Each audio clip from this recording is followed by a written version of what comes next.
Hello. Yeah. Okay. Good afternoon, everyone. And is my voice echoing? Yes, your voice is echoing.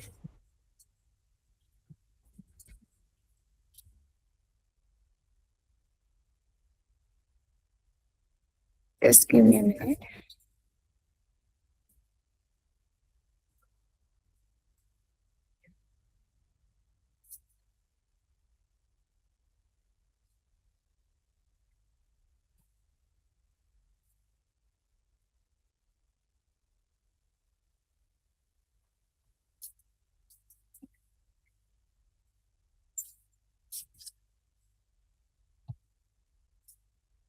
Yeah, I think like now it will be audible properly. Is it okay now? Yes, ma'am. Yeah. Right now. Right. Okay. So, good afternoon, everyone, and welcome. So, on behalf of Digital Technologies, I'm really glad to see all of you here today for our 5 days FTP on quantum computing, powered by Digital in collaboration with qBraid. So, before we dive in, yeah, is there anything, ma'am? See that interference or distraction is from digital team itself. It's from that end only. So maybe that mic is okay. Thank you. Govardhani, could you please mute the Digital support account and just speak from your own account? I think that Yeah, will. Yes. actually, I don't have this digital support account now. I'm having only from my end. Is it still echoing? Right Not now, no. now. Yeah. Yeah, now it will be okay. Yeah, it has been done. Okay. Okay. Yeah. Thank you. Okay. So, sorry for the interrupt. Yeah. Once again, warm welcome to everyone for this FTP on quantum computing powered by digital technologies in collaboration with qBraid. So, before we dive in, let me take a few minutes to set the context for this program by introducing our collaborators and introduce today's speaker. So, a quick word about us. Digital Technologies is a technology solution provider, and we work closely with academia, industries, and research institutions through advanced engineering solutions. So, we work across fairly wide spectrum like embedded systems, embedded AI, AIoT, edge intelligence, FPGA platforms, and test and measurements technologies. So we also enable wireless RF and 5G or 6G research using dedicated tools and lab environments. And beyond just products, we design and deploy complete lab setups like hardware, software experiments, and training. And we have done this across multiple labs, and which you can also see showcased on our websites in short. So our philosophy is simple, like we are building industry-ready engineering ecosystem. So, just to give you a flavor of what we do, our key solution areas include automated test and measurement, AI, and machine learning. So, FPGA and semiconductor design, 5G or 6G wireless research, as well as quantum and optical solutions. So, quantum is very much a core part of what we do and not something new we have just picked up. So, and we don't do this alone. We collaborate with some of the excellent technology partners like ST, Digiland, qBraid, Mantis Wave Networks, and TMY Tech, Crobot Technologies, QU Tools, and Emona Teams. So, these partnerships help us bring you real industry grade tools and platforms rather than just a theory. And now, specifically for this program, our collaboration with qBraid and Digitoad have come together to bring structured quantum computing education to the academia as well as research institutions. So, qBraid gives us a web based quantum computing platform that supports learning as well as development and experimentation. And through it, you will get to work with multiple quantum frameworks, simulators, and even real quantum hardwares, all through one unified environment. So, together, we support teaching, academic labs, and research workflows with guided content tools and platform access. So, that's exactly the experience we have designed for you over these 5 days. Now, let me introduce the person who will be guiding you through today's first half, Mr. Harshit Gupta. So, Harshit is a quantum software engineer developer at qBraid.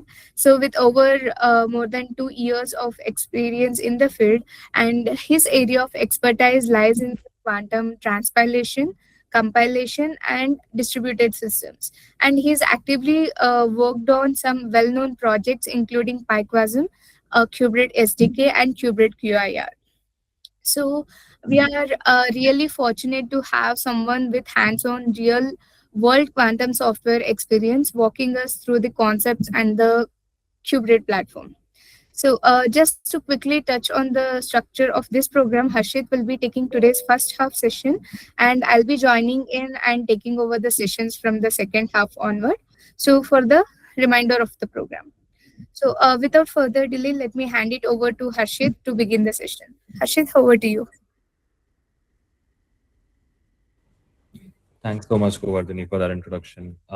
Just want to make sure that my voice is clear and my video is coming up correctly, right? Govardhani? Yeah, Harshit, it is clear. Okay, perfect. Yeah. Welcome all. Welcome to the faculty development program that qBraid and Digitoad have arranged for all of you.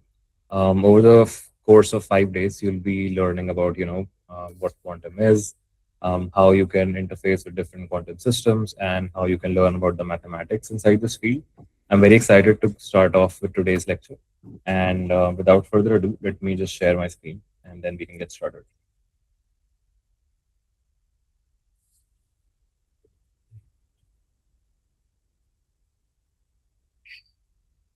Is my visible over the Yeah, it is visible, Harshit. Okay, I think I seem to be getting some echo from again the digital support channel side. If you could mute that account, I'll be very great. Yeah, I'll check it out. Sure. Yeah. Thanks.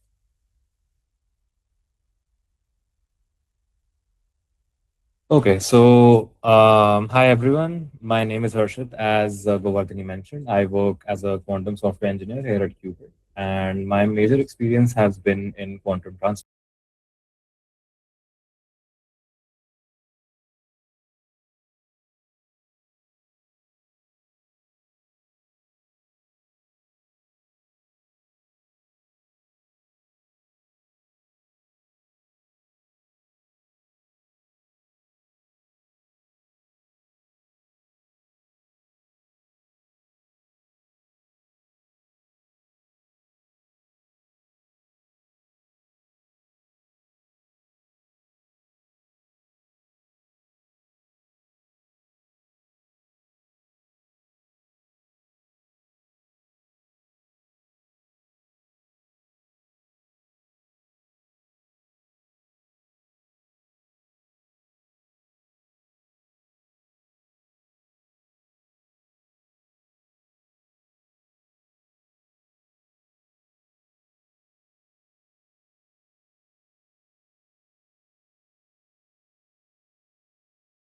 Hello, everyone.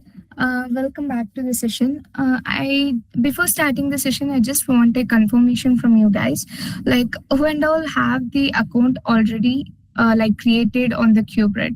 Like if not, we can create the account for everyone at once. I can show you the steps to create. If it is not created, just drop in the comment section like not created.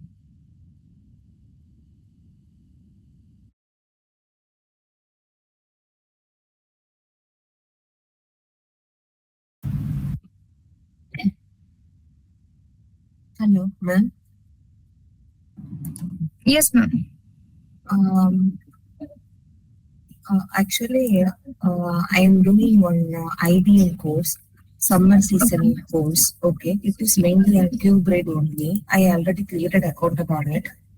Account on Okay, it. ma'am. No issues. So No issues. we can use the same, right? Yes, yes, you can use the same thing. But it was mentioned 100 hours, but 31 hours I used for that Yeah, course. so free trial access will be having 100 hours by default, ma'am.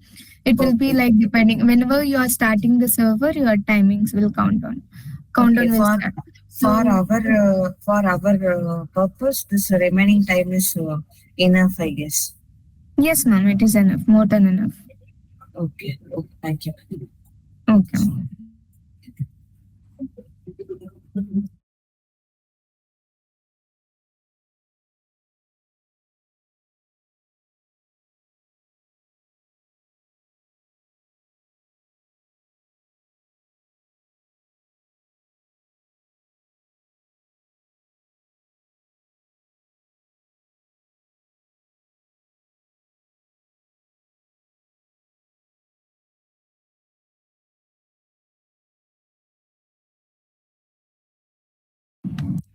Okay.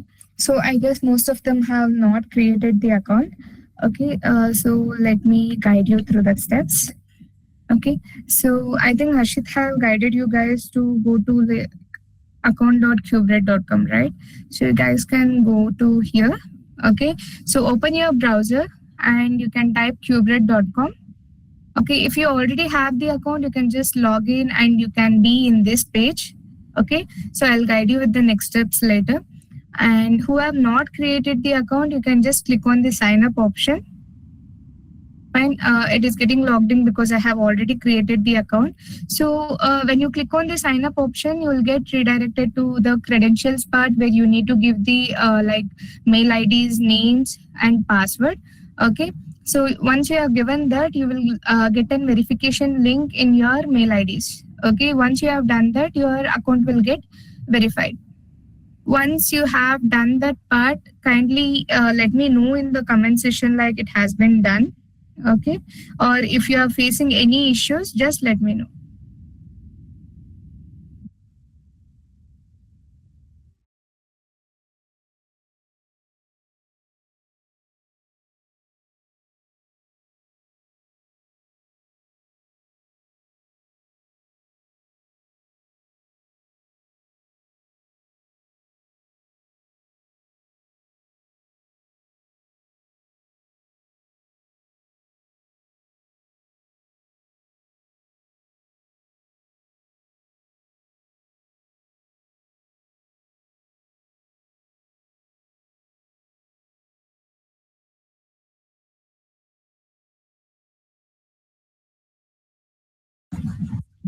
Overtini, you are muted. Oh, sorry, ma'am. Yeah, Thank, thank you. thank you. Yeah. So once you have created the account, you can just log in. Or if you have not created, click on the sign up and give the all the credentials. Once it is done, your mail ID will get the verification link. Okay, you can just verify the account and you can log in once again. So let me know once everyone is on this dashboard page. Okay, you can drop the comment in the comment box saying that account creation is done so that we can move to our today's learning session on the theory as well as practical aspects.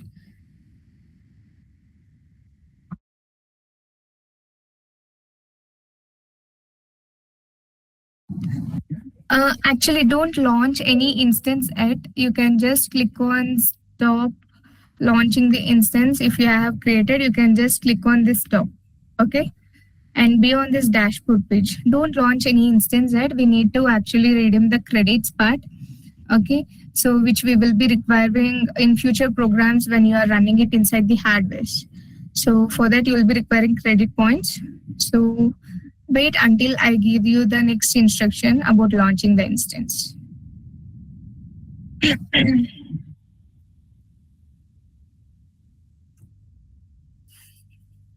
Okay.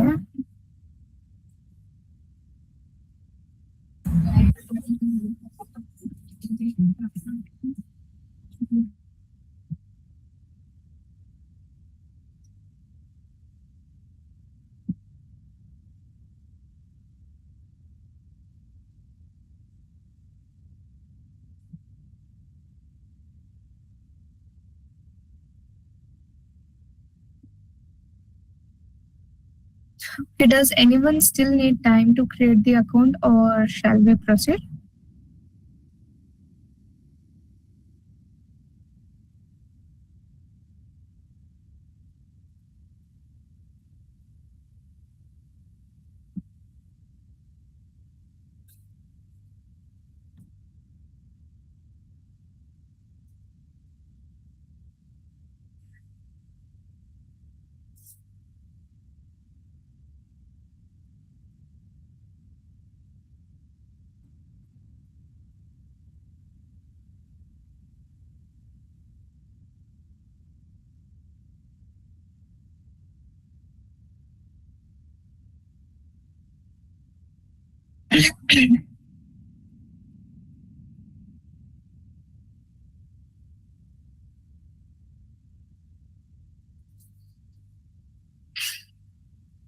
Yeah.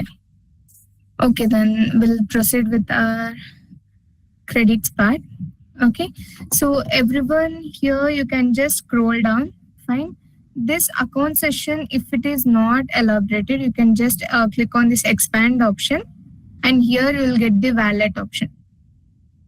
Okay, so go to this wallet option, and yeah, so in the promo code you can type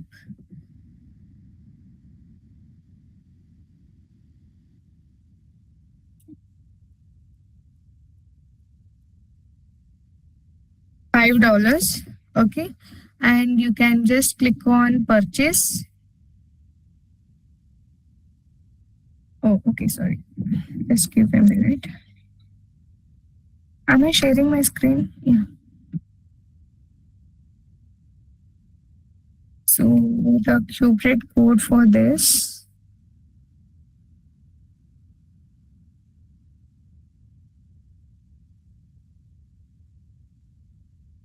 Yeah. So in this promo code, you can type qBraid 5. Okay. In caps, qBraid 5. Sorry, like if you guys have any queries, drop it on the chat so that we will not get any echo or any sort of disturbance for others. Okay.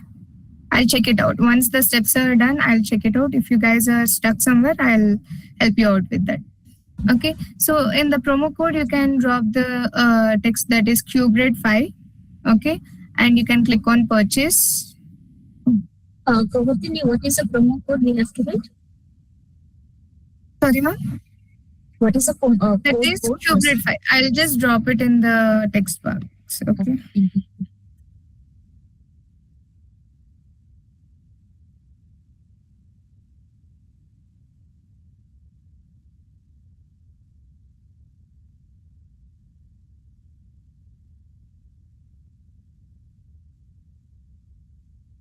Okay, so like let me do it with the other account. Just give me a minute.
Okay, from my end, it is not doing because I have already used it.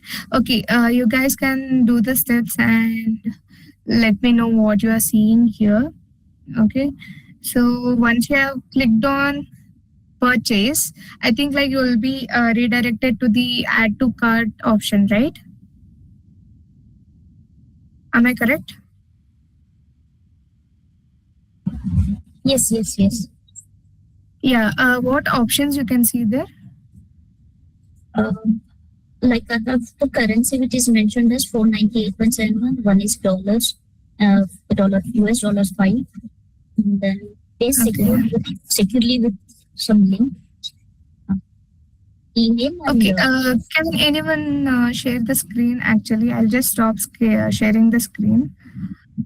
If possible, Manjula ma'am, can you share the screen? sorry, actually, I'm recording the session, so I'm trying to do this on my mobile phone. Okay, okay. So, if anyone voluntary are there, like, yeah, thank you so much. Okay, so you can click on this complete order. Yeah. So, I think like 500 credits would have been added to your account now. Let it get loaded.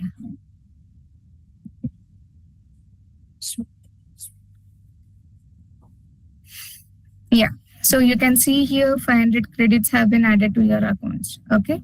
So this is how you can redeem the credits. Yes, ma'am. Can you just once again elaborate this step because I just missed that point. I have to click on $5. Yes, ma'am. And then here the promo code should be qBraid 5. Ma'am, I think like your credits have got added. No, mine I don't know Who is where. the one screen sharing, ma'am? No, I'm not the one who's sharing the screen. Okay, sorry, ma'am. Then. Okay, so I think they are also typing to show you the steps. Thank you. Okay. So here in the code, you need to type that qBraid 5, and then you can click on the purchase option. Okay. So in that part, you will get redirect to the like add to cart options. Okay. So in that amount would have been deducted to 0. So you need to click on the complete order so that 500 credits will get added to your account. Okay, fine. Yeah. Thank you. Okay. We should choose $5, right? While choosing. Yes, ma'am. Sorry. Govardhan, do we get recording of these sessions? Yes, ma'am. Sure. We will share it to you by the end of the day itself. Oh, then okay, fine. Thank you. Yeah.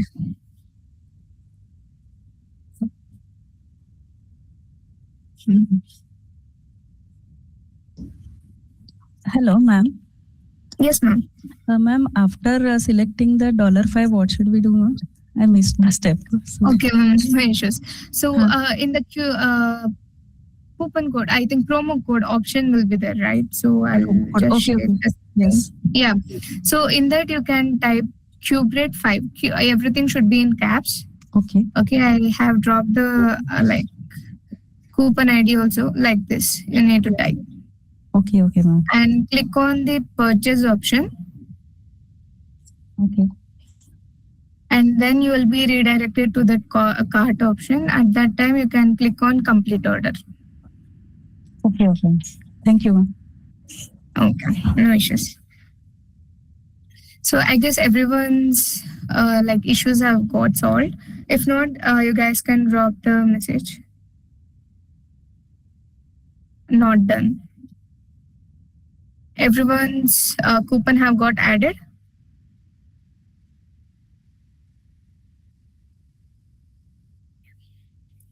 Okay. So then today we'll move on to our reading session.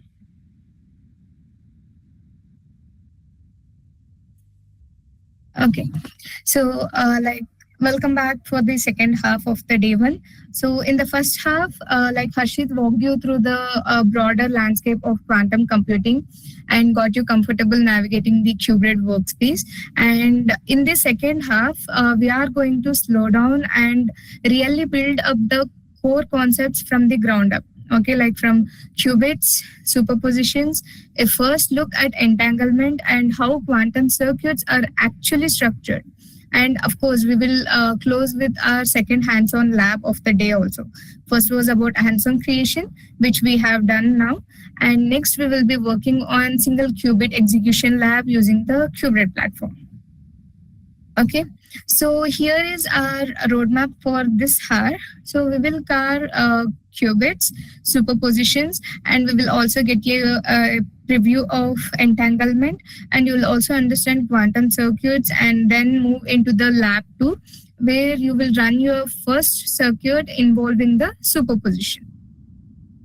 Okay, so let's begin building these concepts one at a time, and starting from the most fundamental building block, that is the qubit itself. So what is a qubit? Okay, and let's really unpack this. So in classical computing, everything you have ever used in your laptops, your phones, every websites ultimately reduces to bits, and the bit is rigid, right? It's either 0 or 1, like a switch. It's either off or on, right? So there is no middle ground, no ambiguity at all in this bits in the classical one. So a qubit throws that rigidity out of the window.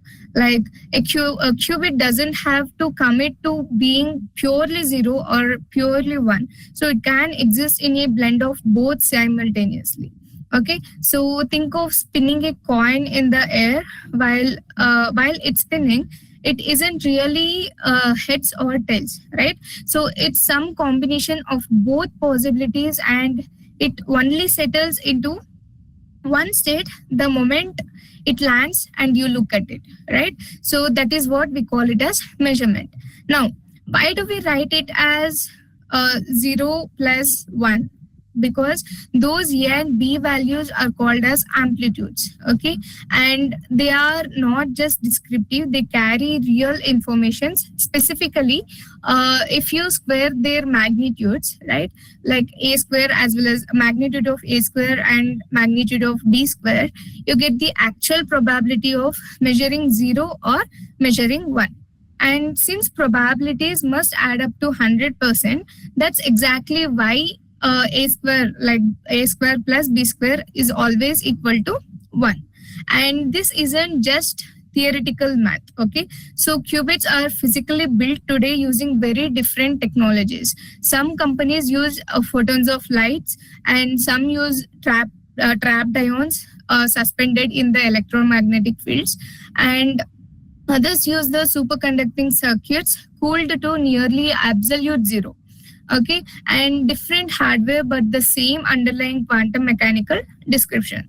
So I'll pause here, and I would like you to think about this and share your thoughts in the chat in your own words. Okay, so how would you explain the difference between a classical bit and a qubit to a student who has never heard of quantum computing?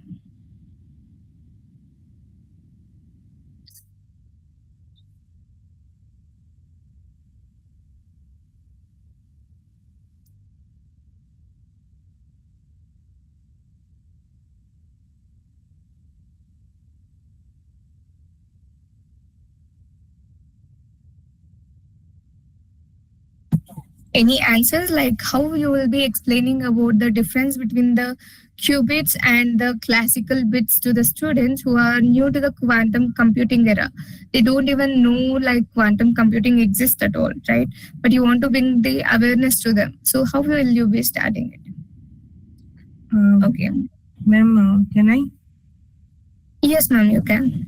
Okay, so as per my point of view, first of all, explain the thing in a classical beat work, like it is use 0 and 1, and it is at a time in a single state get the state, and quantum bit is always in a multiple state at the same time.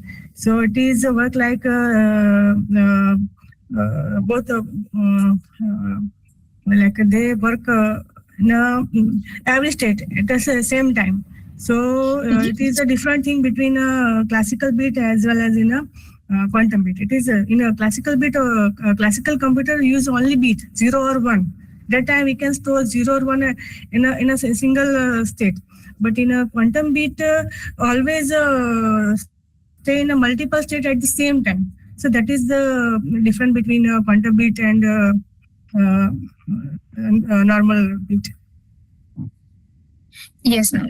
So, Dharmishta ma'am, yeah, that was a great answer from your side. Yeah, that is what exactly we feel the difference between classical as well as qubits, right? So, for example, imagine like you have entered the mall with three friends, okay, and one of your friends have gone missing, and you have only two people now, right? So what you guys can do, like, one guy will go, and if it is a classical bit, what will happen is you guys will be starting from the first floor in the order, right?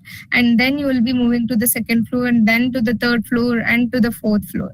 But if it is a qubit, right, like what happens it is two people can be appearing like in between of the floors. Like it is not like you should start from the first floor itself.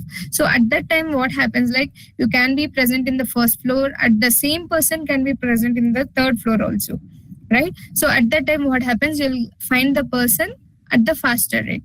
So that is what the major importance qubit is holding nowadays. Okay, so it was a great answer, ma'am. Thank you so much. And Bona ma'am, thanks to you also. You have also dropped the correct answer in the comment box. Like if you guys can not if you can't unmute, you can just drop the answers in the comment box. I'll just read it out for you. Okay. We'll keep this session interactive and not like only I'll be speaking and you guys will be just listening to me. Okay, we'll keep it interactive session.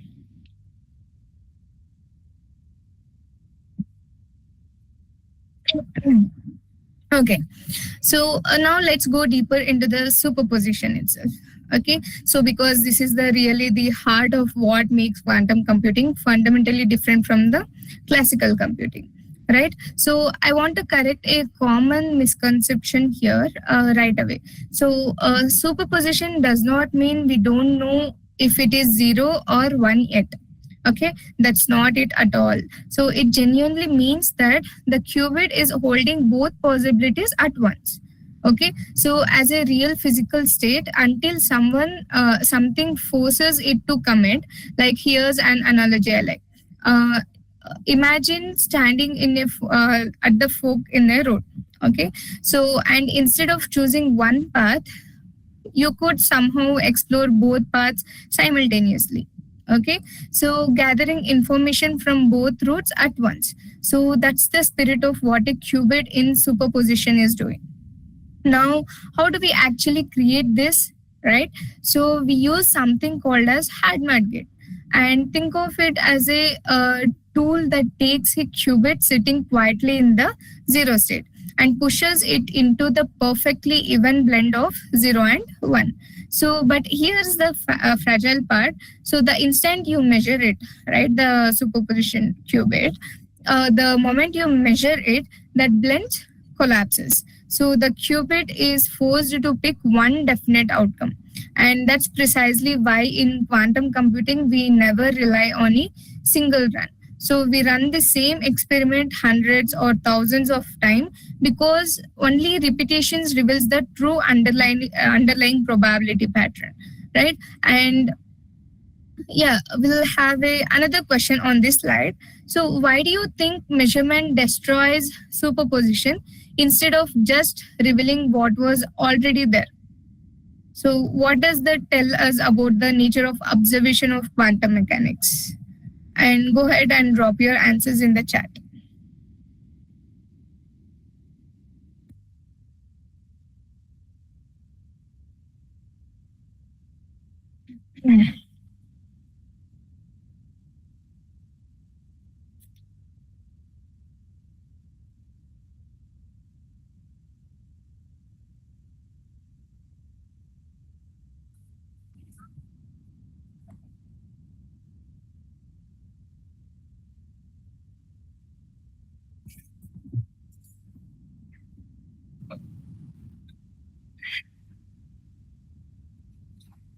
Yeah. Okay. Okay. So let me answer it then. So measurement changes the quantum state because the act of checking forces it to pick. Sorry, ma'am? Okay. So I just request all the participants to mute yourself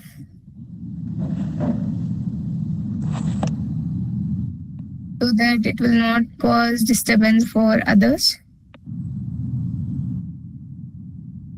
Okay. Yeah. So let me answer this question. Sorry. My laptop is not supported. Wi-Fi. Jayanti ma'am, can you mute yourself? Yeah. Thank you. So let me answer this question. So why do we think this measurement destroys? Because measurements changes a quantum system because the act of checking forces it to pick one definite state, unlike the view that is simply uncovers hidden pre-existing reality. Okay, so why measurement changes the system? Like dual particle nature, wave function, it will get collapsed, right? So the math of quantum mechanics shows a system as a wave of many possibilities until it is touched by an external device. And we also know quantum entanglement with the environment. So the measuring tool interacts with the tiny particles and it will be scrambling its hidden options and locking it into the single results. And you can also you would have also learned about the Bell's theorem, right? So it will be proving you that particles do not carry secret or preset answers before someone looks at them. So what this tells us about the observation is looking at a system is not like reading a thermometer. Okay, so it is like a physical action that forces a choice, and like the subject object will be like blurred. So the boundary between the observer's tool and the quantum object becomes unified during the exact moment of the test. Okay, so the quantum states behave more like rules for what we can know rather than solid blocks of hidden matters.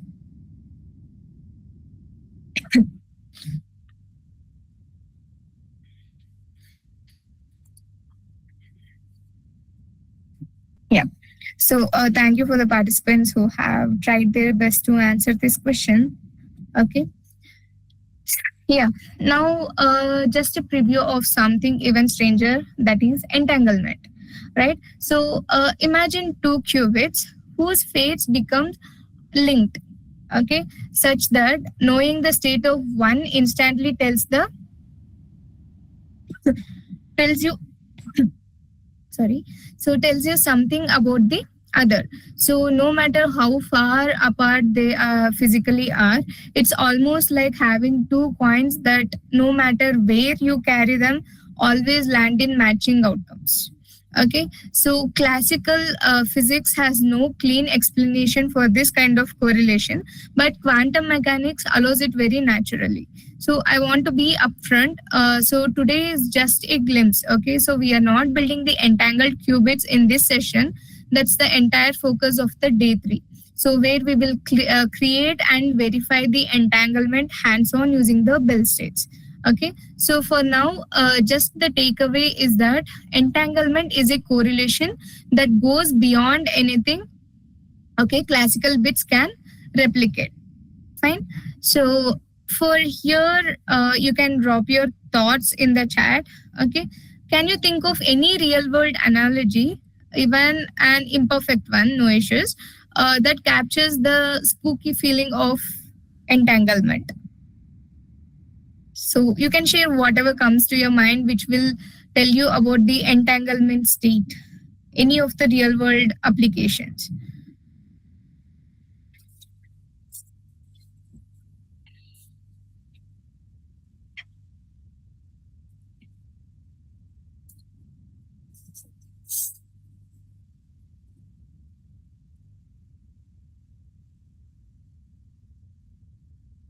You can share your thoughts in the group, in the chat. Like any of the real world applications which will bring you a thought about entanglement. You know what is entanglement, right? It will create the correlation between the two qubits.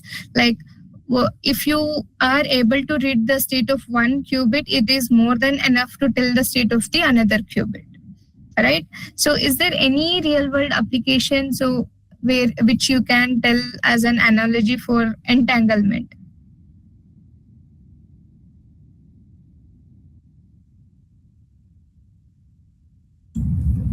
Ma'am, Jayanti ma'am. Ma'am, this is Jayanti. Yes, ma'am. The correlation between disease and then symptoms. Yes, exactly. Yes, ma'am. You can tell, yeah, predicting about the disease, you can tell the symptoms, or seeing the symptoms, you can tell the disease. That was a very good example. Yeah, thank you. Thank you, ma'am. Any other things? So this examples, whichever comes from your side, right? This will explain how well you are like having the good knowledge about that specific topics. So that's why just give it a thought, like whether how you are thinking about entanglement will be.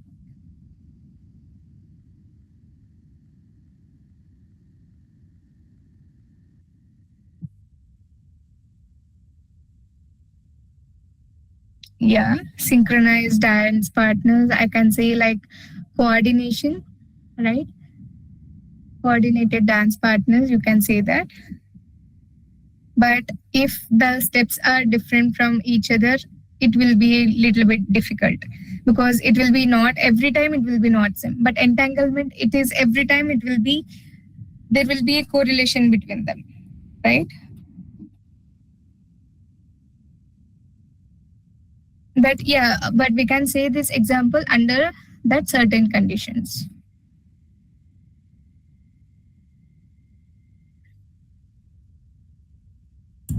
Ma'am, one more example, music and state of mind. Music and state of mind. Yeah. Yes. Okay. Yeah, that's deep, ma'am. Yeah, that's good. And have you observed about like a very common example in rolling the dice? Like whenever you are rolling two dice, right?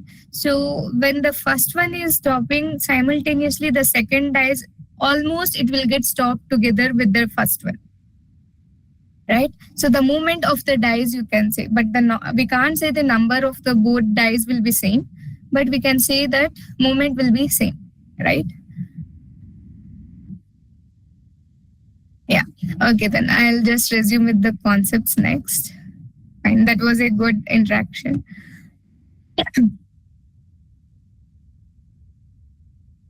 Okay, so let's now talk about how all of this come together in practice.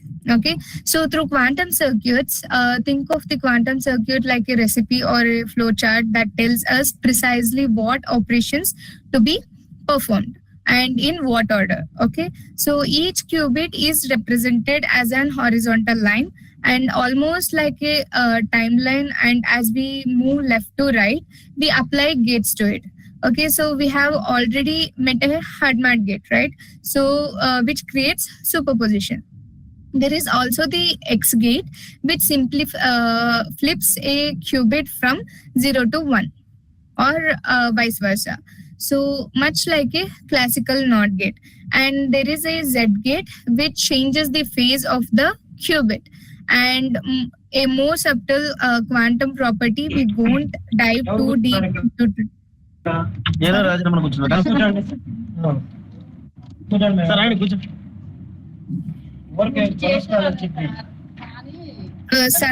Satish, sir, can you mute this? తగ్గిపోతుంది మా ఏంది తగ్గిపోతుంది Satish, sir. Okay ఇది ఒకటేనా ఇది అయిపోయింది కూర్చోండి చేసావా all the participants put in. Originals ఇచ్చావా? ఇవే ఒరిజినల్స్ ఇవి కాదు కదా ఇదా 5 సార్లు సబ్మిట్ చేయనా? అది originals I'm not able to do it actually. Satish sir? Shiva, Yeah, I think he's on mute now. Fine.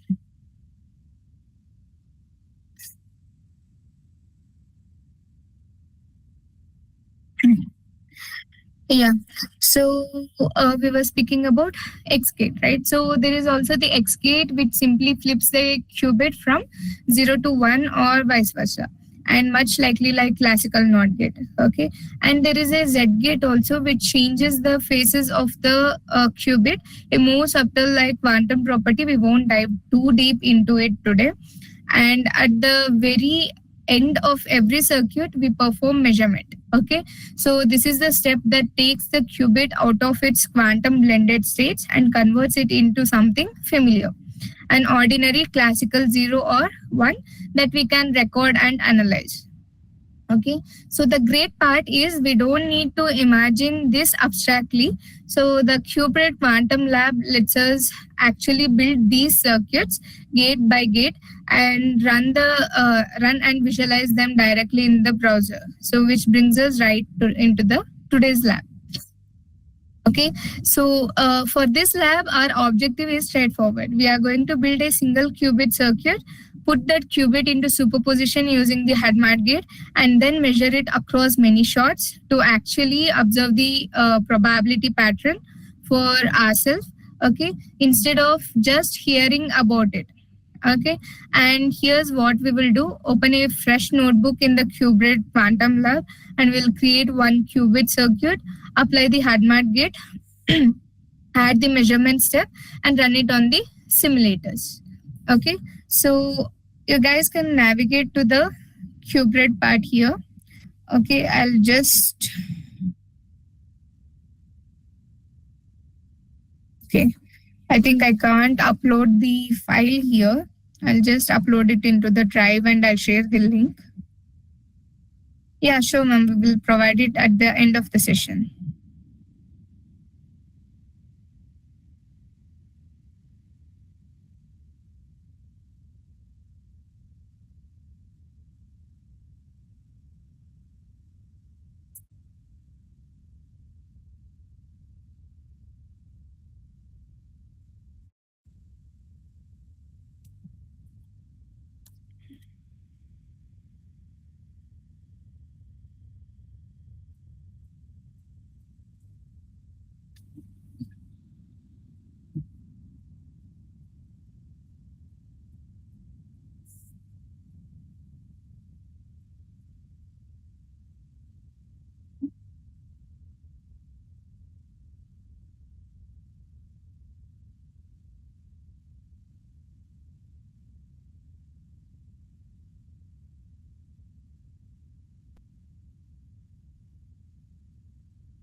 Yeah. So in the chat, I have dropped the link. Okay, drive link. You can go to that folder. And you can download the file which is present inside that IPYNB file.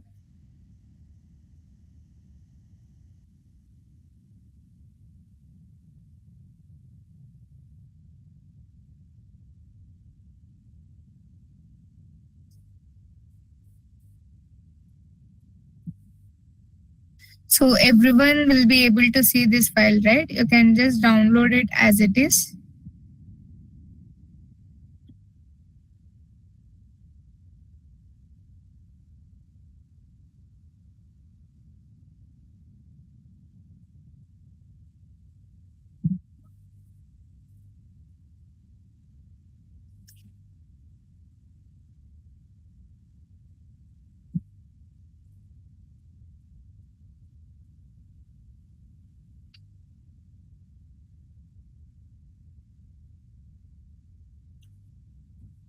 Everyone have downloaded the file? Can just give me a thumbs up. Okay, so now everyone will be on the dashboard page, right? So you can just go to the dashboard, and here can you see the small instance launch option? So can you click on that so that your instance will get launched?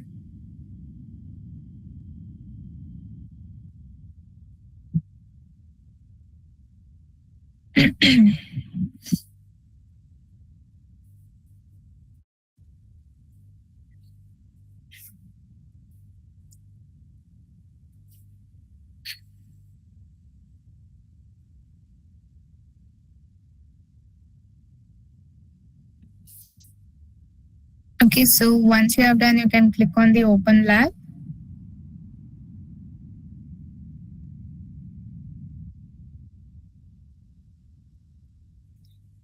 Fine.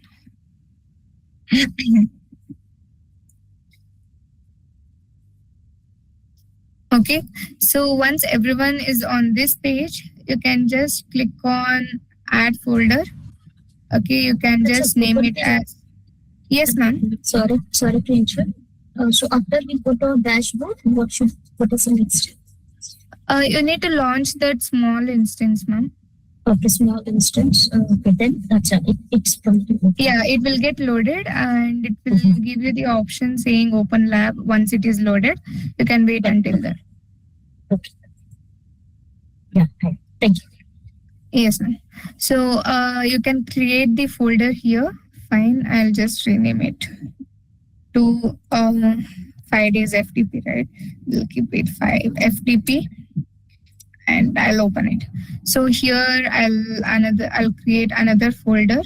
If I double click or right click, we'll get this option and I'll create day 1. Okay. So inside this, you can go to the upload option here, right? So you can click on this upload file and you can upload the downloaded file here. Okay. Or you can also just drag and drop, like you can just do like this. So it will get copied here. Okay. So once this is done, fine. So we need to create the environment for our lab setup, right? So in that which we can install our required libraries. For that, you can just go to the environment here, this option. It will be empty for you guys, or if someone have attended a quantum summer school program, you will be having QGS's environment. Okay, you can ignore that and you can click on the add environment. Okay, and you need to click on create environment. Here you can give any name for your environment. I'll just give day 1. Wait a minute, madam. We didn't do that. Yes, no. Sorry, sir. Where are you, sir? In which step you are stuck, sir? We are able to create the name of the file first. Okay.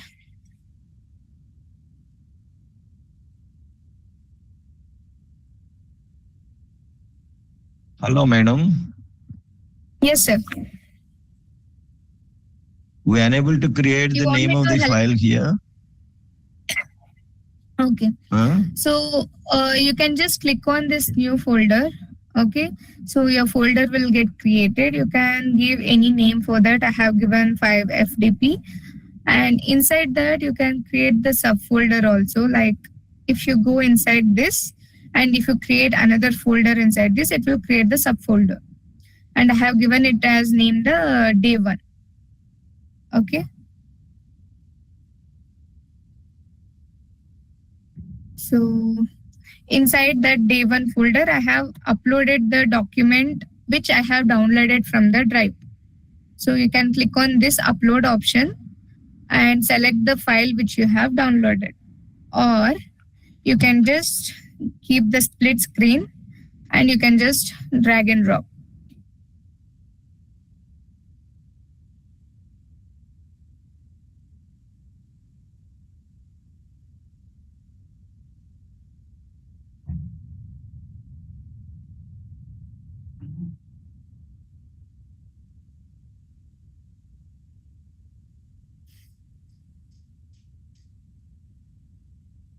Is it done, sir? Day 1, I put the name, but what is the another thing that we have to do? Inside that folder, if you navigate, there is an upload option here. You need to click on the upload. Suppose if we have to put a new file. We have to put new file. No, sir.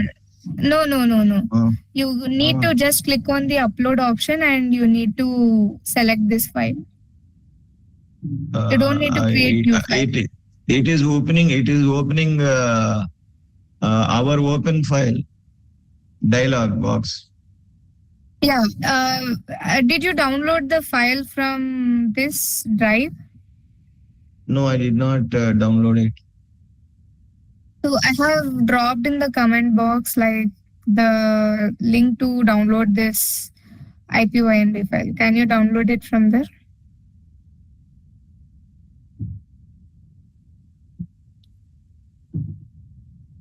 Where it is now?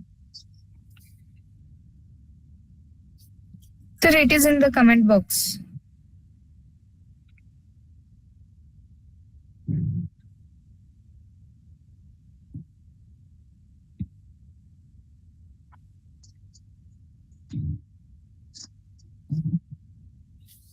I have pinned the comment also. Did you get it? No.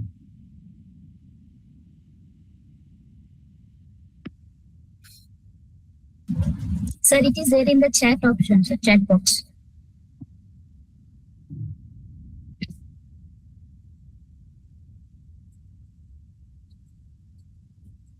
The link have been reshared, sir. Can you check it now?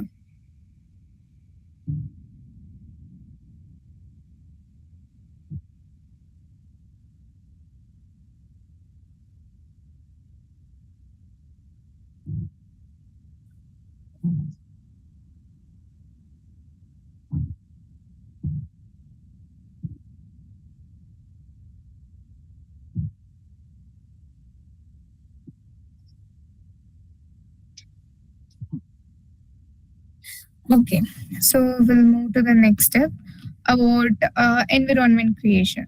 Okay, so you guys can click on this environment.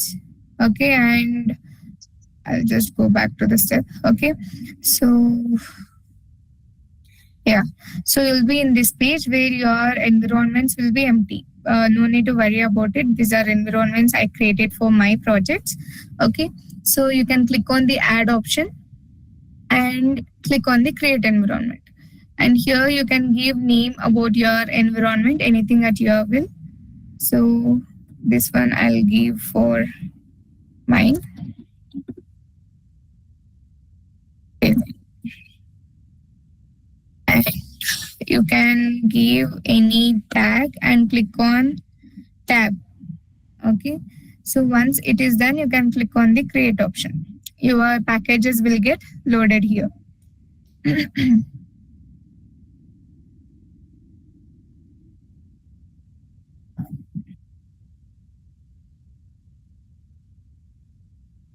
Okay, once everything have been installed, you can go to the more option here.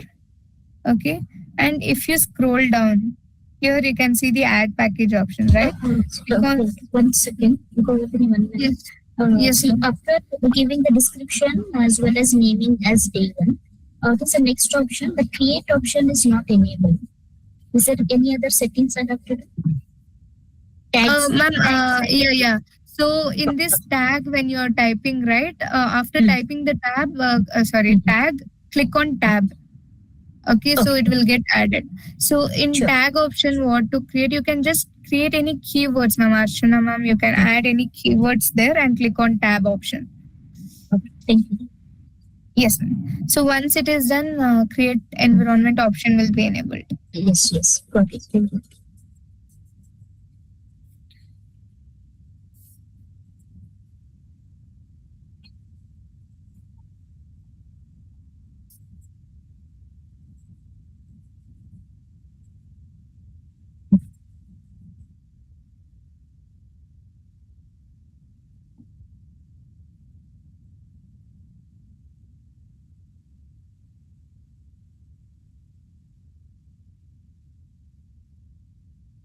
Okay, so you can click on the more option here and scroll down on the side panel and you can click on the add package. Okay, so here you need to add Qiskit. Okay, So in this, you can select the latest version. There is no specific version you need to install. You can click on the latest version and click on add. I'll type the keywords you need to search. One is Qiskit, next Qiskit AER for the simulator access, and next is Matplotlib library.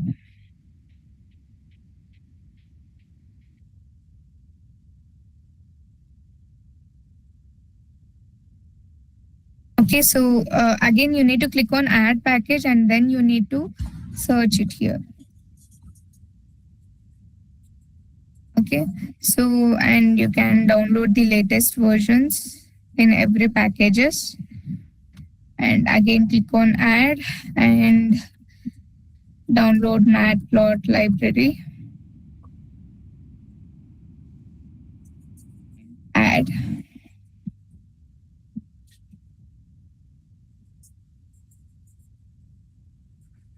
Okay, so download all the three libraries which I have shared to you guys.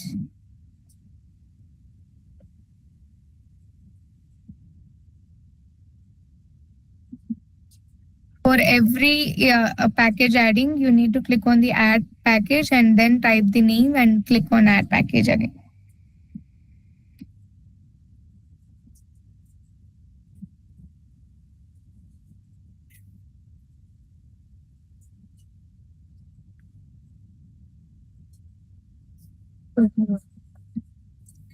No, don't download Matplotlib inline.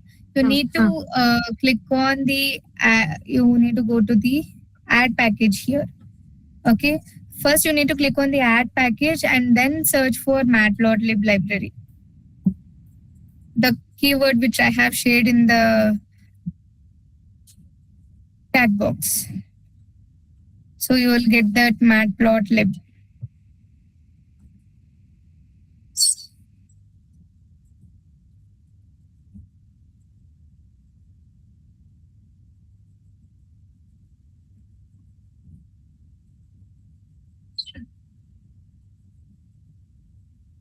How to know that we have successfully added these packages or libraries? Yes, and that I'll tell you in the next step. Okay, sure.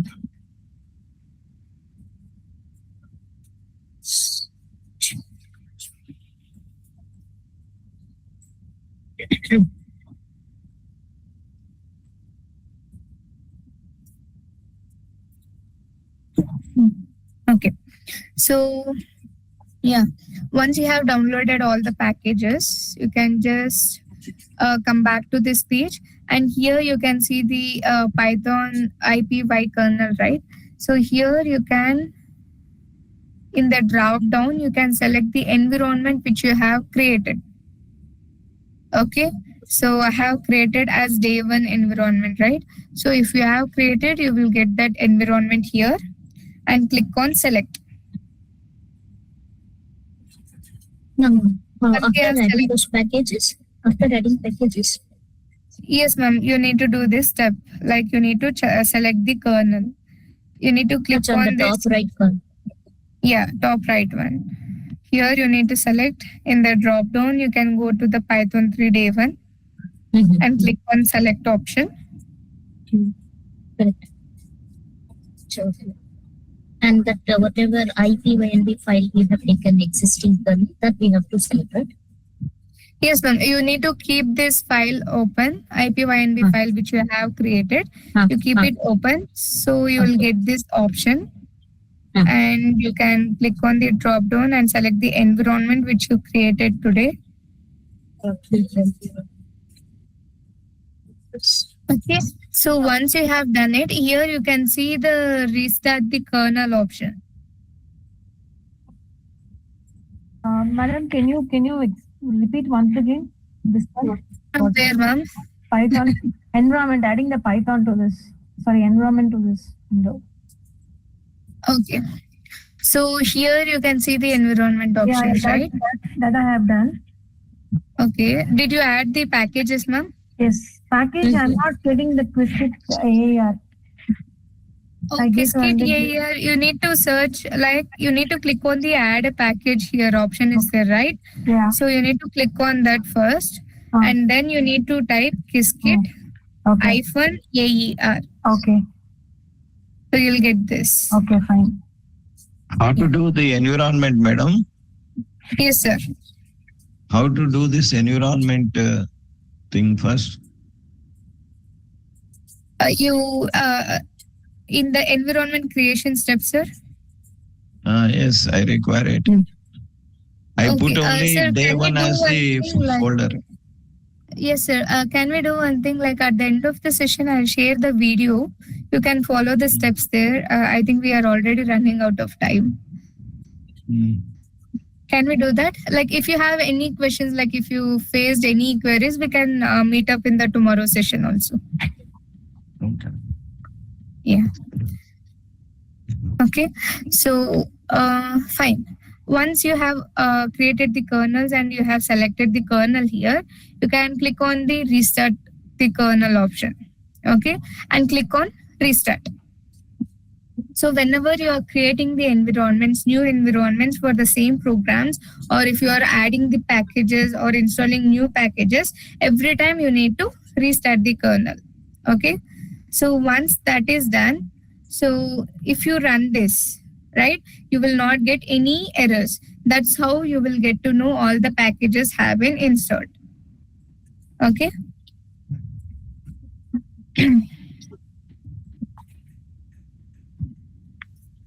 Fine. So everyone is able to run all the cells here.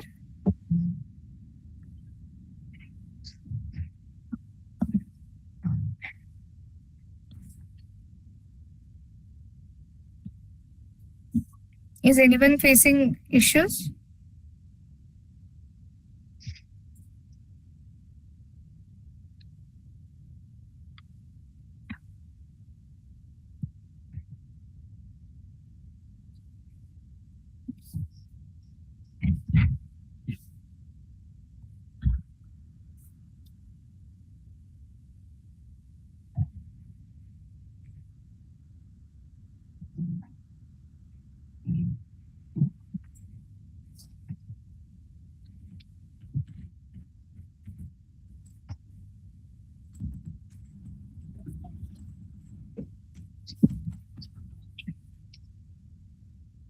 Anyone facing issues?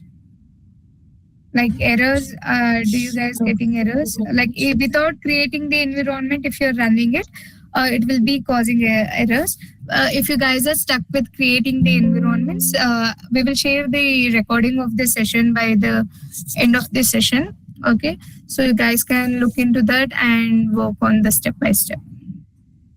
Okay, so yes, ma'am. I am getting one error here, but maybe because before I reload, if there's one more step you suggested, after adding all the environments, one option you showed me, like Python 3 kernel, that part is what we were waiting. I was waiting to check. Okay, I guess like in the kernel part, it is throwing you error. So what you need to do is, like you have created the kernel with some specific name, right?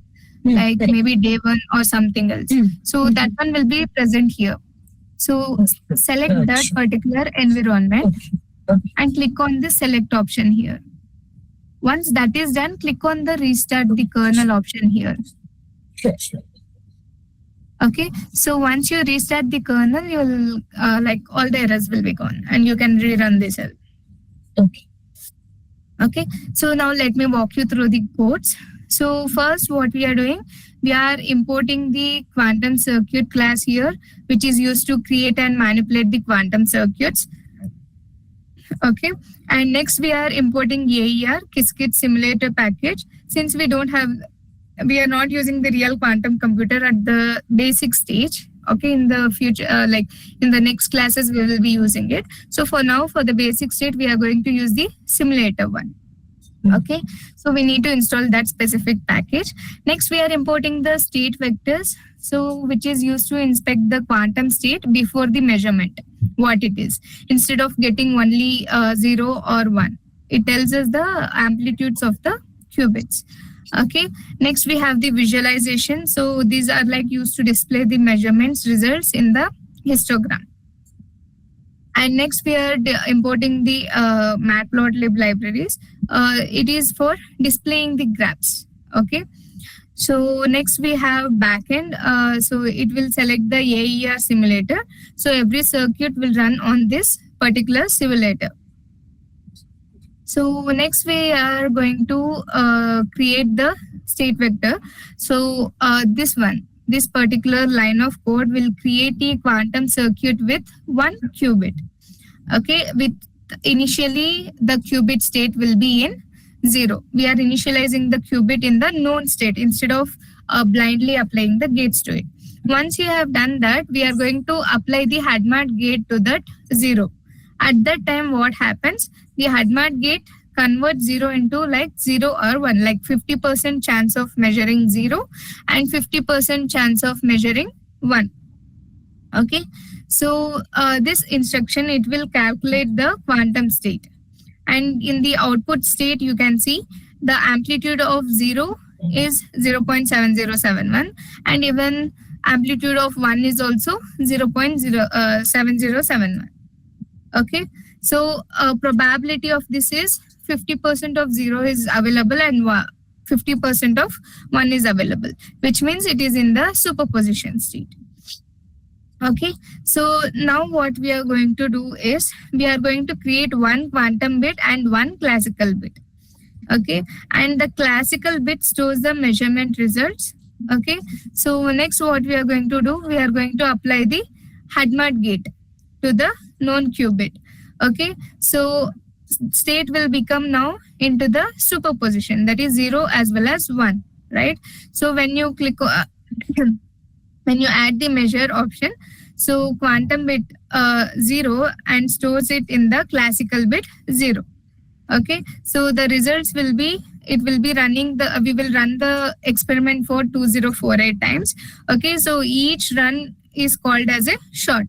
Okay, so instead of measuring once, the simulator repeats the experiments many times to estimate the probability. And we are going to plot the histogram, like display the result in the histogram part. You can see here, like even though if it is not exactly 50-50, but it is nearly the 50-50 output, right? So if you add these both the outputs, it will be 2048. So nearly equal results confirms that HADMAT gate creates the 50-50 superposition. Okay, next we have the poly X gate. So first we are going to create a fresh circuit. Okay, and initial state we are going to give the 0, and we are going to apply the poly X gate to the to that 0. What is the poly X gate? It is usually a classical C0 gate, that is flipping the bit gate, right? So here it will flip the 0 into the 1, right? So at that time, what happens when you are going to measure and display the result by running the shots for 2048 times, the result should be 1, right? So we are getting the result as 1. So that confirms that poly X gate will be flipping the bits. Okay, so these are the circuits, like these are the gates which will help us to build the larger circuits. Like for example, if we are going to perform one specific operation where you want to flip the bits, or if you want to create the superposition, you will be getting the help of these circuits. Okay.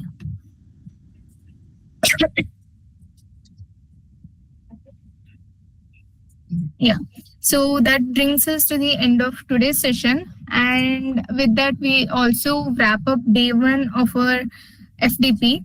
So before we close, I would like to open the floor for any final questions you may have about qubit, superposition, entanglement of quantum circuits, or anything from lab 2. Please feel free to type your questions in the chat. Okay. Right now, just now I downloaded that file from the comment box. Yes, sir. Then how to do the remaining things? Can you please tell me, madam? Yes, sir. I will be sharing you the recording of this session, sir, because it is already 5:15. We have been exceeded 15 minutes extra. Okay, so even I have the meeting to go with. So no issues. That's what I said. I'll be sharing you the recording. You can go through the steps. And if you face any issues in that, I will just help you with in tomorrow session. Okay. Okay. Thank you. Thank you. Yeah. Thank you, sir. Yeah. So I want to sincerely thank all of you for your energy and participations today. And from the discussion to the like lab exercise, it's been a great start to this program. And a big thank you to Ashit as well for leading us through the first half so well. We will see you all tomorrow for day two, where things get even more exciting with two qubit systems and the CNOT gate. So thank you once again and have a wonderful evening ahead. Okay, thank you. Same to you, madam. But let us complete this particular one tomorrow at least. Otherwise, Yes, sir. otherwise it will be difficult for us to do. Sure, sir. We'll do it off. Okay. Yeah, thank you so much, Sujata ma'am. Yeah.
Yeah. Hello, everyone. Good afternoon. And welcome to the day two of our FDP on quantum computing using qBraid. So today we are going to spend the next 3 hours moving from single qubit system, which we spent all of yesterday's building a strong foundation in, into two qubit system. Okay, and specifically into understanding how one qubit can influence another qubit through what we call controlled operations. So let me share my screen first.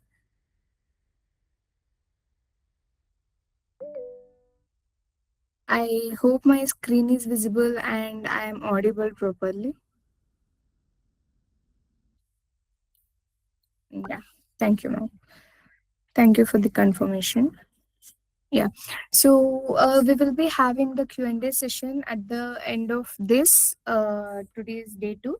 Okay, so we'll give you 15 minutes where you can drop your whatever Q&A session you have on today's program or today's concepts on understanding. So we will work on that solving. If not possible on today's session also, you can reach out to me through my LinkedIn account. Okay, I'll be active in that, and you can share your interest or thoughts or any requirement or supports you need from my end.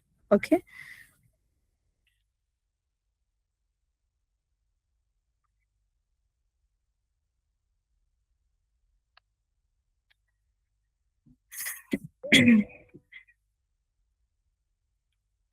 So yeah, I want to set some expectations for today's session. Like yesterday, everything we discussed revolved around a single qubit in isolation, right? So, how it could exist in a blend of states, like how measurements affects it, and how circuits are structured around it. So today marks a genuine shift in complexity because the moment you introduce a second qubit into the picture, you are no longer just dealing with two separate independent system sitting side by side. You are dealing with a combined system that has to be understood as a whole, and that distinction is going to occupy a significant part of our conceptual discussion today. Okay, so we will be working on the qBraid quantum lab platform throughout, and just as we did yesterday, and everything we discussed theoretically will be reinforced through hands-on lab work, so that the ideas don't stay abstract. Okay, so you will actually see them play out in front of you. So let me walk you through today's structure before we dive in. So you have a mental map of where we have headed, right? So we are going to begin with multi-qubit states and controlled operations. So this is the conceptual foundation for everything else today. And once we understand how multiple qubits are described together and how one qubit can be used to control an operation on another, we will move specifically into the CNOT gate. Okay, so which is the most fundamental and most widely used two qubit gate in the entire field of the quantum computing. And almost every quantum algorithm you will ever encounter, from the simplest teaching example to the most advanced research level algorithms, rely on the CNOT gate in the some form or the another. So after we build up the theoretical understanding, we will move into the lab 7, where we will actually implement the state vector to identify whether we have created the two qubit system or the not. Okay, and in the second half of today's session, we will actually implement the CNOT gate ourselves and observe its behavior directly. Okay, so yeah. So before we move forward, I think it's worth taking a few minutes to properly consolidate what we covered yesterday, because everything today builds directly on top of it.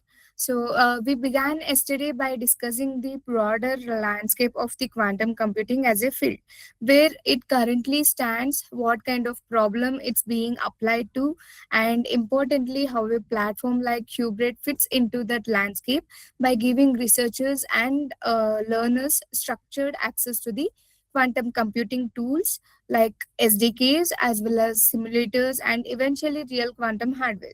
So, all through a unified environment. And this context matters because it helps frame everything we do in this program. And we are not just learning abstract theory, we are learning to use tools that are actively shaping ongoing research and education in this field. So from there, we moved into the actual fundamental of the quantum information. Like we discussed what a qubit is and how it differs from the fundamentally from a classical bit, and where a classical bit is committed to being zero, either zero or one in every conceivable instance. So a qubit is capable of existing in a blended state that incorporates both possibilities simultaneously. So right up until the moment it is measured, like we discussed in the superposition in that in some depth, right? So understanding that it isn't matter of uncertainty or lack of knowledge, it's a genuine physical state of the combined possibility that exists independently of whether anyone is observing it or not, and that is the state only resolves into a definite outcome at the point of measurement. And we also touched briefly on the entanglement. So though we deliberately kept the discussion light, since entanglement deserves a like and will receive a full dedicated session later in this program on the day 3. So yesterday's purpose was simply to plant the seed of this idea, so that we can when we return it in depth, it will be like a groundwork for you which is already present there.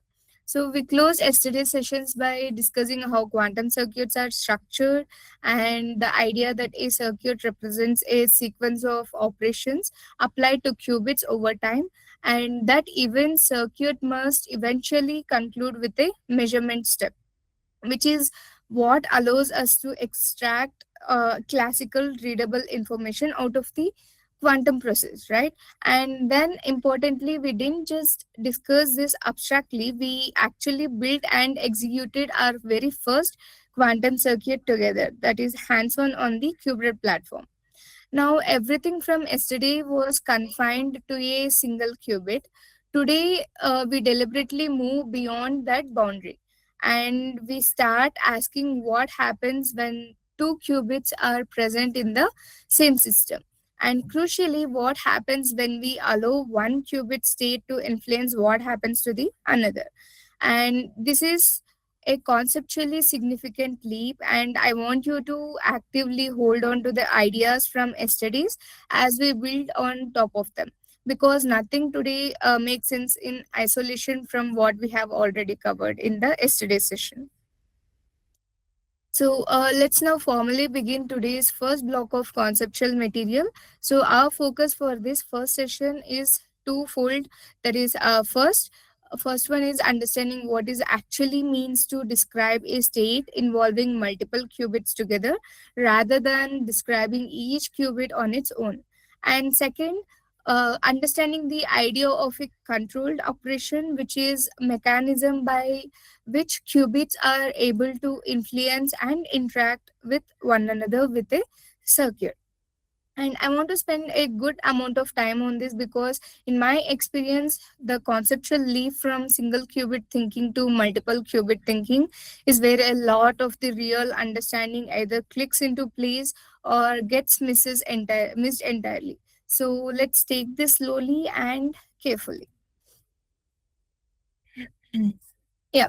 So let's begin with the fundamental question. So, what actual changes or conceptually when we move from talking about single qubit to talking about the system of multiple qubit? Yesterday we established that a single qubit state has to account for two possibilities, right? So the possibility of it being found in the state 0 and the possibility of it being found in the state 1, and that these two possibilities coexist with the qubit maintaining some combination of both until it is observed. So that gave us a relatively manageable picture to work with. And conceptually, one qubit, two possible outcomes, a combined state described the relationship between those two outcomes, right? So now when you bring a second qubit into the picture, something important happens here, right? There should be some difference happening here. So you don't simply have two separate single qubit descriptions sitting next to each other. Instead, the system as a whole must now account for every possible combination of outcomes across both the qubits simultaneously. So think about what that means conceptually. If each individual qubit has two possible outcomes on its own, then a pair of qubits together will be having how many possibilities? Absolutely. It is a four distinct possible combined outcomes, right? Because for every possible outcome of the first qubit, the second qubit could independently be in either of its own two possible outcomes. So this is a foundational idea and it's one that's easy to state. So but has like surprisingly deep implications because it means the amount of information required to fully describe a quantum system doesn't grow at a steady because predictable pace. As you add more qubits it grows explosively, right? So if you extend this reason further to 3 qubits, 4 qubits and beyond, you find that the number of the distinct combined outcomes doubles every single time you add one more qubit to the system, right? So this is what we refer to in theoretical terms as exponentially growth.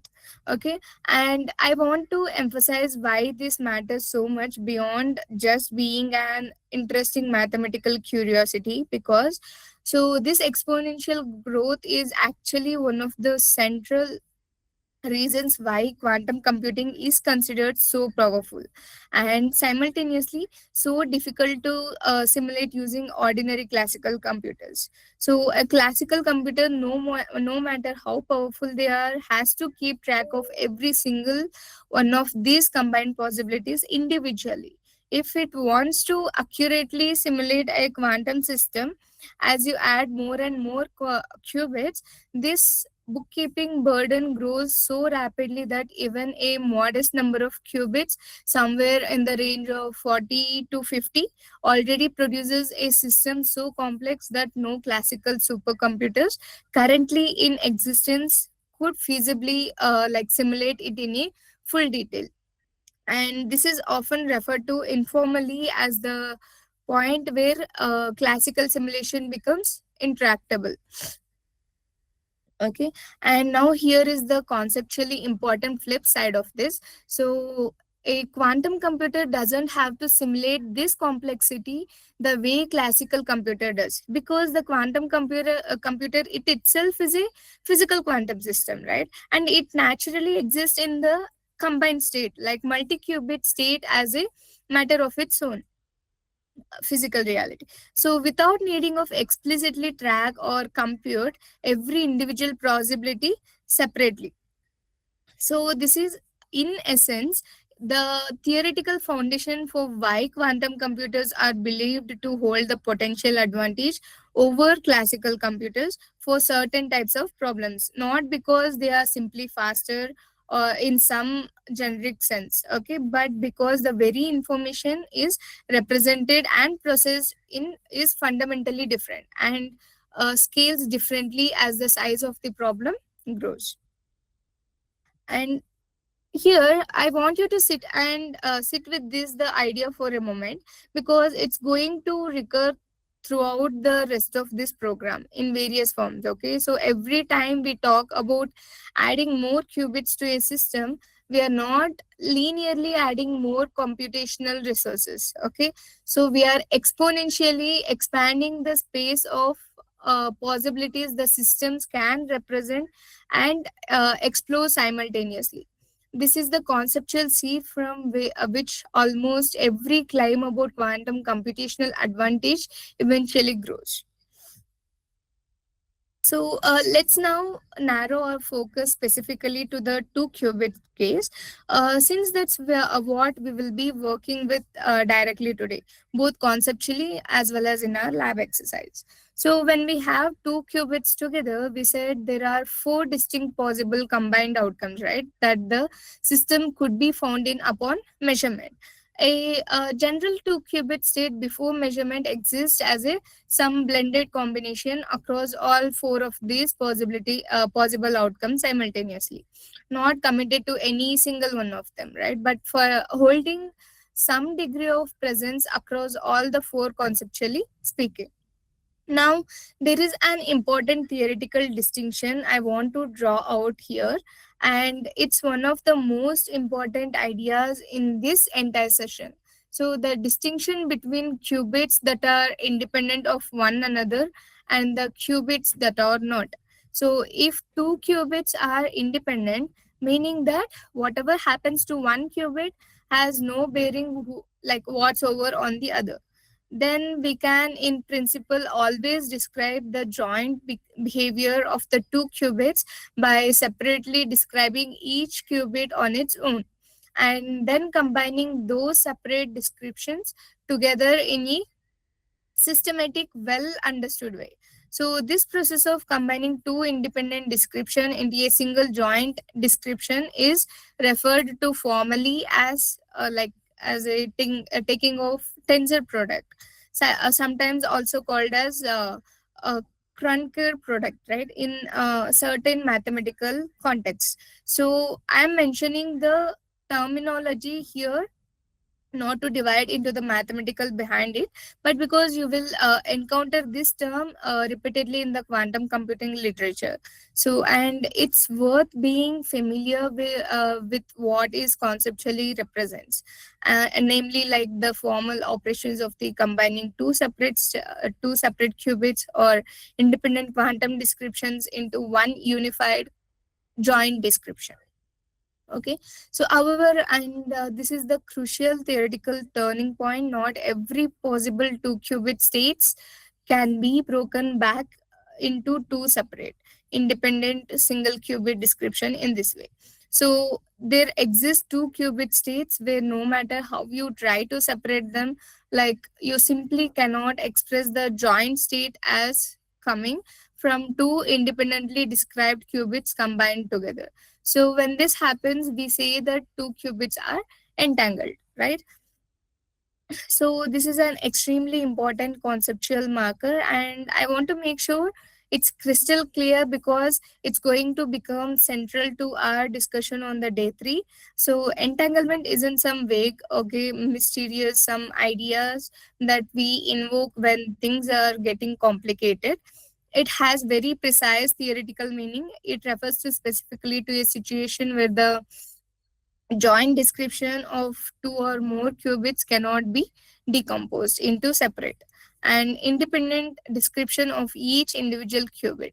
So, in other words, entangled qubits lose their individual identity in a very real theoretical sense. So, you literally cannot talk meaningfully about the state of qubit 1 or the state of qubit 2 separately anymore. And once they become entangled, you can only meaningfully talk about the state of the combined system as a whole thing. And today we are not at building entangled states, that's deliberately being held back for the day three, where we will explore it much greater depth and including how to create it and how to detect it and what it matters to so profoundly for quantum computing. But I want to introduce the this distinction now clearly and carefully because it directly sets up everything we are about to do with the C naught gate. Because as it turns out, the C naught gate combined with the certain other operations is precisely one of the tools used to move a system from being in that independent separable regime into the entangled regime. Okay, so today we will use the C naught gate in a slightly more limited way, without it triggering full entanglement. But understanding this broader context now will make day 3 land much more meaningful when we get there. Yeah. So now let's connect everything we have discussed conceptually to we are actually about to do hands on. Because I think this is where the theoretical ideas start to feel concrete, right? So we are going to work with a system of two qubits, and initially both qubits will simply sit in their default starting condition and a condition that conceptually represents completely certainly with no blending of the possibilities involved at all. Okay, and from there we will apply an operation to the first qubits, flip it, and we will get the output, and we will measure the output, and we will do the inspection based on the state vector. Okay, so without any delay we'll proceed with the hands-on session. Like if you guys have created the environment yesterday, okay, PPT was not visible.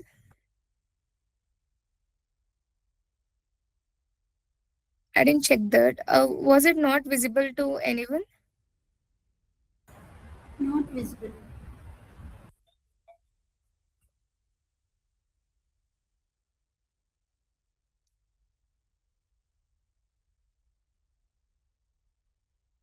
Ma'am, I think like it is visible from my It's end. visible. It's visible, Govardhan. Okay, ma'am. Yeah, It's visible. thank you. Okay, can you check with the internet connections, ma'am? Ankush, sir, and all. Yeah. So, like, if you guys have created the environment yesterday, okay, so you know the procedures, right? You can just open the qBraid.com and you can launch the small instance. Okay, so I'll walk you through the steps slowly. If you have created the environment, no need to repeat the steps. Okay, so if you have created the environment, no need to repeat the step. If you have not, kindly follow my steps properly. If not, we will share the recording by end of the session. I think for day one deliverable it was little bit delayed, but for day two we will share it by the end of the session itself.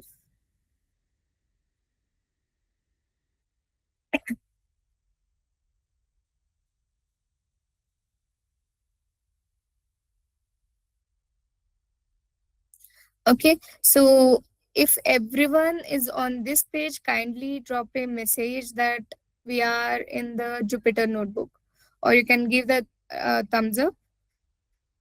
If not, you can just drop in the chat like need some time.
Hello, ma'am. We are in same page. You can continue.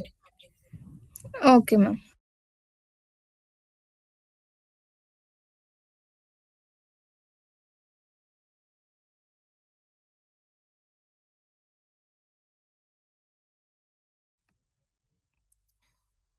Yeah, so once you are in this page, like if someone have missed creating the environment yesterday, kindly follow this step. Okay, so you can select the environment option here on the top right corner, and you can click on add option. Okay, once you have done that, you can click on create environment. Fine. Once you have done that, you can name your environment upon, like based upon your requirement. Give day 2 and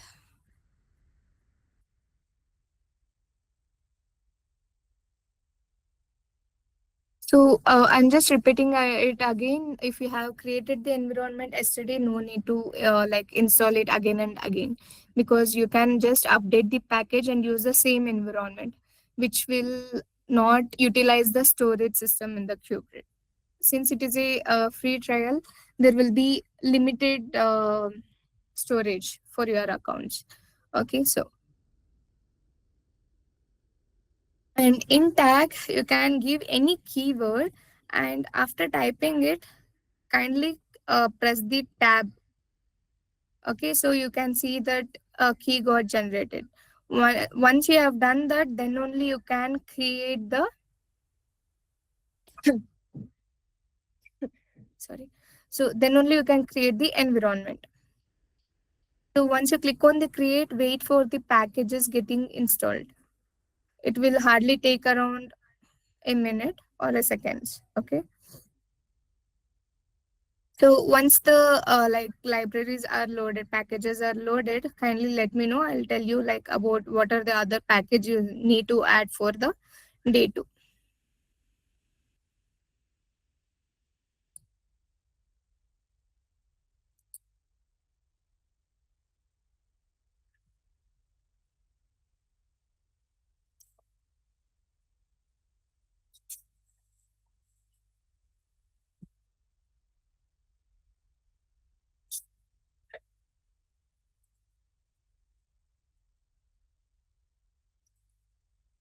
Is it done?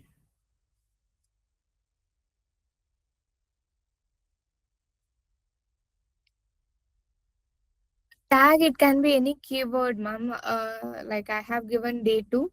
It can be any keyword, unique keyword describing about your package, sorry, environment. So that when you are selecting the environment, you will get to know like which environment you are choosing. Because if it is multiple environment, you will get confused like which one I created for this project and all. Okay, so now no need to worry, you can give anything.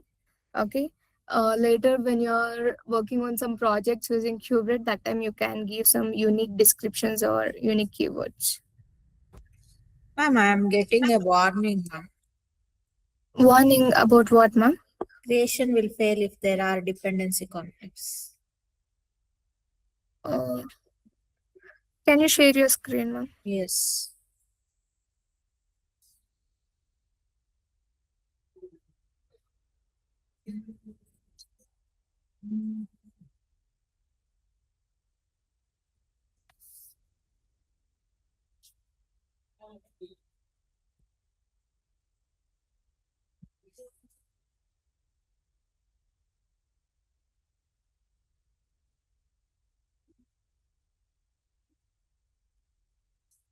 Yeah, I think you can see my screen.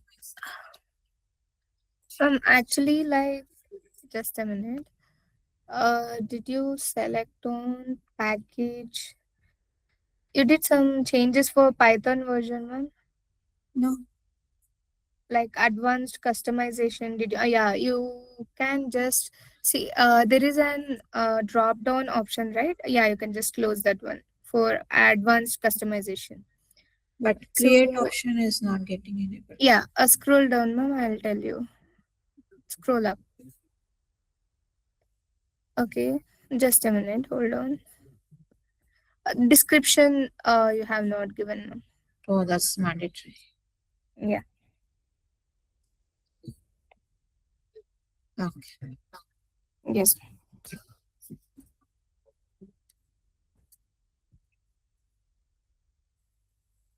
Okay. So, like people who have created the environment yesterday, no additional packages need to be involved here. Okay. So you can just keep the same environment. I'll tell you where, when and what you have to change. So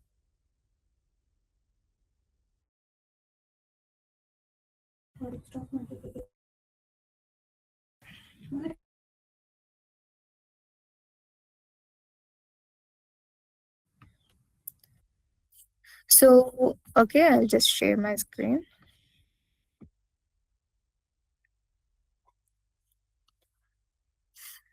Okay, so once the environment has got created, you can yeah. Here you can see more option, right? Next to your environment, click on that. And you need to scroll outside this and click on this add package. Okay. And then in search bar, you need to type the package name. Without clicking on add package, if you type it, you will not get the visibility of that package. Okay. So then you can type for Qiskit, the framework which we will use to build the quantum circuit. So, and then you can select the latest version. If you have already downloaded, no need to download it at all. Okay. But if you're creating it for the first time, the environment, then you need to download it. I will add in the comments what are the packages need to be downloaded. Qiskit for building using the frameworks, and for simulator we have Qiskit AER, and for visualization we need Matplotlib. You can just copy paste this exact keywords. Okay, no need to change the caps or small letters. Okay, everything is small only here. So once you have selected the version here, you need to click on add so that that package will get added to your environment. Okay, repeat the same procedure for all the 3 packages which I have shared in the comment box.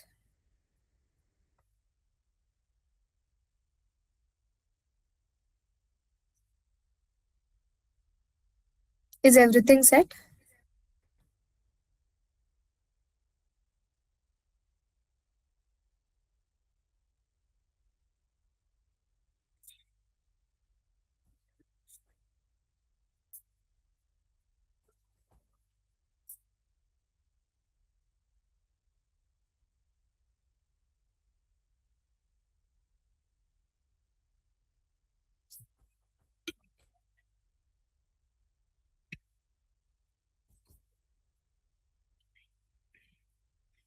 Is it done? Shall we move to the next step?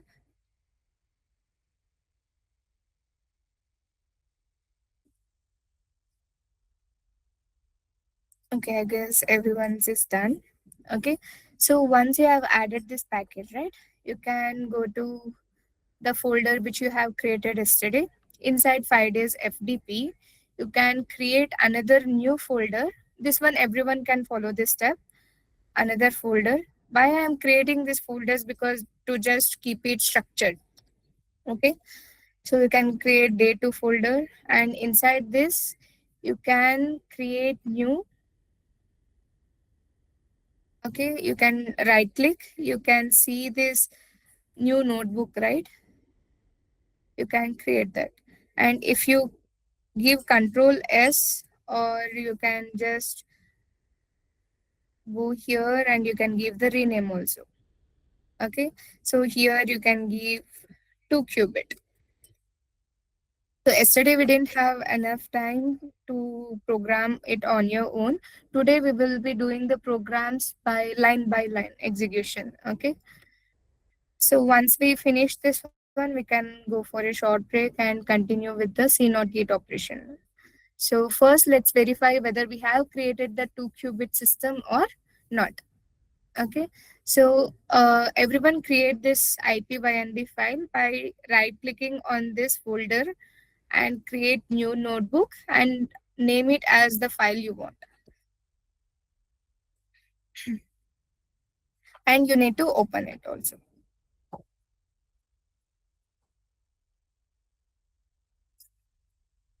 Okay, so once that is done, here you can change the kernel.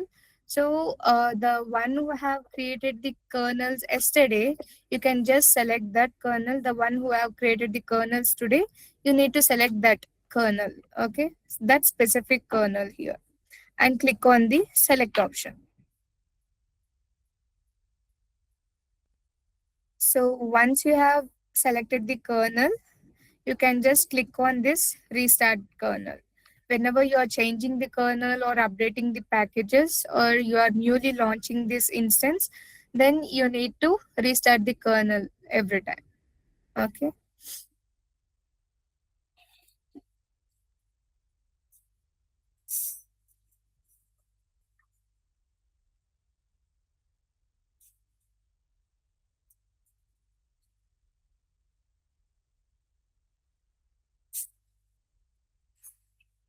Okay, so let's start by typing our very first import. Okay, so this line brings Just a minute.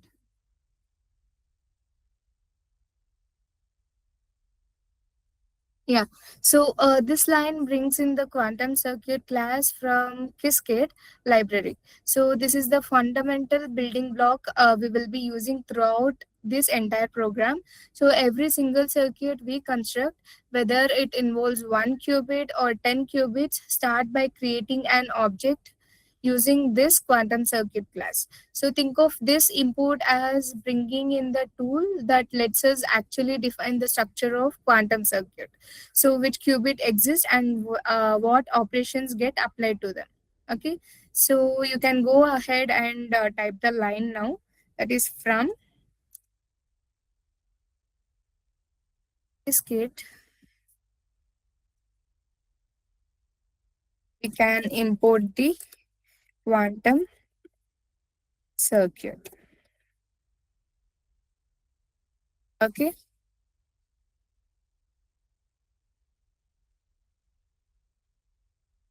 so next we import AER. That is, AER is qSCADE simulator package. It's what allows us to run our program like quantum circuits on a classical simulator rather than on actual quantum hardware. So since we don't here we are not for the basic experiments, we are not going to work on physical quantum hardwares. For Bell circuit on the day 3, we will be working on the real quantum hardwares. Okay, sitting in front of us, and everything we run in this program will be executed on a simulator, and AER is the component that provides the capability. So it's worth understanding that a simulator behaves for our learning purposes like exactly as real quantum hardware would. So it follows the same rules, produces the same kinds of outcomes. The only difference is that it's running on the classical computing infrastructure rather than the actual quantum processor. Okay, so you can go ahead and type the line from qSCADE ER. You can import ER.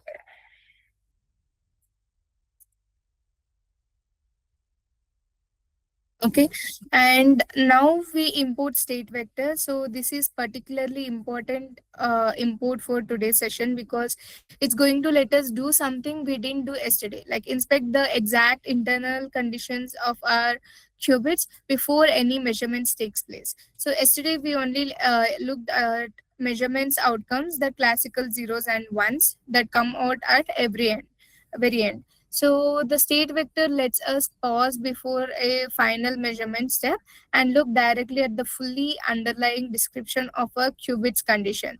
So this is extremely useful tool for learning and verification purposes because it lets us confirm our circuit is doing exactly what we expect before we even get to the measurement.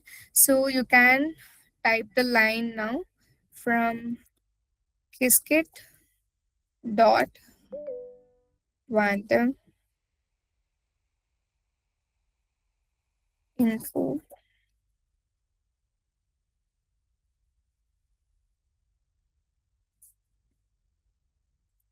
You can import state vector.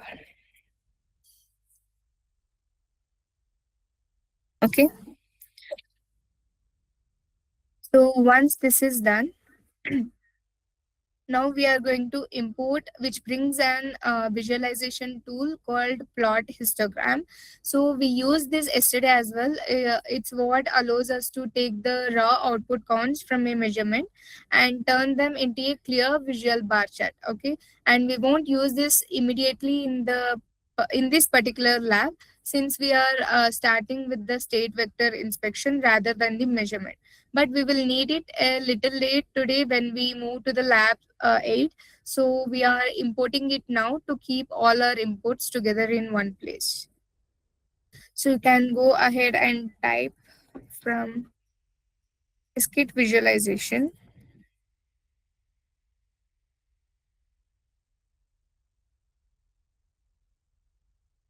and import plot histogram.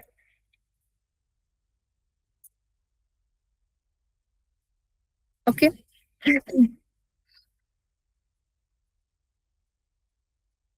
So next line imports the matplotlib, so which is a general purpose plotting library. So plot histogram actually relies on matplotlib, right, behind the scenes. So to render its chart, so we need this import available for our visualization to display correctly. So you can go ahead and type import function for matplot library.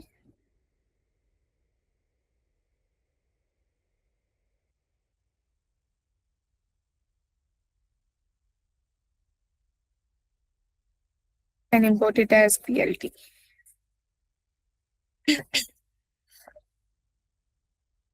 So wherever you are going to use matplotlib, you can use the keyword as PLT.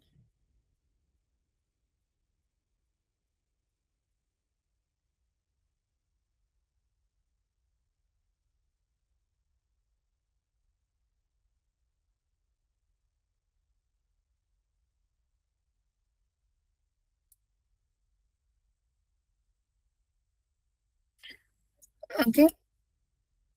So now on this line, we are creating something called as a backend. Okay. So a backend conceptually represents the actual computational engine that will execute our circuit once we are ready to run it. And here we are specifically selecting the AER simulator backend, which is the general purpose simulator we discussed a moment ago. So every time we want to actually execute a circuit later in the program, meaning like run it and collect measurement outcomes, we are going to refer back to this backend variable. So this line is essentially uh, a setting is it is essential for us to set up once the simulator we will be running everything on the throughout this today session. So you can type that line now, and once everyone has it typed in, and go ahead and run this cell. Okay.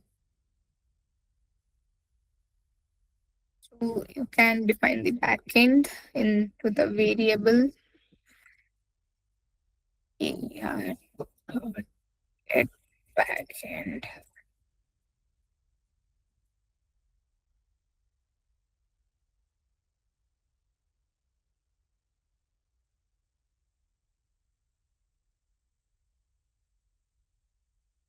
Okay, so once you have done everything, like have typed all the programs, you can just click on Control Enter so that your cell will get run. Okay, and you will know if you are not getting any errors, it is well and good. If you are getting errors, you would have missed some package or some keywords. So kindly be careful while typing the package's name. It is a case sensitive also.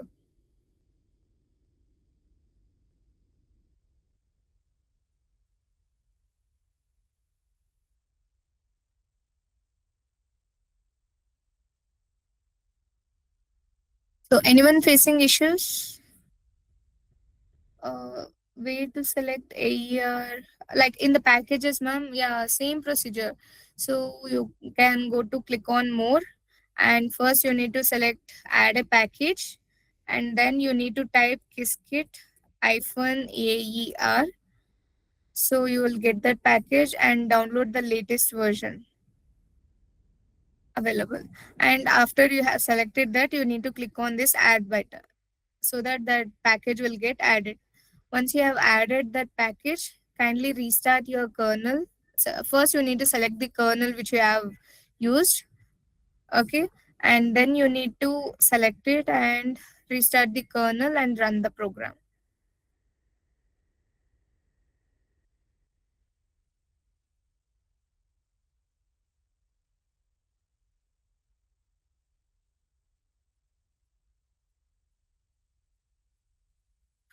Ma'am, did you download matplotlib library?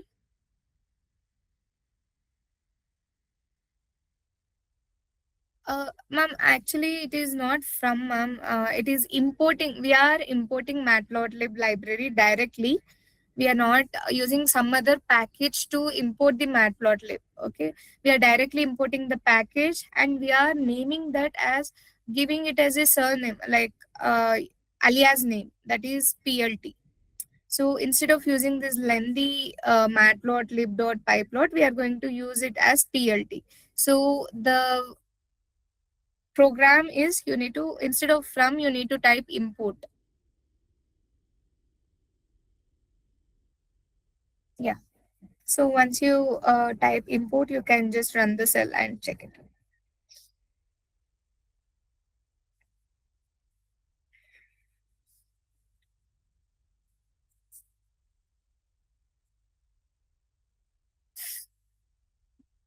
Okay, I think like everyone have worked on it. Is it fine now? Or anyone facing any issues?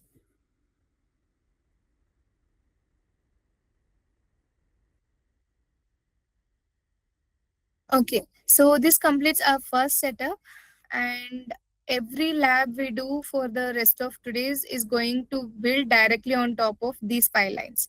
Okay, so it's worth having them clearly in place before we move forward. So in the next cell, if you are not getting next cell, you can just click on add down cell, insert a cell below, or you can just shift enter. If you give, new cell will get created.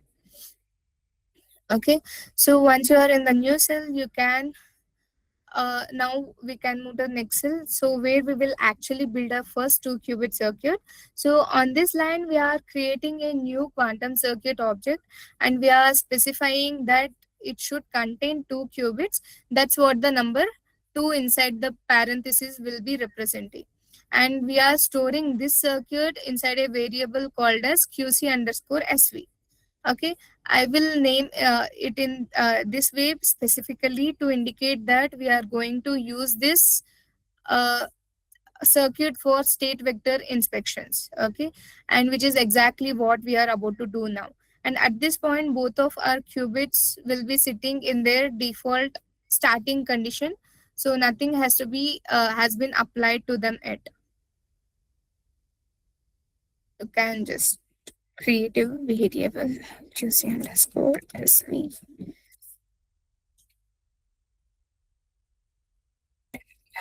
Can type the quantum circuit.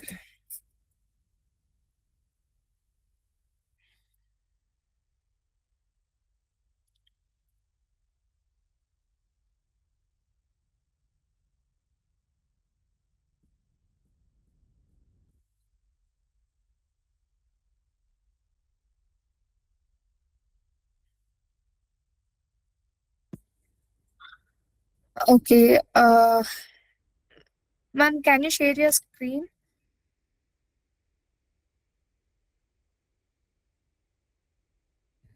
Snehal, ma'am, can you share your screen so that I can check where your issue is coming from the package, whether it is installed correctly or not?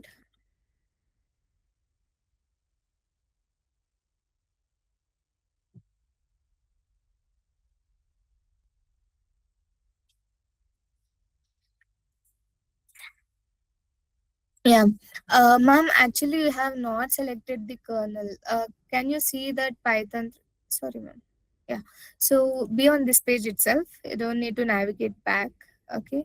So yeah, go to that. And on top, you can see that Python 3 IPY kernel. Yeah. Click on that. Click on this drop down. Select the, yes, you can select that one. This is the one you created today, right? Yeah, you can click on select. And there is an restart option here. Can you see on the top? Yeah, restart it. And now try to run it, ma'am. No, a restart once is enough. You can just run the cell. Okay, still you're getting this error. Okay, ma'am. Can you minimize the screen on the right side? This one, like Google Meet one. Yeah, you can click on into. Close the tab. Yeah. Can you close this? No, no, no. Yes, ma'am. Close that one. There is a close mark here. Can you see on the top right? Not in this one. On the right side. Yeah. So can you click on this more? Yeah. So can you go to add package first? Down. Come out of this box and yeah, click on that. And can you type Qiskit?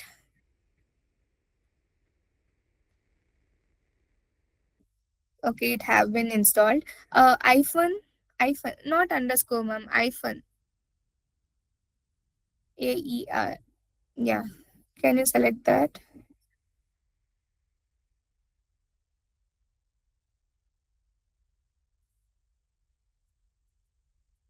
Add package. Yeah, already installed. Okay, fine, good. And next, matplotlib. First, you need to type the add a package.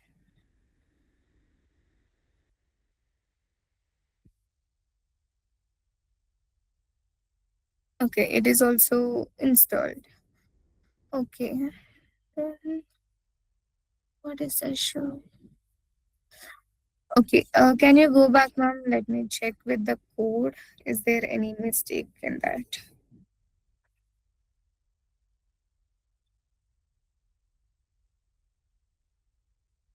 Yes.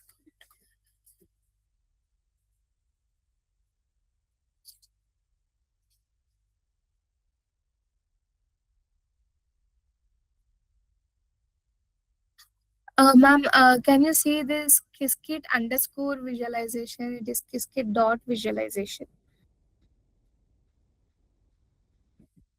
The fourth line. Yeah. You can just remove the underscore and keep it as dot. Yeah. Mm. Okay.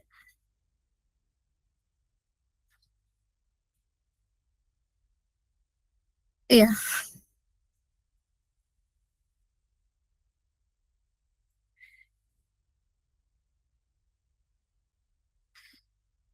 Okay. After get, there should be an underscore, ma'am. AER dot get backend. Yeah. Underscore. Yeah. Okay. You can stop sharing the screen.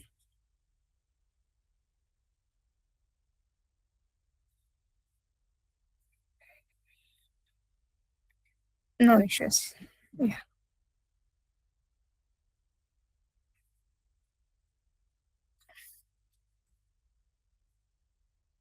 Okay. So let's resume it now. Okay, now we can resume with this one. So here we have created one variable and we have stored the 2 qubit circuit inside this variable. So whenever we are working on some operation on this, we can just call this variable itself. Okay, and next line, that is where I'll be calling this variable and I'm going to, yeah. So on this line, we are applying an operation to the qubit 0 specifically. Note that 0 inside this parenthesis, okay? So which tells the circuit exactly which qubit this operation should act on. And the operation itself referred to here as the X. So is what flips a qubit away from its default starting condition into the alternative condition. So after this line executes, qubit 0 will no longer be in its original condition. So it will have been flipped. Like qubit 1, meanwhile, remains completely untouched at this point since we haven't applied anything to it yet. So I want you to notice something as you type this. We are deliberately setting up qubit 0 to be in a definite flipped condition before we bring qubit 1 into the picture at all. Okay, so this is intentional and it directly sets up what we are about to do in the next line. So you can go ahead and type this line.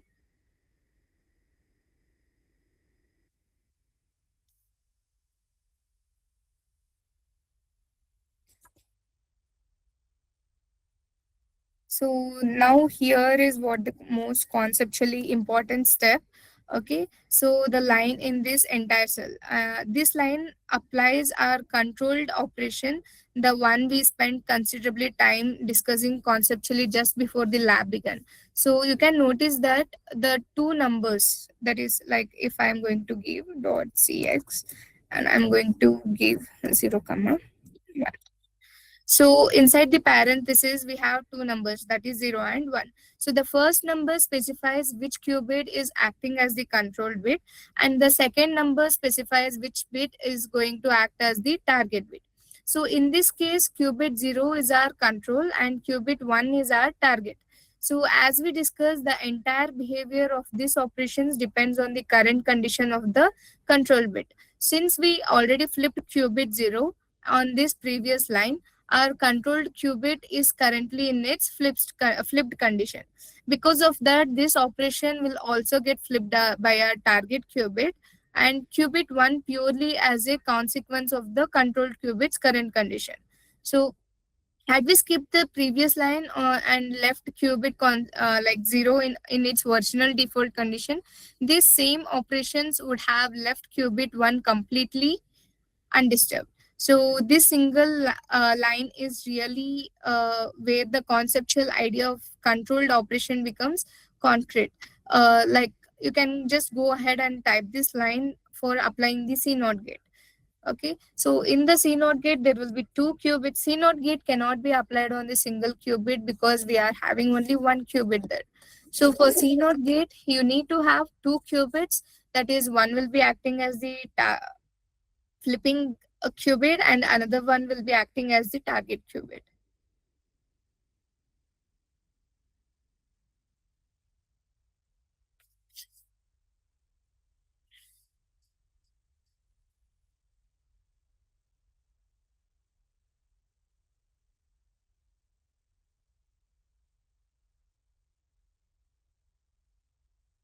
Installation failed. Ma'am, can you share your screen? Let me check it.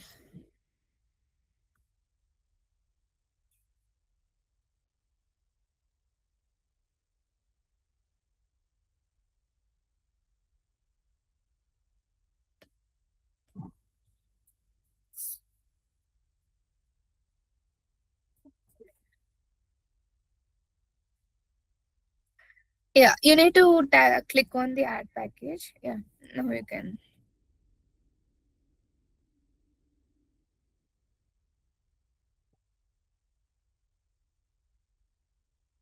Ma'am, you need to select the version, ma'am. You're not selecting the version. Type the matplotlib. First click on add package. Yeah, now type it.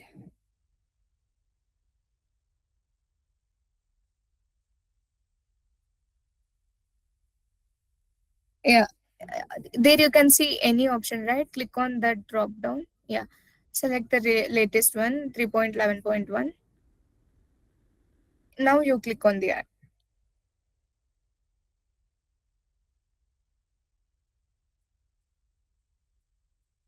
Yeah, so now you can restart the kernel and work on the program.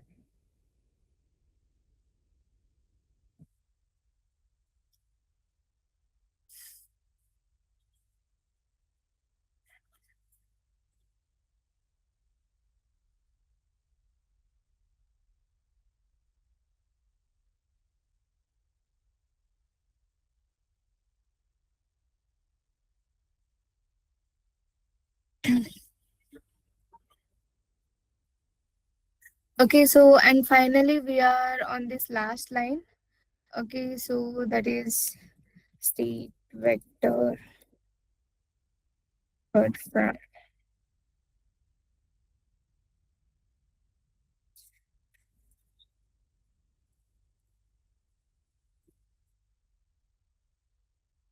So we are using the state vector tool we imported earlier to inspect the exact internal condition of our entire circuit. So as it stands right now. And after both of the operations we just applied, but importantly before any measurements have taken place. So this line doesn't modify our circuit in any way. It simply lets us look into inside it. and see precisely what condition our two qubits are collectively in. So you can type that line now and then go ahead and run this entire cell.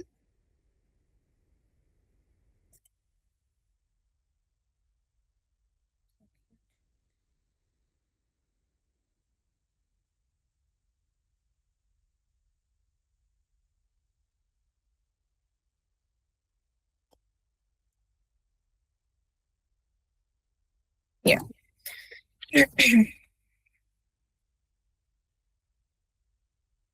So once you run it, you should be seeing an output describing the combined condition of your two qubit system.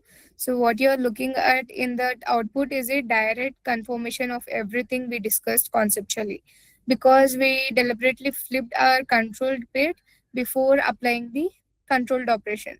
So both of our qubits should now show up as a having moved into their flipped conditions together, so with complete certainty and no ambiguity involved. If your output matches the expectations, it means your controlled operations behaved exactly the way we described in our conceptual discussions a few minutes ago.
Okay, so everyone, if you have executed till here and is not facing any issues, we'll take a short break and you can get back by 3:30, so we can resume with C naught gate implementation and we can visualize it using the bar graphs also. Okay, so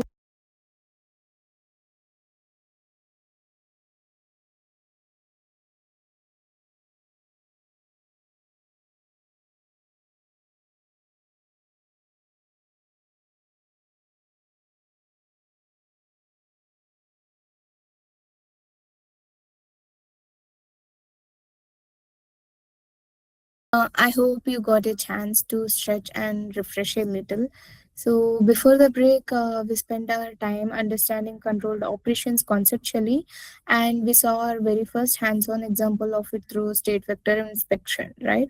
And in the second half, we are going to build directly on that foundation where we will formalize it properly into the C naught gate and then move into our final hands on lab of the day where we will actually observe correlations between the qubits ourselves.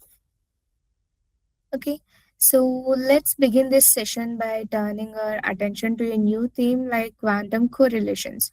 So everything we do for the remainder of today is going to build toward understanding what it means for two qubits to be correlated with one another and why that correlation matters to significantly in quantum computing. So, what are quantum correlations? So, let's start by asking, like, in a very careful and precise way. So, what we actually mean when we say two qubits are correlated. So, when two qubits are made to interact with one another, for instance, uh, through the kind of controlled operations we discussed before the break, right? So something important happens to their measurement outcomes. Specifically, the outcome you get when you measure one qubit is no longer independent of the outcome you get when you measure the other.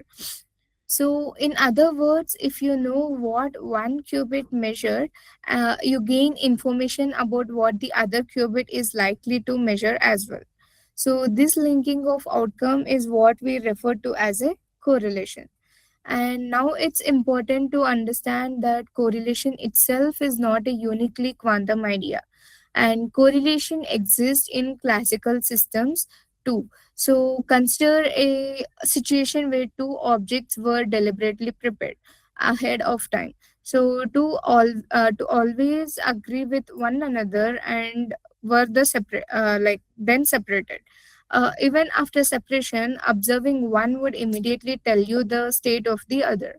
But this kind of correlation was, in a sense, deciding decided in advance before the objects were ever separated. So, this is what we refer as a classical correlation, a form of correlation that could, in principle, always be explained by some prior agreement or share history between the two systems.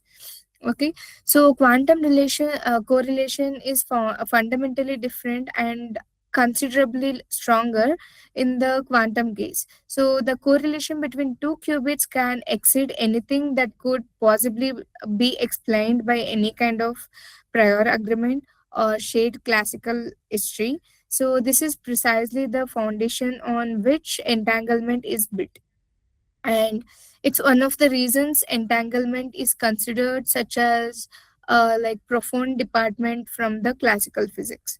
For today, our lab work is going to focus specifically on the correlation that emerged from the basic two qubit circuits using tools we already understand, particularly the C naught gate.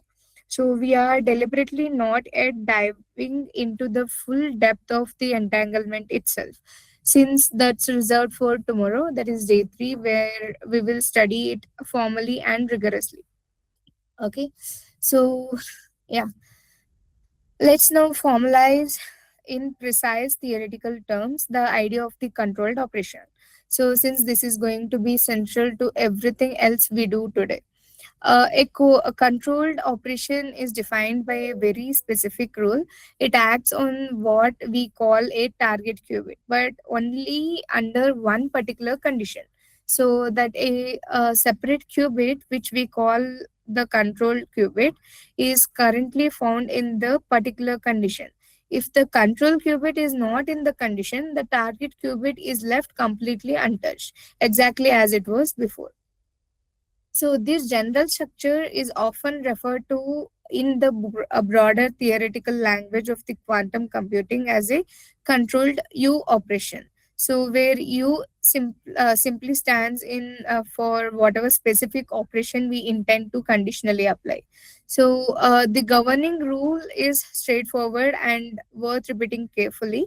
So if the controlled qubit is found in its default condition, the target remains entirely unchanged.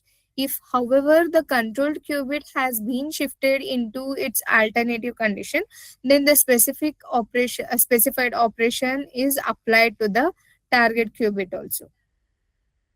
So now I want to draw out why this idea matters so significantly beyond just being a piece of circuit notation, because the controlled operations are quite literally the mechanism by which qubits stop behaving as isolated, because independent entities and begin to interact with and depend upon one another.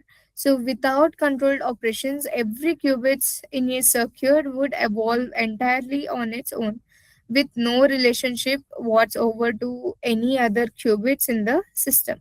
So it is specifically through controlled operations that correlations between the qubits are introduced. And this idea extends even further. controlled operations are not just a tool for creating correlations in a narrow sense, they are fundamentally the building blocks that underlies entanglement itself, and they appear as a core component in the vast majority of the multi-qubit algorithm used throughout quantum computing, so well beyond just the simple example we have working through today. Let's now take this general idea of the controlled qubit controlled operation and apply it one on a very specific and extremely important example. Okay, so the C naught gate, which stands for control not gate, and this C naught gate is widely regarded as the simplest possible two qubit gate, and yet despite that simplicity, it's also considered the single most important two qubit gate in this entire field. So, structurally, it involves exactly two qubits playing two distinct roles, and one qubit serves as the control, and the other serves as the target. The governing rule of this CNOT is very precise and worth stating carefully. So, if the controlled qubit is found in the alternative condition, the target qubits gets flipped away from whatever condition it was previously in. If the controlled qubit remains in its default condition, the target qubit is left completely undisturbed. And there are two additional theoretical properties of this CNOT gate that that are worth understanding clearly. So first, the CNOT gate is reversible. If you apply it twice in the succession under the same control and target assignment, the system returns exactly to whatever condition it was in before gate was first applied. And this reversibility is actually a general property shared by all the valid quantum operations, not just C naught specifically. But it's good, like concrete place to first encounter this idea. Second property is that this is a particular significant theoretical result. So the CNOT gate, when combined together with a appropriate set of single qubit operations, is sufficient to construct absolutely any quantum circuit whatsoever, no matter how complex. This property is referred to as forming a universal gate set. In practical terms, this means that no matter how sophisticated a quantum algorithm you might eventually study, whether it's used in cryptography or optimizations or simulations, it can be in principle be broken down into nothing more than a single qubit operations and repeated applications of the CNOT gate. So this is precisely why the CNOT gate receives so much attention early in any quantum computing curriculum. Now let's look at this behavior laid out in a complete systematic way, covering very possible starting condition. So what you are looking at here is a complete enumeration of every possible combination of controlled and target conditions. So along with the resulting conditions of the target after the CNOT gate has been applied, walking through this carefully, when the control is in the default condition, the target remains exactly as it started. So, regardless of what conditions the target itself was in, this confirms in both possible target scenarios that an untouched control leaves the target completely unaffected.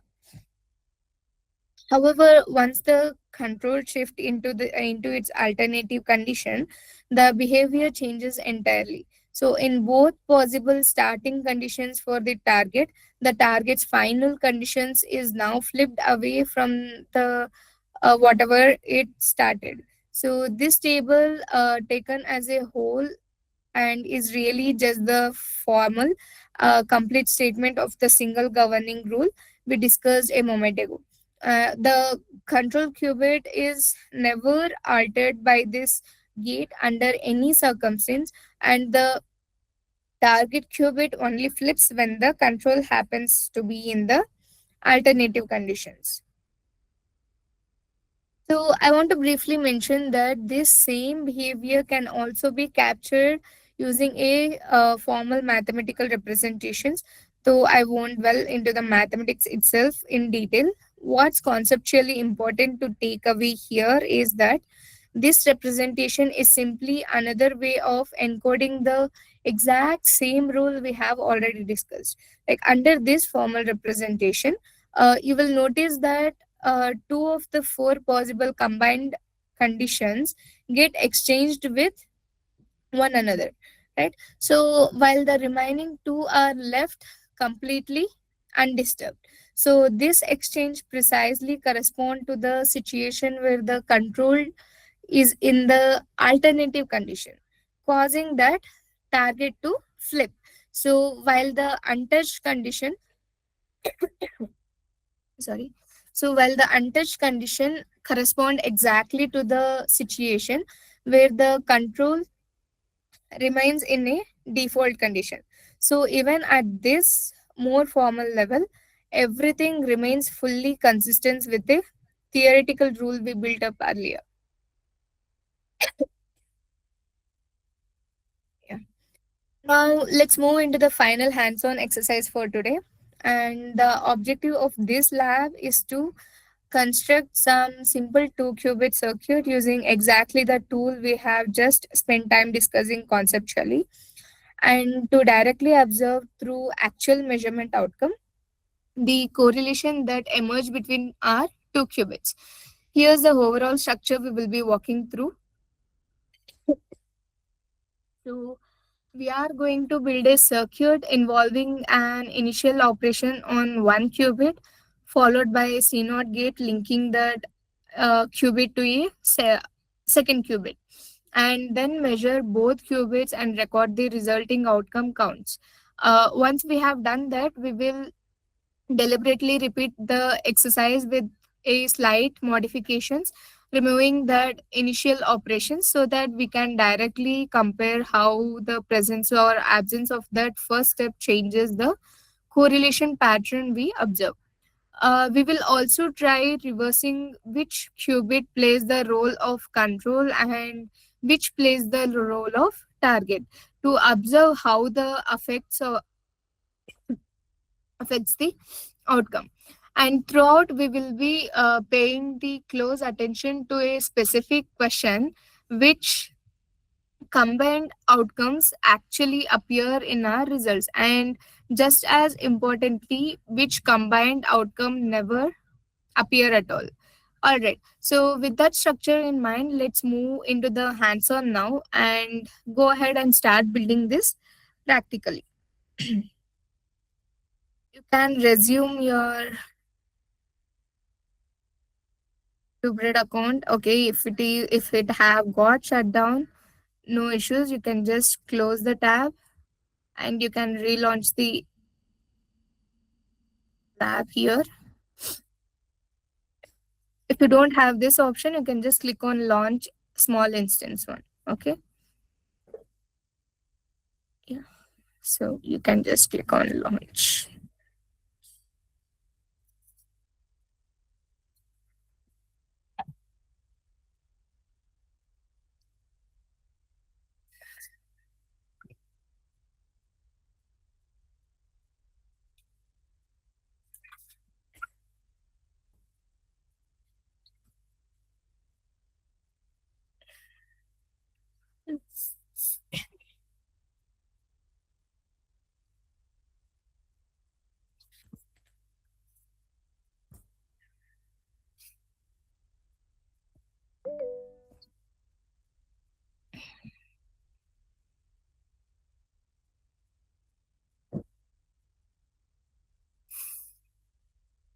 Okay.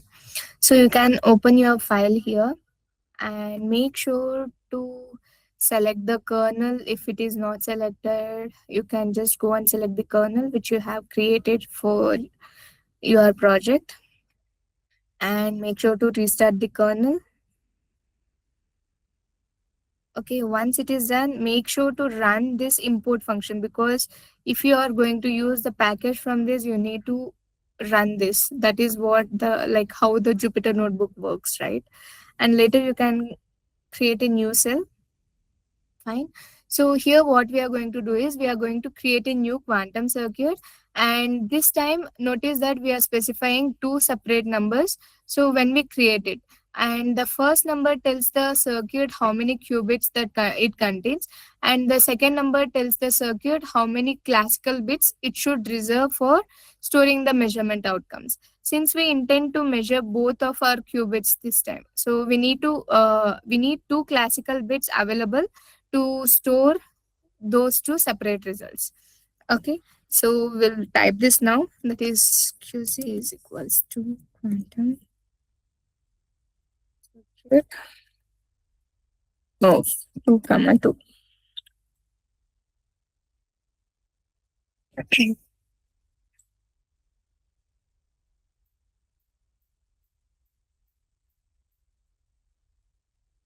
Okay, next what I'm going to do is just as we did before the break, like we are going to apply an operation to the qubit 0 that flips it away from its default condition. So this sets up our controlled qubit in a definite known condition before we bring the second qubit into the interaction.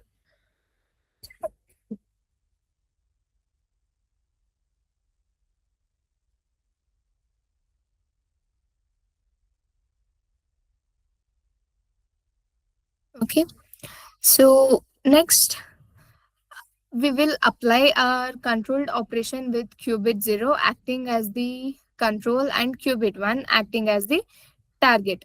So based on everything we just discussed conceptually, since our control qubit has already been flipped, we should expect the target qubit to flip as well, right, as a direct consequence. You can type qc dot.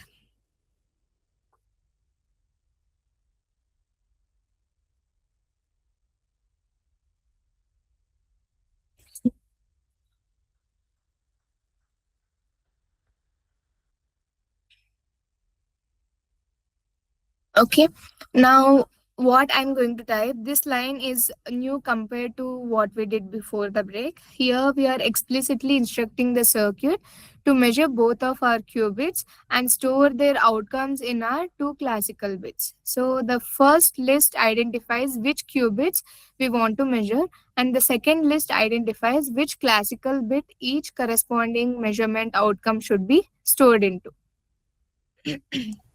Ma'am, excuse me. Yes, ma'am. Can you zoom it a little? Yeah, sure. Yes. Okay. Is it okay, ma'am? Yeah, ma'am. Now it is visible. Okay. Yes, sir.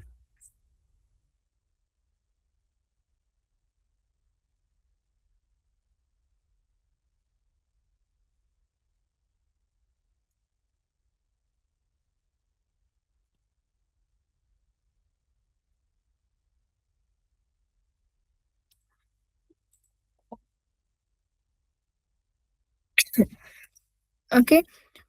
So now on a fresh line, we are going to actually execute this circuit, and we are using the backend we set up earlier in the day. And we are specifically that we want this circuit run a large number of times, repeated many times over, so that we can build up a reliable picture of outcome pattern rather than relying on the result of any single run, right?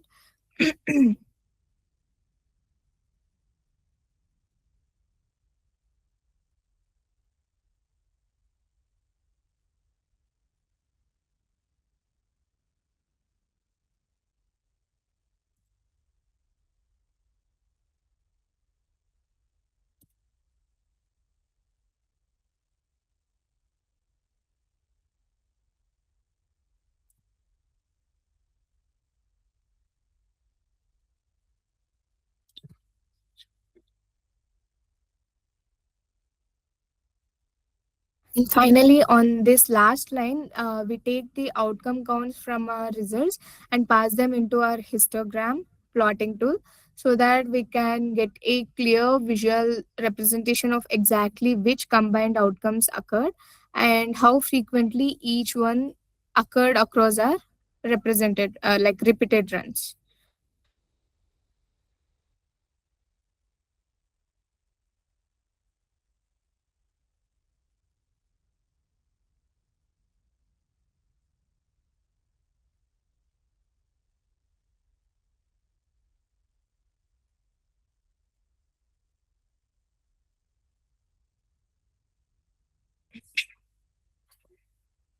Now you can go ahead and run this cell. Make sure to run the import cell first and then you need to run this one.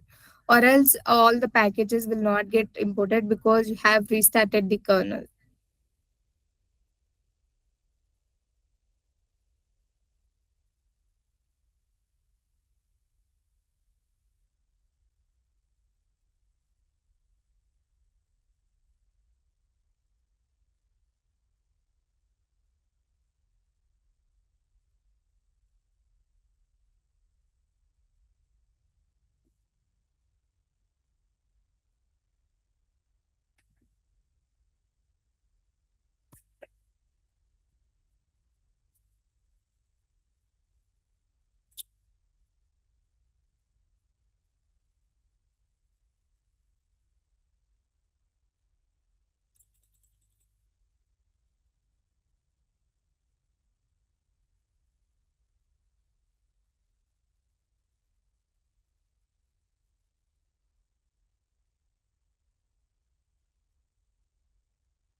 Okay, is everyone on the same page or anyone facing issues?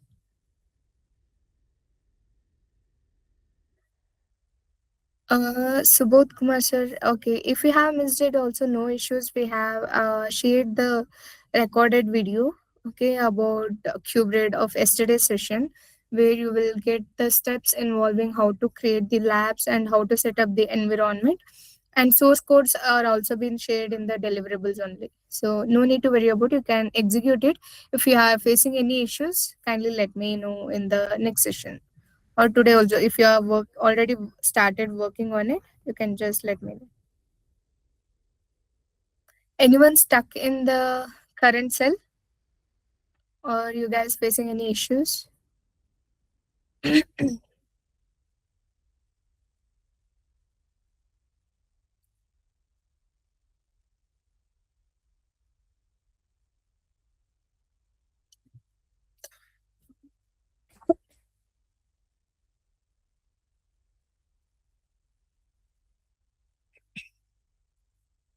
Okay, now take a look at your resulting histogram.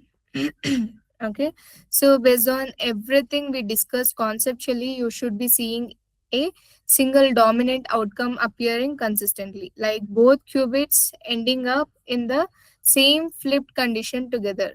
So essentially every single time across all of your repeated runs. So this is a very direct visual confirmation of the correlation we have been building towards conceptually. And the two qubits are not behaving independently of one another at all. So their outcomes are moving together consistently as a direct consequence of the controlled operations we applied between them.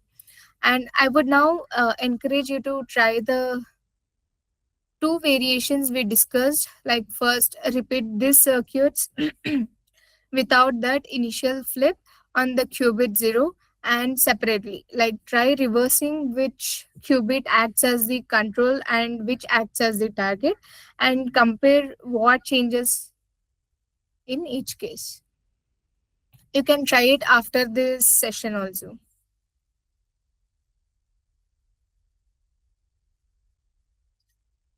Does anyone have doubt till this hands on?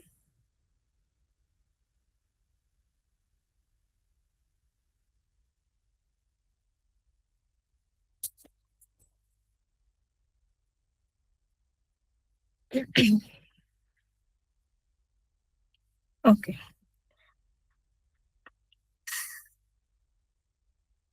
fine. So let's now pause and open this up as a quiz. Okay, so you can drop your answers in the chat box. So in a C not gate, if the control qubit is 0 and the target qubit is 1, so what is the target qubit after the gate has been applied?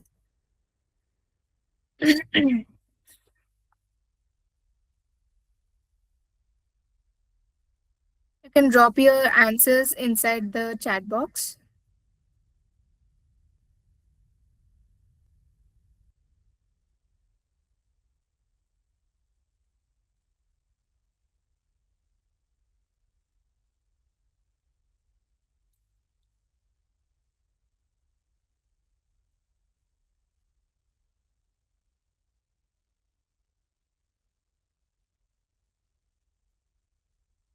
Yes, absolutely. It is so correct. Why? Because when target bit is, oh, sorry. So,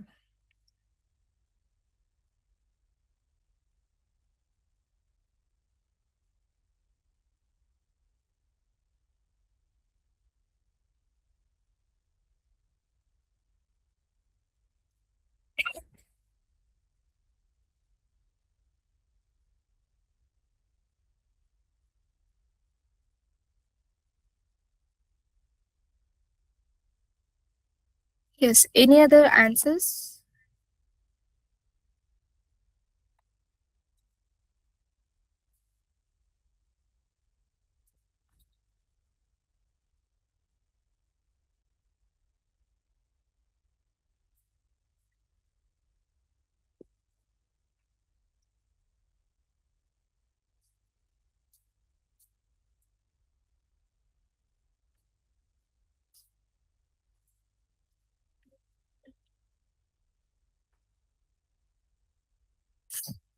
Okay. So I think, yeah, Archana ma'am have answered the correct answer. Yes, because target is unchanged when the control bit is 0, right? Because if the initial stage is not at all flipped, means the target bit will not get flipped. If there is any flipping of the bit occurs, that time your target bit will get flipped to the next stage when you are applying the gates. I think everyone's energy has gone down after repeated theory sessions and hands on. Okay. Only just last two questions I'll be asking. So no need to worry. After that, we can wind up the session. Okay. So yeah. Uh, we'll have a quick discussion about it, like you can share your thoughts on this. So I want everyone to take a few minutes to really think this through, and then go ahead and drop your thoughts directly into the chat box. I'll be reading through your responses. So here is the central question I want you to sit with. So why is it that a single control qubit is able to determine the fate of the another qubit, even though the two qubits were never entangled with one another beforehand? And to help you think this through, consider these related angles, as well as, is the C naught gate itself actually creating entanglement in this particular scenario, or is it doing something more limited, simply applying a condition flip? So, what do you think would change if, instead of starting any definite conditions, our control qubit had been placed into a blended conditions beforehand? And finally, when where in the classical digital logic have you previously encountered a small control target style of relationship? You can go ahead and take a few minutes to think this through and discuss among yourself, and drop your thoughts in the chat box now.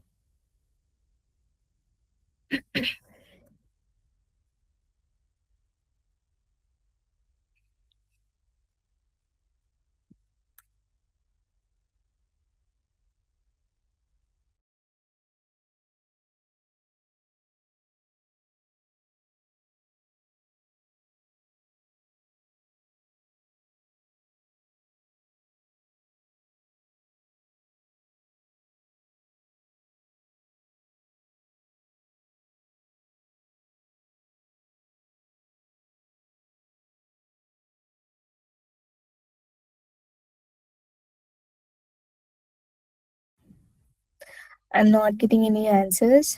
Like, did you guys really understood the concepts for today, or is it causing any difficulties in understanding concepts? Should I move even more slow?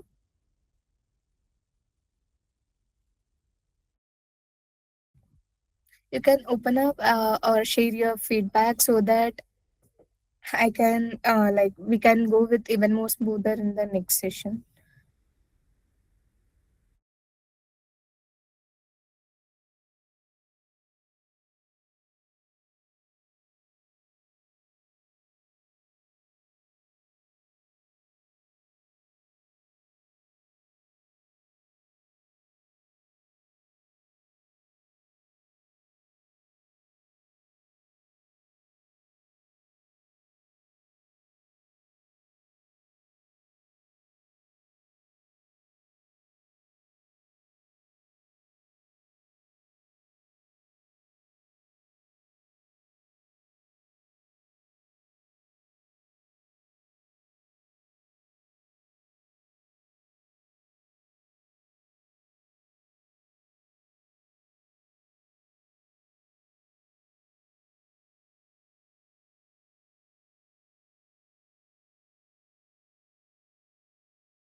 Okay, so no one is answering. I'll be only answering it.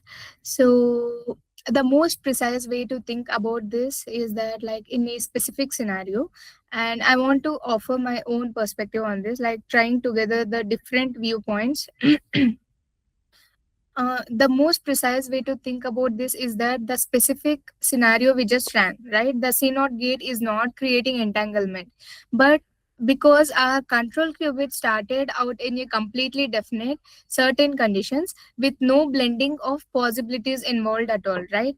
And entanglement as well, as we discussed earlier, only becomes relevant when we are dealing with the combined conditions that cannot be broken back down into separate independent, right? In a principle still describe each qubit's conditions individually even after the C naught gate was the applied. So there was never a point where the two qubits became inseparably linked in a former sense. So what we are really observing here is best described as a conditional flip in the, not the entanglement. Okay, so here whatever the thing we are observing is entirely is about flipping the gates. So that's it. This exercise sets up something extremely important for tomorrow. So if our control qubit had instead been placed into a blended conditions before the CNOT gate was applied, the outcome would have been fundamentally different. Like, and that specific scenario is precisely what leads us directly into the genius, entanglement will be created. So you will be seeing it in the tomorrow session how CNOT will play major role in creating the Bell state, that is the entanglement state between the two qubits. Okay, if not about the discussion, at least answer for the final quiz, at least. Okay, so let's now put this understanding to the test with a quick quiz question. Take a moment to read through it carefully, and once you have settled on an answer, go ahead and drop your choice, just the option letter in the chat box.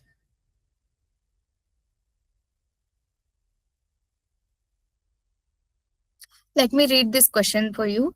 So here's the scenario. A circuit applies an operation to the qubit 0 and that places it into a blended condition.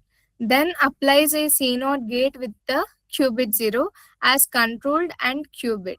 So one as the target and finally measures both the qubits. So the question is, which combined outcomes are possible here?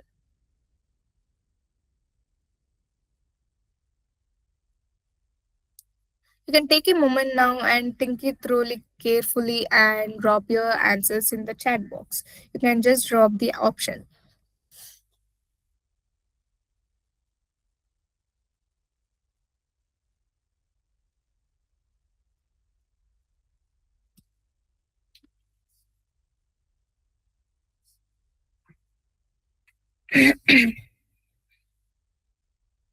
Okay, I think only Archana ma'am is active. She had coffee, I guess. Everyone is sleeping. Okay, Ranjita ma'am, I got another vote. Anyone else woke?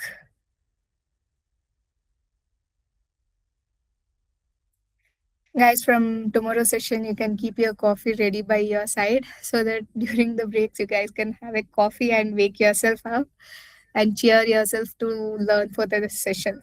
I think tomorrow it will be even more interesting because it is a even more complex circuit than the 2 qubit, which is a Bell state one. I am so eager to teach you guys about it because tomorrow we are not just going to sit and run it on the simulator. We will work on the actual real quantum computers. I think you guys are excited about running it on quantum computers, right? Yeah. Thank you, ma'am. Okay, all right. The let's go through this together. Okay, for this, the correct option is C. Why? Because only two specific combined outcomes are possible and they occur roughly equally often, right? And each close to about half the time. And here's the reasoning behind why this is correct.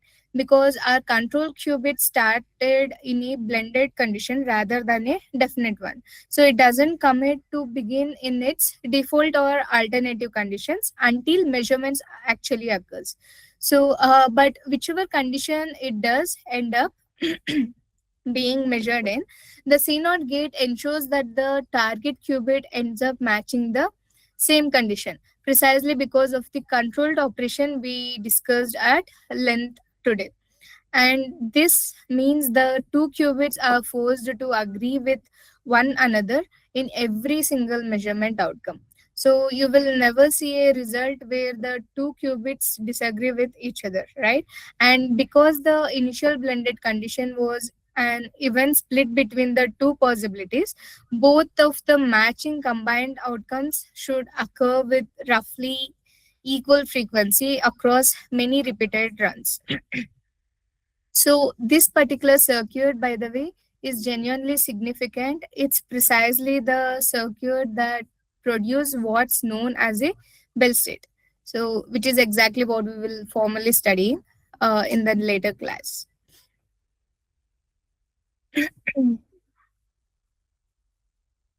Okay, let's take a moment to consolidate everything we have built up across today's entire session. Okay, so we learned the multi-qubit systems require an exponentially growing amount of information to describe fully as the number of qubits increase. And we understood that controlled operations are the mechanism through which one qubit is able to influence the another, and that this forms the basics of the interactions between qubits in any quantum circuit. And we studied the C0 gate specifically is considered depth, understanding its governing rule, its reversibility, and its roles as part of a universal gate set capable of constructing any quantum circuit whatsoever. And in our lab work today, we directly observed through actual measurement outcomes how two qubit circuits can already produce meaningful correlations between qubits even before we have formally introduced entanglement. So tomorrow on day 3 we take the natural next step. So we move from the correlations into the formal rigorous study of the Bell states and entanglement itself. Yeah. So that brings us to the end of today's technical content, and with that, we also wrap up day 2 of our FDP.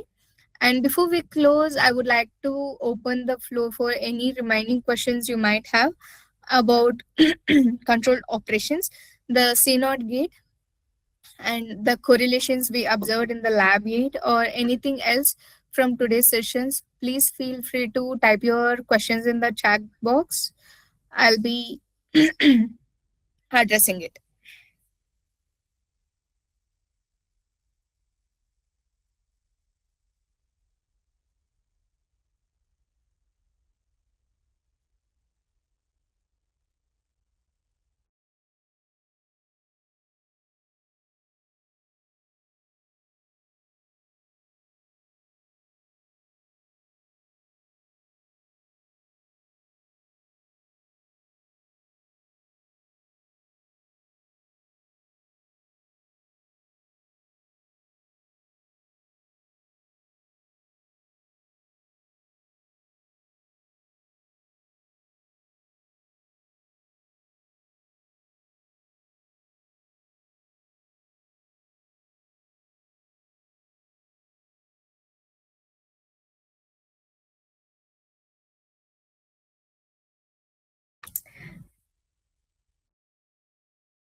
Okay, I want to sincerely thank all of you for your engagement and participations today. And the discussions were thoughtful. The quiz response was limited. I hope everyone will get their coffee tomorrow. And yeah, so with that, we conclude day two of our program. Tomorrow, we move into bell states and entanglement, where a lot of what we have built conceptually today is going to come together in a very satisfying way. Okay, so I see you. I want this. I don't want the same energy, a little bit with high, more energy will be required for tomorrow's sessions. So thank you all once again for your time and energy today. And I look forward to contributing this journey with you tomorrow. Have a wonderful rest of your day.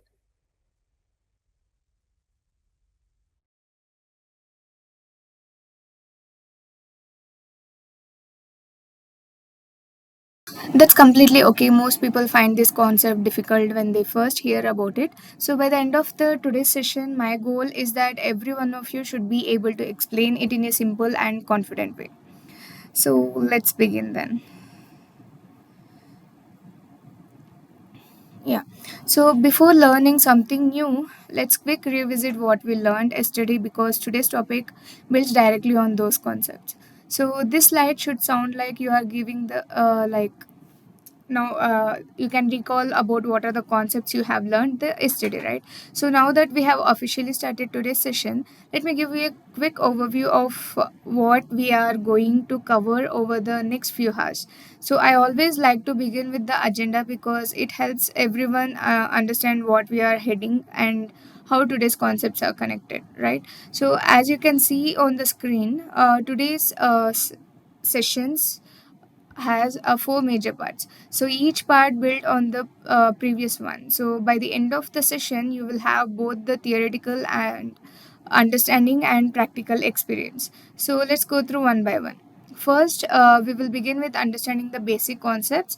Like before writing any code, it's important to know what we are trying to achieve, right? So we will answer questions like what exactly a bill state is, why it is called as bill state, what is entanglement, why is entanglement considered one of the most important features of the quantum computing.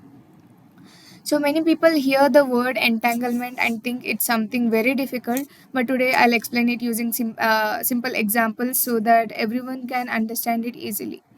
Okay.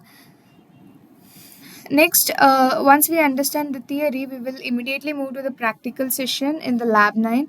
So we will create our first Bell state using the qBraid platform. Instead of simply copying the code, we will build the circuit step by step.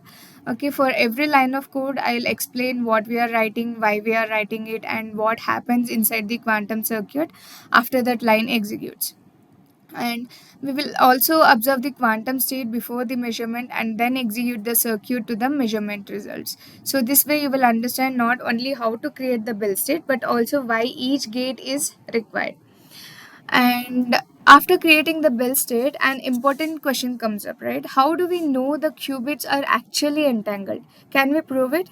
Right? That's exactly what we will discuss in the next session. We will understand how measurements helps us verify entanglement. Okay, and we will analyze the outputs carefully and see why only certain measurements results appears. So this is where the theory starts making practical sense. Finally, we will perform another hands-on activity. We will analyze the relationship between the two qubits after the measurement. And you will notice something increasing. Whenever one qubit is measured, the other qubit's result is closely related, and we will study these correlations and understand why Bell states behave differently from two independent qubits. And these experiments will help you visualize what entanglement actually looks like through the measurement outcomes. So if I summarize today's journey, it will look like this. Like first we will understand the concept, then we will implement it. Next we will verify whether our implementation is correct. Finally we will analyze the result and understand the behavior of entangled qubits. Govardhani, you are muted, I think. Hello. Yeah, thank you, ma'am. Sorry. Okay.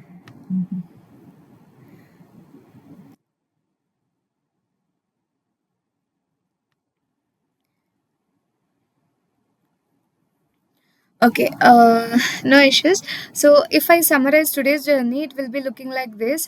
First, we will understand the concept, then, we will implement it. Next, we will verify whether our implementation is correct or not. And finally, we will analyze the result and understand the behavior of entangled qubit. So, today's session is not just about learning a new concept, it's about understanding it and implementing it, verifying it, and analyzing it. Okay. Yeah. Now that you know today's roadmap, before we learn something new, let's spend a few minutes revisiting what we learned yesterday. So today's topic is actually built on yesterday's concepts. Okay. So a quick recap will help us connect everything together. So let's move to the day two recap. So before we start, like in quantum computing, every topic builds on the previous one, right? So if we clearly remember yesterday's concepts, today's topic will become much more easier to understand. So yesterday we moved beyond single qubit system and started working with multiple qubits. Until then we had mainly focused on understanding how one qubit behaves, how it can be in a state of 0 1 or a superposition of both. But in real quantum computers we rarely work with just one qubit, and most useful quantum algorithms require multiple qubits working together, right? So yesterday we created our first 2 qubit circuit and learned that once we have more than one qubit, something interesting happens. So the qubits are no longer completely independent. We can make one qubit influence the another using the controlled operations. So that was our first step towards understanding quantum system. Next, one of the most important gate we learned yesterday was the control NOT gate, also called as C NOT gate. So let's quick remember how it works. The C NOT gate have two qubits, and one is called the control qubit and the other is called the target qubit. And the controlled qubit decides whether any action should happen or not, and the target qubit is the one that may change based on the controlled qubit's action. Now here's the important rule: the target qubit changes only when the controlled qubit is in the state of 1. If the control qubit is 0, nothing happens. If the control qubit is 1, the target qubit will get flipped. So that simple rule is what makes the C0 gate different from the gates we studied earlier. Okay, and yesterday we also observed something interesting, right? So when we measured 2 qubits after running certain circuits, we started seeing relationships between their measurement results. So instead of looking at 1 qubit by itself, we began looking at both the qubits together. Like something, the result of 1 qubit gave us the information about the other qubit.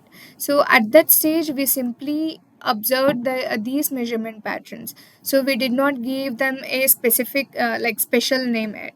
Today we will understand why those patterns happens. Now think about what we already know. We know how to create a superposition using the Hadamard gate, and we know how to create C0 gate. We know how the C0 gate works. Today we are going to combine these two ideas. We will first create the superposition using the Hadamard gate, and then we will apply the C0 gate. Okay, just these two operations are enough to create one of the most famous quantum state, that is the Bell states. And once we create a Bell state, something very special happens, that is the 2 qubits will become entangled.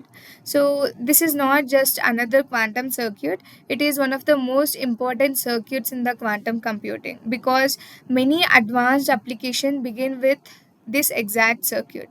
For example, quantum teleportation, superdense coding, and cryptography, as well as quantum communication, many quantum algorithms, all these make use of the entanglement in one way or the another. So today's session is actually a continuation of everything we have learned so far. And we are not learning something completely new, we are simply building on the concepts we already understand. So now that we have refreshed our memory, let's officially begin with the today's topic. So we will start with the simple question. So what exactly is the Bell state and why is it so important in the quantum computing? Okay, so from this point onward, we will focus on understanding Bell state and the idea of the entanglement. So in engineering, it's always better to understand the concepts first and implement it later, right? So if we directly start coding without knowing why we are doing something, it because it becomes difficult to remember later. So today's objective is very simple: by the end of this concept session, you should be able to answer the questions like what is Bell state, what is entanglement, why is it considered one of the most important discoveries in quantum computing. Okay, so let's start with the name itself. What is a Bell state, right? So a Bell state is a special quantum state involving 2 qubits. Notice that I said 2 qubits. Like a Bell state cannot exist with only 1 qubit. We need 2 qubits because the entire idea of entanglement is about creating a relationship between the two quantum particles. Okay, so the slide says Bell state are four special 2 qubits, right? And states that shows maximal entanglement, which means imagine two students writing an exam. Okay, normally each student writes independently. One student's answer doesn't affect the other student's answers, right? But similarly in classical computing, if we have 2 bits, each bit behave independently. One bit doesn't know what the other bit is doing. But in quantum computing, we can create a situation where 2 qubits behave like a team instead of behaving independently. Okay, so that special relationship is called entanglement. Among all possible entangled states, there are four very important nodes. These are called as Bell states. So they are named after the physicists like John Stewart Bell, who studied how quantum systems behave differently from the classical system. Now let's look at the mathematical expression mentioned here. We have 5 plus, right, range is equals a range of fraction of 0 0, range plus 11 range of square root of 2 means. Now don't worry if this equation looks unfamiliar, we will understand it step by step. Let's look at the 0 0 state. Okay, this simply means first qubit is 0 and second qubit is also 0. So similarly in the 1 1 state also. Okay, so here the first qubit is 1 and the second qubit is 1. Now notice something interesting. Do you see the state of 0 1 anywhere? No. And 1 0 anywhere? No. Why? Because only 0 0 and 1 1 are the present one. So that means before measurement the system is in a superposition of these two possibilities. When we measure something we will get 0 0 and sometimes 1 1, but we will never get the answer of 0 1 or 1 0. So we will actually verify this during our today's lab. And yeah, so can I ask you some questions like which measurement results do you think are possible from the equation, whether it will be 0 0 or 1 1 or 0 1 or 1 0? Exactly, what will happen when we are executing some circuits?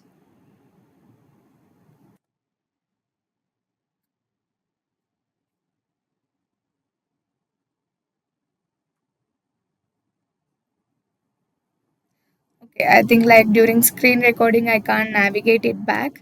It's fine. You can drop your answers in the chat box. Whether like after executing the bell state, what are the states will be present when we do the measurements. So you can drop it in the chat box. I'll check it in the later session. Okay, once I have finished my slides. Okay, now comes an interesting question. How do we actually create the bell state, right? So, do we need any 10 gates or 20 gates, a very complicated circuit? No. So, we need only two quantum gates. The first one is Hadamard gate and the second one is C0 gate. That's all. So, this is one of the reasons bell states are taught first in almost every quantum computing course. So, with just two simple gates, we can create one of the most important gate states. First, the Hadamard gates create the superposition, and then the C0 gates create links the second qubit with the first one. Together, they create the entanglement. So later in the lab, you will see this happen step by step. Now look at this statement. So the two qubit cannot be described independently. This is actually the heart of today's session. Normally, if I ask you, what is the first qubit doing, and you should be able to answer what is the second qubit doing, right? Again, you should be able to answer, but in a bell state, you cannot completely describe one qubit without considering the other. So they become connected. The complete information exists only when we consider both the qubits together. Okay, this is why bell states are so different from the ordinary quantum states. And finally, why are these called as Bell states? They are named after the physicist called as John Stewart Bell. Bell was interested in one of important question: can quantum mechanics produce correlation that classical physics cannot explain? So to answer this, he proposed something called as Bell's theorem. So his work became one of the foundation of modern quantum information science today. So when we say Bell state, we are remembering the scientists who helped us understand the unique nature of quantum entanglement. So now that we know what a Bell state is, let's discuss why entanglement receives so much attention. Like, why is everyone talking about it, and why is it considered one of the greatest discoveries in the quantum physics? So the first point says entangled qubit shows correlation stronger than anything possible classically. Let's understand this carefully. In classical systems, two objects can certainly be related, right? So, for example, two synchronized clocks or two copies of the same document, they are correlated, but their relationship is limited by the classical physics. So quantum entanglements creates much more stronger relationship. So the measurement results remain connected in a way that cannot be explained using a ordinary classical ideas. This is why entanglement attracted so much interest. And the slide says measuring one entangled qubit instantly determines the outcome of the other. So this sentence often surprises people, right? Many people misunderstand it. Let me explain. Suppose we create a Bell state, then we separate two qubits. If we measure one qubit and get 0, and the other measurement will also follow the correlation expected for the Bell state. Similarly, if the first gives 1, the second also gives the correlated result. So the important thing is that the relationship already exists because of the entangled quantum state. Okay, so now let me clarify something. Many people think, like, if the result appears instantly, does it mean information travels faster than light? The answer is no. Nothing is traveling faster than light. No useful information is being sent from one qubit to another during this measurement. The measurement outcomes are correlated, but this cannot be used as a communication system. Okay, this is a very common misunderstanding, so always remember this point. And now let's see where entanglement is actually used. It plays major role in actually quantum communication, cryptography, teleportation, and quantum algorithms. Right? In tomorrow's session, we will actually study about quantum teleportation. You will see the Bell states become the foundation of that protocol. So today's topic is preparing for the tomorrow's concept.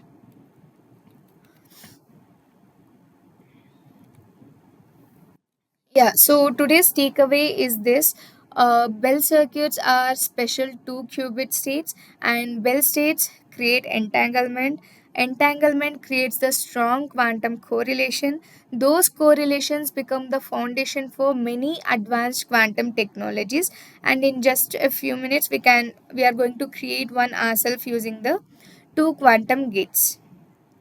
Okay, so now that everyone understands the theory, it's time to move from concepts to implementation.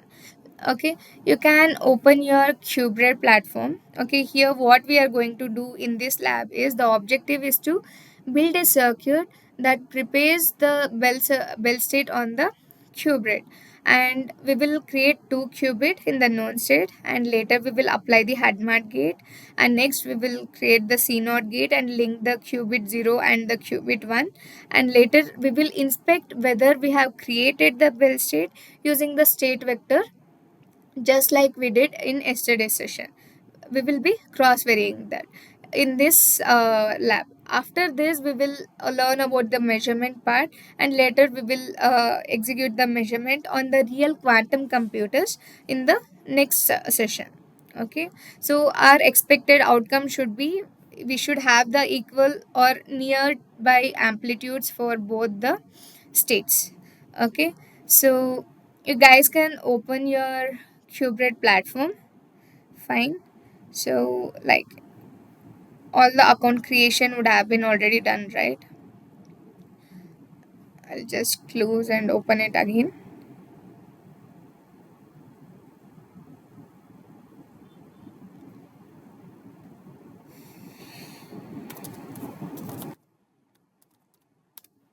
Yeah, so I'll just log in and launch my instance.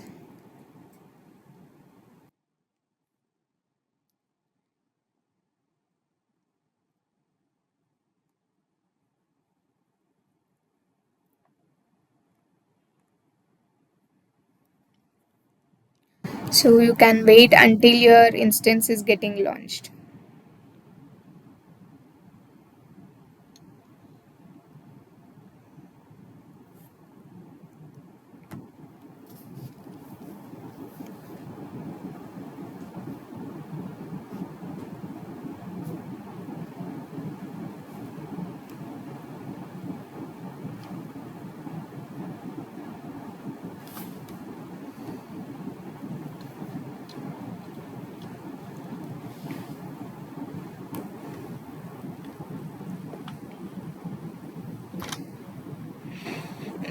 you can go back to our folder. Here you can create the new folder, okay, and name it as day 3. Okay, and if you have already downloaded the libraries, like yesterday, if you have already created the environment, you don't need to create it again. If not, you can create the environment just like how we used to do in the day 1 and day 2 session. So if anyone needs to create the environment, can raise your hand so that I can wait until you guys are going to create the environment.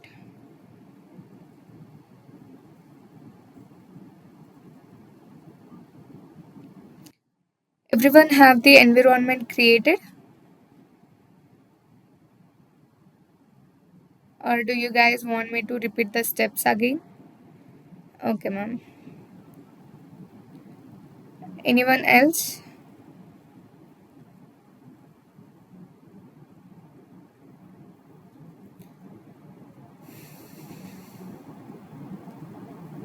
Okay, then cool. We'll move to the answer. Can we use? Yes, you can use the already created environment because we are not going to install any new package now.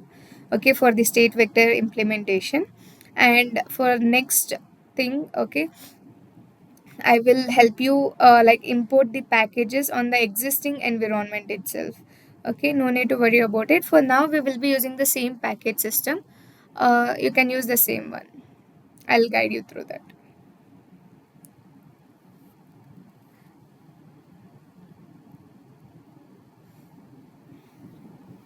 Okay, then we'll move to the hands-on part.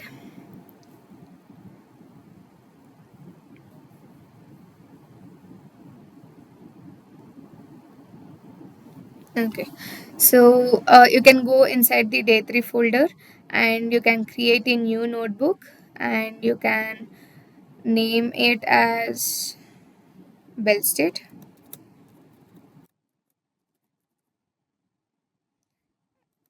vector. Okay, so once you have done that, let me know.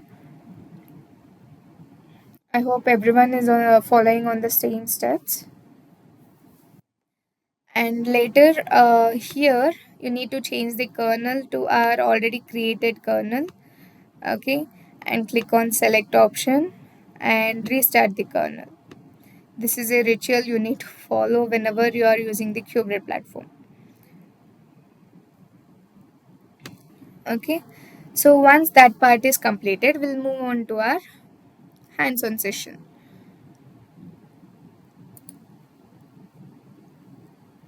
Okay, so now we are inside the qBraid, right? And whenever we write a Python program, the first thing we usually do is import the libraries that we will be needing, right? Think of these libraries as ready-made tools. Instead of writing everything from scratch, we simply import the functions we need. Just a minute.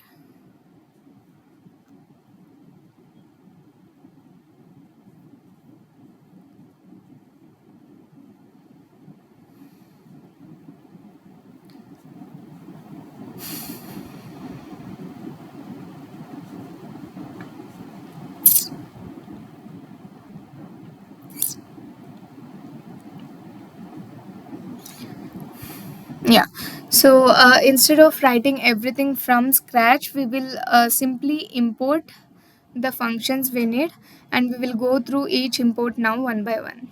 Okay, so firstly we will import Qiskit from the quantum circuit, from quantum circuit from Qiskit.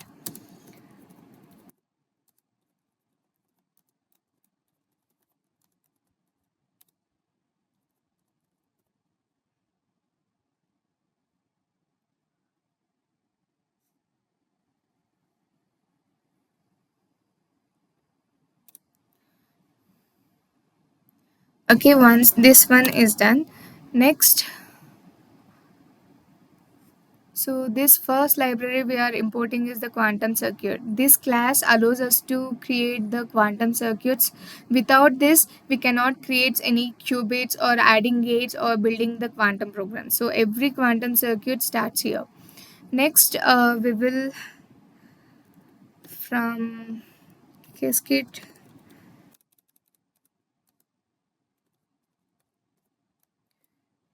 AER, we will import AER. Okay, so we are importing AER, which provides a simulator right now. We are not implementing it inside the quantum computer. Okay, so instead we will use a simulator first to study about the state vector, whether we have created the Bell state correctly or not. In the next section, we will run it on the different simulator like AWS state vector simulator as well as the quantum computer in the second half. Okay, and next we'll import the state vector from cascade dot quantum info.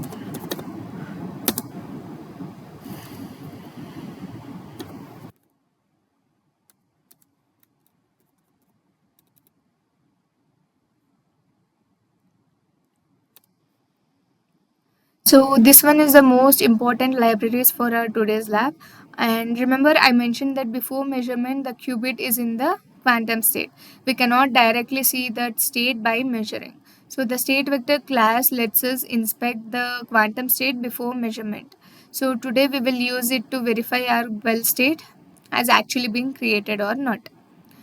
Next, I'll import the plot histogram from the cascade visualization.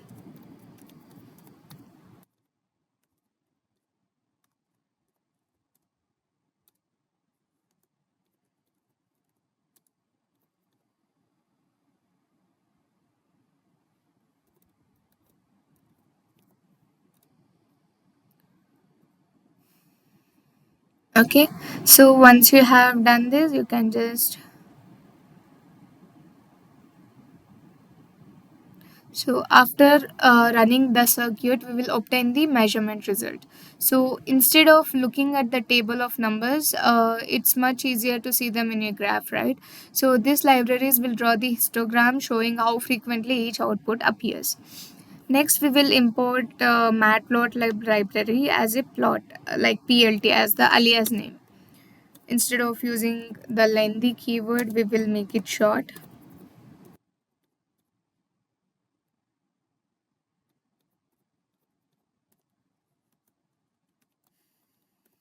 Okay, so this is general Python plotting library. We will use it whenever we need to display the graph. Next, we are going to create our backend. Sorry, this is PLT. It's just a variable.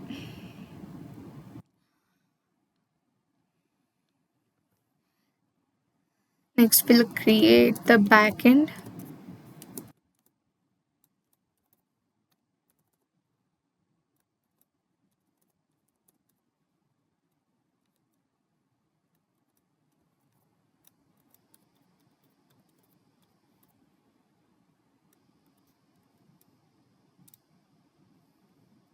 So here what we will do is we will tell Qiskit which backend to use, and a backend simply means like where the circuit will run. Okay, so today our backend is AER simulator. So every circuit we execute today will run on the simulator.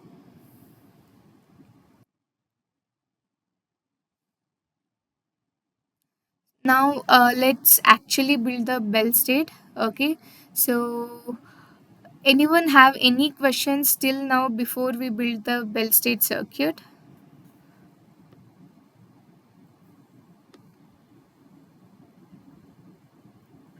I'm moving slowly because most of them have not been able to like complete the labs in the previous sessions.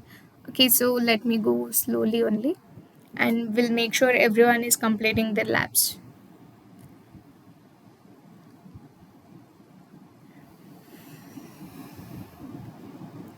Okay then.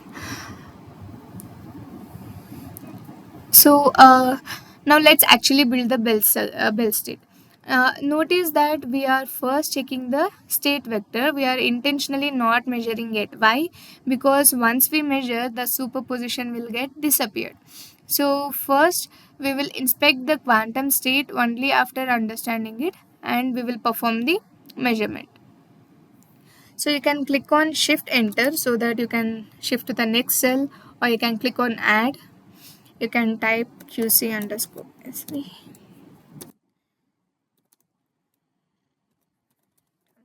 So cute. So I'm creating a new quantum circuit containing 2 qubits. Right now both qubits are automatically initialized to 0. Nothing has happened yet.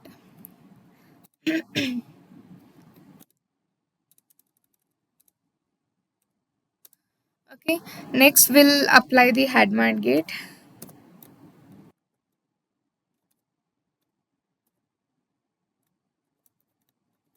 So now I apply the Hadamard gate to the qubit 0. This is the most important step. So before this line, qubit 0 was definitely 0. After this line, it enters to the superposition. It is no longer definitely 0 or definitely 1. Instead, both possibility exist together. So if I skip this step,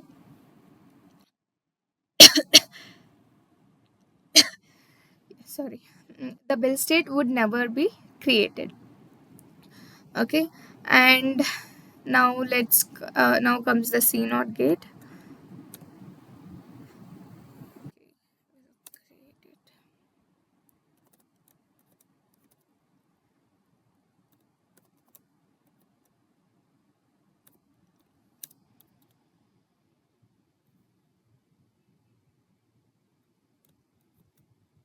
Okay, so notice the parameters, like 0 means the controlled qubit, 1 means the target qubit. Since the control qubit is already in the superposition, the C naught gate acts on both the possibilities simultaneously. This is the moment where entanglement is getting created.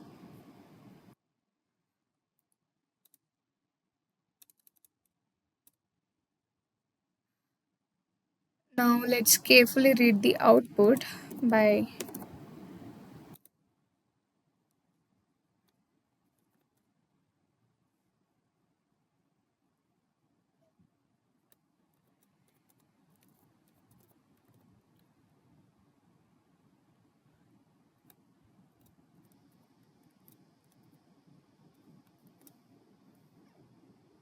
okay.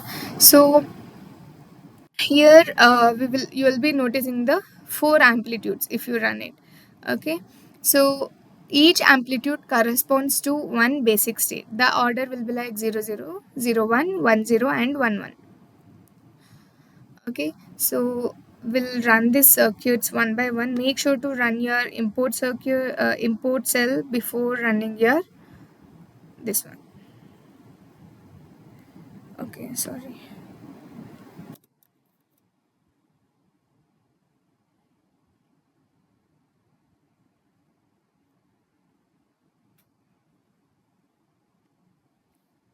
Instruction.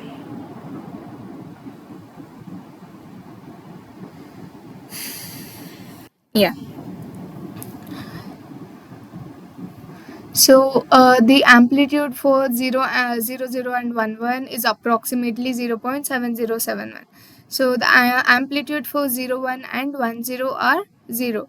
Why 0.7071 means if you do the square root of this one, this matches exactly the Bell state equation we discussed earlier. So before measurement, our circuit has successfully prepared the state. Okay, and that means our Bell state has been created successfully. And now we have confirmed that the Bell state mathematically using the state vector. The next step is to measure the qubit and check whether the experimental results also match what we expect. We will add measurements and execute the circuit multiple times and verify that only 0 0 and 1 1 appears with approximately equal probability after everyone completes the hands-on exercise. And we have discussed your observations, and we will take 30 minutes break before returning for the next session on the entanglement verification through the measurement. So these two yeah, you can take for 30 minutes and you can come back by 3:30 so that we can resume our session from there, where we will do the measurement part and we will try to implement the same bell state on the real quantum computers. Okay.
No, ma'am. It is setting the environment. Here the network connection is intermittent, so couldn't able to come up from this. Here the internet connectivity is intermittent, so couldn't able to come up with you. I am setting up the environment. Okay, ma'am. If any doubts, I'll ask you in the next session. Thank you so much.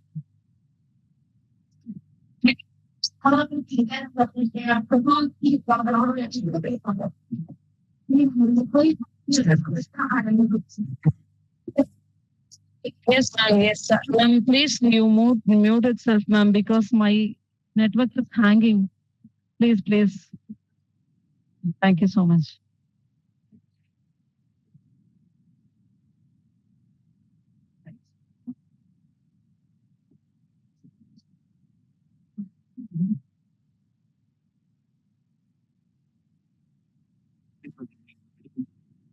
No option, ma'am.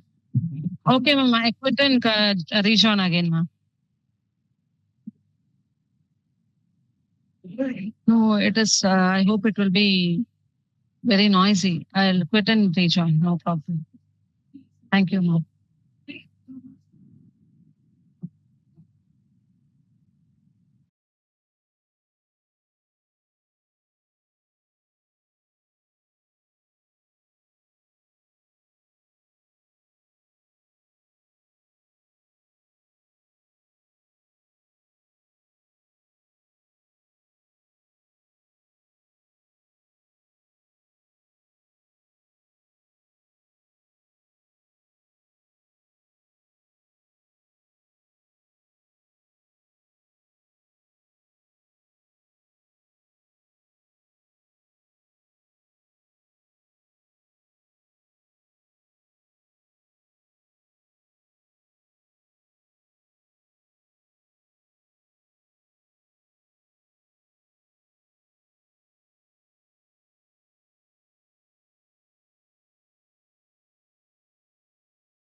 Actually, while running the code, I got a error that quantum cycle has no attribute measure all.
Good evening, ma'am. Ma'am, this is Dr. Monica Malik from JSS University, Noida. Uh, yeah, ma'am, sessions are very interesting. That is no doubt. But the only thing is that since although I am from the wireless sensor networks domain, but since this is one of the buzzword these days, yeah, the topics are a little difficult. Like we are finding it difficult, but otherwise your sessions are going very good and we are understanding it well, ma'am. Thank you so much, ma'am. Yeah.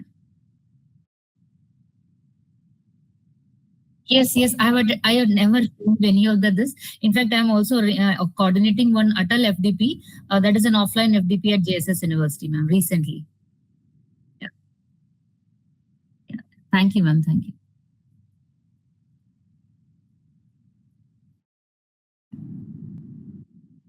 Yes, ma'am. Yes. But ma'am, still quantum communication and quantum technology is little bit difficult, ma'am.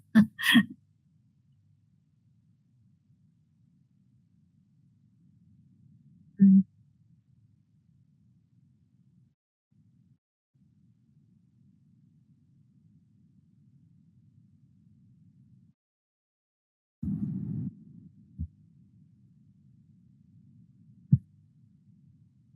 Yeah.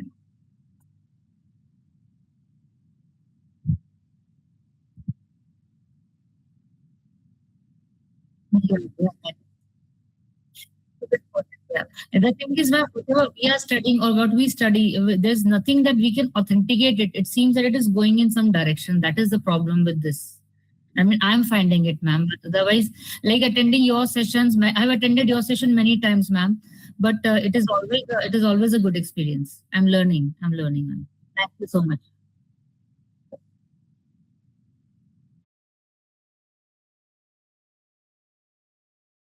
Sure.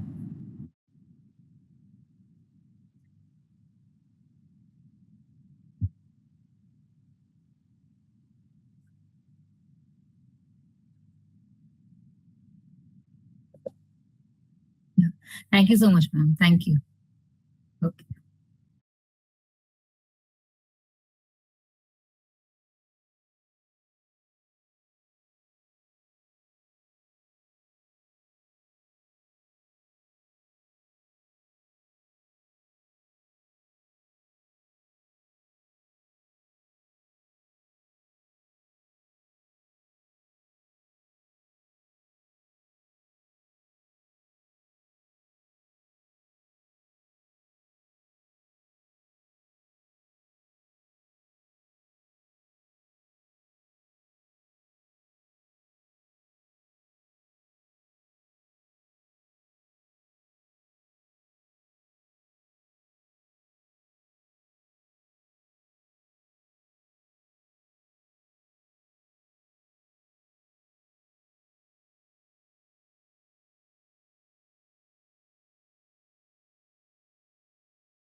session, we built the teleportation circuit up to Alice measurement, and now we will complete the protocol by understanding how Bob recovers the original quantum state.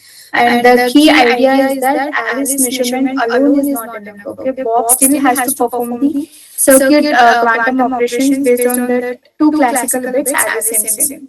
So let's see how that works. Okay, so after Alice measures her two qubits, Bob's qubit is not automatically is in the correct state, right? So instead, its state depends on the Alice measurement outcome. So Alice obtains two classical bits, right? We named it as C1 and C2.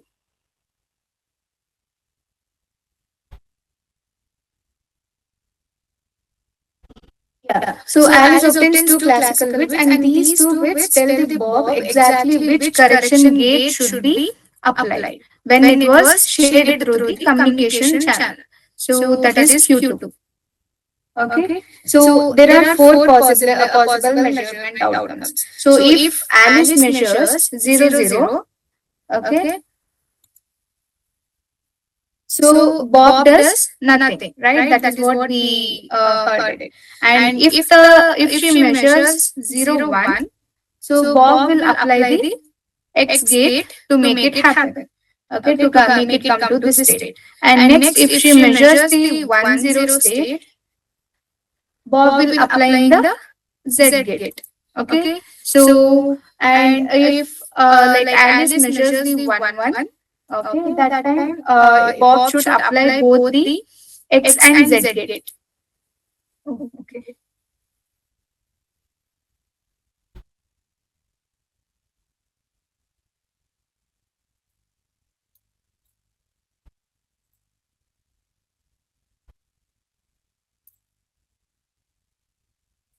X and Z gate.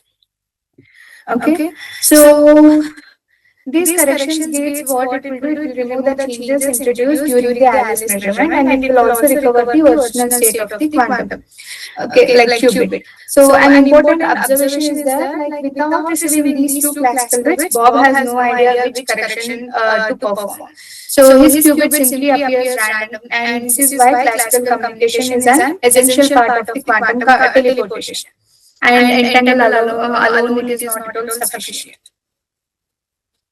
So now we reach the final stage of our teleportation protocol. So once Bob receives the Alice two classical bits, he performs the appropriate correction gate. And after applying that correct operation, something like remarkable happens here. So Bob's qubit 2 becomes exactly the same quantum state that qubit 0 originally had. So here we need to notice something very important, that the original qubit does not still contain the state. So Alice measured it earlier, so it has already collapsed. So the quantum information now exists only on the Bob's qubit. This means the quantum state has been transferred, not copied. So this is why quantum teleportation obeys that no cloning theorem. So the complete protocol combines three ingredients mainly. First, shared entanglement. Next, Alice measurement and classical communication. Next, Bob's correction operation. So together, these allow the faithful transfer of quantum information from one location to another without physically sending the qubit itself. So now that we have understand the complete theory, let's verify it by implementing some remaining part of our protocol in the qBraid. Okay, so so far we have built the teleportation circuit and understood the theory behind it. In this lab, our goal is to verify that the teleportation protocol actually works, and we will complete the circuit and compare the final state of the Bob's qubit with the original state that Alice wanted to design. And we will begin from the circuit we created in the previous lab, and then we will apply the correction operations and verify the results using both state vector analysis and measurement outcomes. To ensure that protocol is reliable, we will test multiple input states instead of just one. And if Bob's final state always matches the Alice's original state, we can confidently say that quantum teleportation has been successful. So let's start this by building the complete teleportation protocol. teleportation circuit.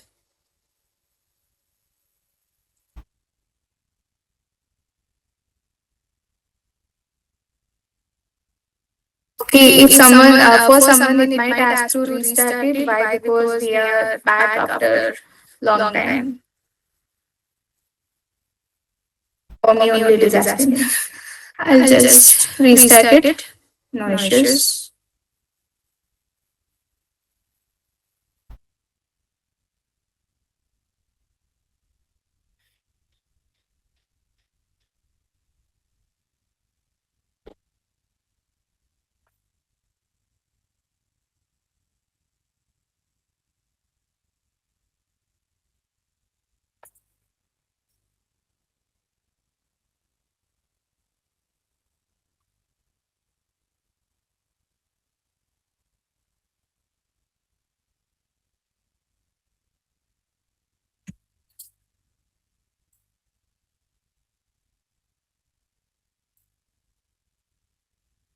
Okay, so the first cell of code I'll just copy paste with you guys so that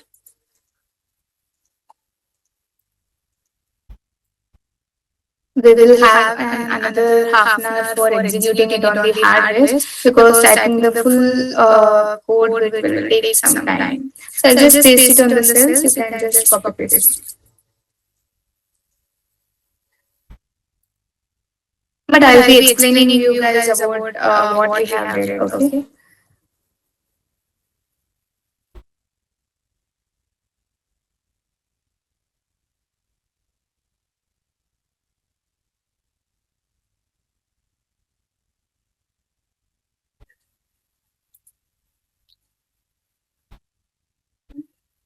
Let me restart.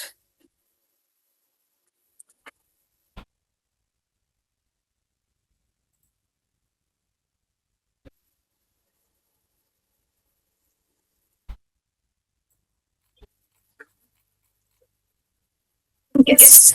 So here, what we are going to do is, yeah. So we are defining a reusable function that build the complete teleportation circuit. Okay. And first we prepare input state on the qubit 0. Fine. And next we will create a bell pair between the qubit 1 and qubit 2 using the Hadamard gate followed by the CNOT gate. Fine. And then Alice performs the bell measurement. Fine. By applying a CNOT and Hadamard gate. So finally, Bob's correction gates are included in this circuit. Fine. So you can see it here. And to make the circuit easier to understand, we have added the barriers to separate each stage of the protocol. So when we print the circuit, we can clearly see the sequence here. So state preparation, bell pair creation, Alice operation, and Bob's correction stage. So this represents the complete teleportation circuit. Okay. So in the next cell, what we are going to do is this one also I'll just copy paste. I'll be sharing this IPYND file in the deliverables of the today. My team will share it with you guys. Okay. So I think like there are some issues with the audio. I will like address it at the end of the session. I'll answer you guys with that. Fine. Yeah. So here what we are going to do is now we will define several different quantum states to test the teleportation protocol. So instead of testing only one state, we will verify with the teleportation works for multiple input states like 0, 1, plus and minus. Fine. All the things. So for each state, we also define the expected state vector. Fine. And this expected state vector will later be compared with the Bob's constructions. Fine. Reconstructed state using the quantum state fidelity. And this allows us to quantitatively verify whether the teleportation was successful or not. Fine. So next what we are going to do is we will perform our first verifications using the state vector. Okay. So I think one thing we can do, I'll just explain the cells and I'll upload this folder inside the drive and I'll share the drive link with you guys. You can just download and upload it like we did in the first session. Because for doing the task, you need to have this file at any cost. Okay. So at the end of this explanation, I'll share it with you guys. Okay. So here what we are going to do is now we perform our first verifications using the state vectors. Okay. So for each input states, we build a teleportation circuit and we will simulate it. Fine. And finally, we will calculate the fidelity between the Bob's final state and the expected state. So as you can see, every fidelity value is exactly 1.0, right? So the fidelity is 1 means the two quantum states are identical. So this confirms that teleportation perfectly reconstructs the original quantum state for all four test states. Okay. Next, let's see the measurement basis. So here what is happening is state vector verification is useful in simulation, but in real quantum hardware, we only have access to the measurements. So now we will verify teleportation using the repeated measurements. Okay, so we will execute this circuit for 10,000 shots. Okay, and observe the Bob's measurement statistics. Notice that expected behavior will be when teleporting 0, Bob always measures 0, and when teleporting 1, Bob should also measure 1. When teleporting plus or minus, Bob measures 0 and 1 with nearly equal probability. And this is exactly what quantum mechanics predicts. So the small differences are simply due to the statistical fluctuations. So even though measurement outcomes and the teleportation protocol behaves exactly as the expected, right? So until now we have tested on the only on the standard basis and superposition states. So let's make the experiments more interesting by teleporting an arbitrary quantum state. So here how we prepare the state using the pi by 4. Okay. So here again we verify the results in the two ways. First we will compute the state fidelity and it remains essential one showing Bob's recover the correct quantum states, and then we compare the measured probability with the theoretical probabilities. Okay, and the experimental values it will closely match the expected values. Okay. So here you can see it will confirm you that successfully teleportations even for an arbitrary quantum states. Fine. So yeah. So finally here are the complete circuit diagrams for every state test say. You can notice that almost the entire teleportation protocol circuit is identical. The only difference is the state preparation step on the qubit 0. Okay. So everything else, the bell pair creation, Alice operation, and Bob's creation stage remains exactly the same. Okay. So this demonstrates one of the powerful features of our quantum teleportation, and the protocol itself is universal. So it works regardless of the quantum states being teleported, and only the input state changes. The teleportation algorithm remains unchanged. Okay. So before we conclude today's session, I would like to give everyone an hands-on exercise. Okay. So here I think we have legacy first one which is available offline. If it is available online, we can check it first. Okay, it is available online, but I want you guys to work on the different one today, that is IQM Garnet. Okay. The thing is you can use the same syntax to select the hardwares just like yesterday. Okay. Instead of using legacy first ID, you need to define IQM Garnet IDs. Okay. And yeah, so we have successfully implemented and verified the quantum teleportation on the simulator. Now it's your turn to run or execute it on the real quantum computer. So for this exercise, I want you each of you to modify your notebook and run the teleportation circuit on the IQM Garnet. Okay, you can just add a new cell and you can just work on this uh, protocol. Okay, at the end of the cell, you can just add and you can work on it. I'll share the drive link for this. Fine. Yeah. So what is your main task is you need to replace the simulator backend with the IQM garnet, and you need to submit your teleportation circuit as a real hardware job, and you need to wait for the job to be complete and observe the measurement results. Next, we will compare the results with the simulator output and note any differences. Okay, remember, unlike a simulator, real hardware is affected by noise and gate imperfections. So you may not get perfect ideal results. So this is a great opportunity to experience the difference between simulation and the actual hardware execution. So I'll give you like 45 minutes of time. Okay, so we can get back by 4:30 and to complete this exercise. If you face any issues with the backend selections or job submissions, we'll try to figure it out. You can try to do the troubleshooting, okay, or else we'll share the exercise solutions by the end of the session. No need to worry about it. Just give it try for that. Okay, so I hope everyone will execute it. Like I will be not giving you hope that I'll be sharing the answer for this exercise. Try your level best to make sure you are doing this exercise so that you will be having a great understanding about how to use the device in using this qBraid and what are the different results you can observe inside the simulator as well as real quantum computers. Okay. So once that 45 minutes are over, we'll come back together and discuss your observations and the results you obtained from the real quantum computers. Okay, good luck. Hello, ma'am. Yes, sir.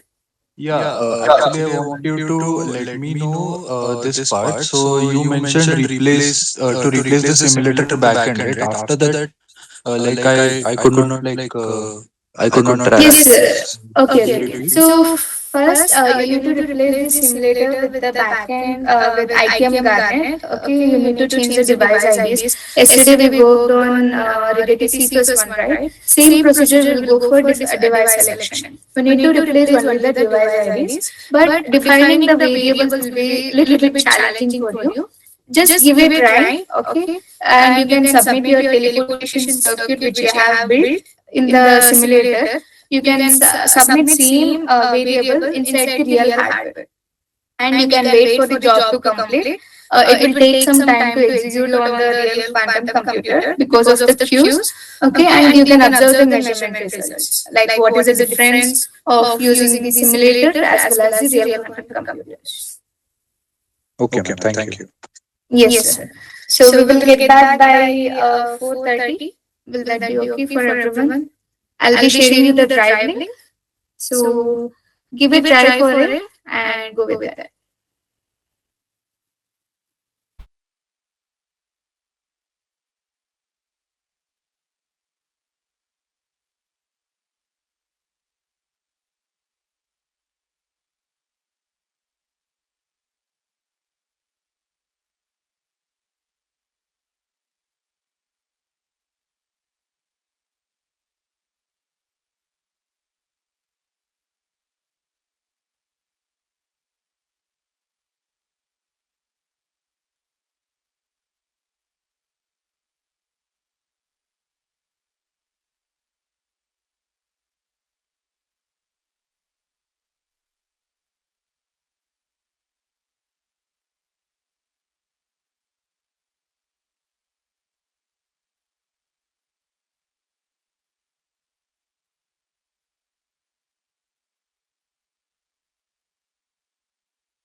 Before we begin with the today's topic, we will first complete the task that I gave you yesterday. So yesterday's challenge was to run the quantum teleportation circuit on the real quantum computer, right? So specifically the IQM Garnet backend available through the qBraid.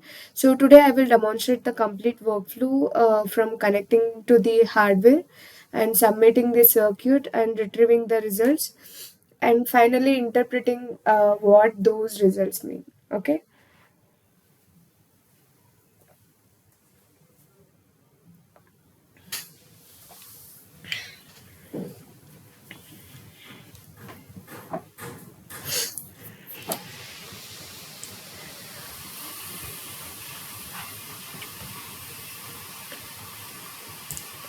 Okay, like yesterday, if anyone have followed my steps till how to execute the circuit on the AER simulator, you can just resume with what I will be doing today. Okay.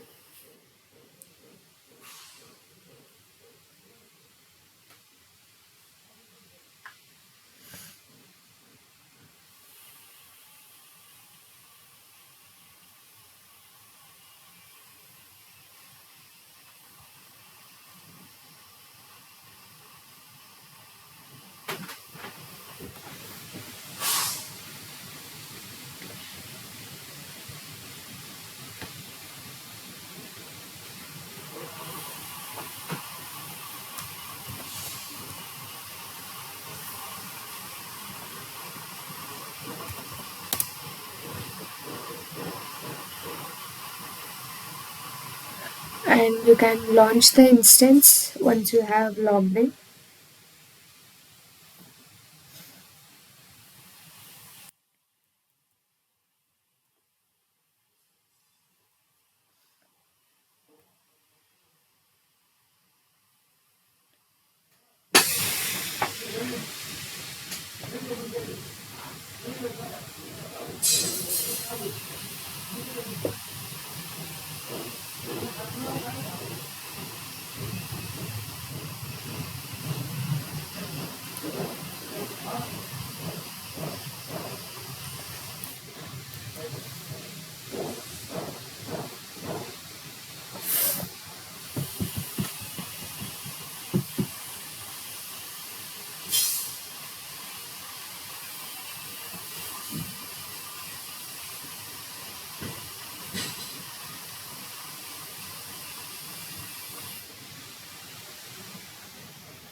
Like, is anyone executing the lab like with me, or like anyone like waiting up for the end of the session to me share the code? Just let me know so that I'll be not typing the code, so I can just explain the code, so it will not utilize much time, and we can proceed with our next algorithm implementation. Just raise your hand if you are executing the program along with me. Like yesterday, if you have already executed it, just raise your hand.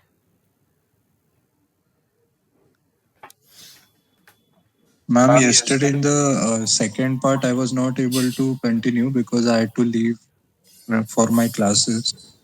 Okay. So Okay, sir. No I think it issues. was before 4 o'clock or something. I had to leave. So during that time, I think you had asked to do that teleportation circuit.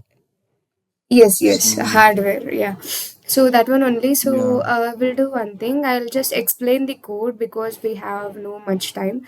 Like you guys can just implement it if I share the code, but I want you guys to understand it. So I'll just explain how it can be implemented on the hardware, and later we'll move to the Diet algorithm.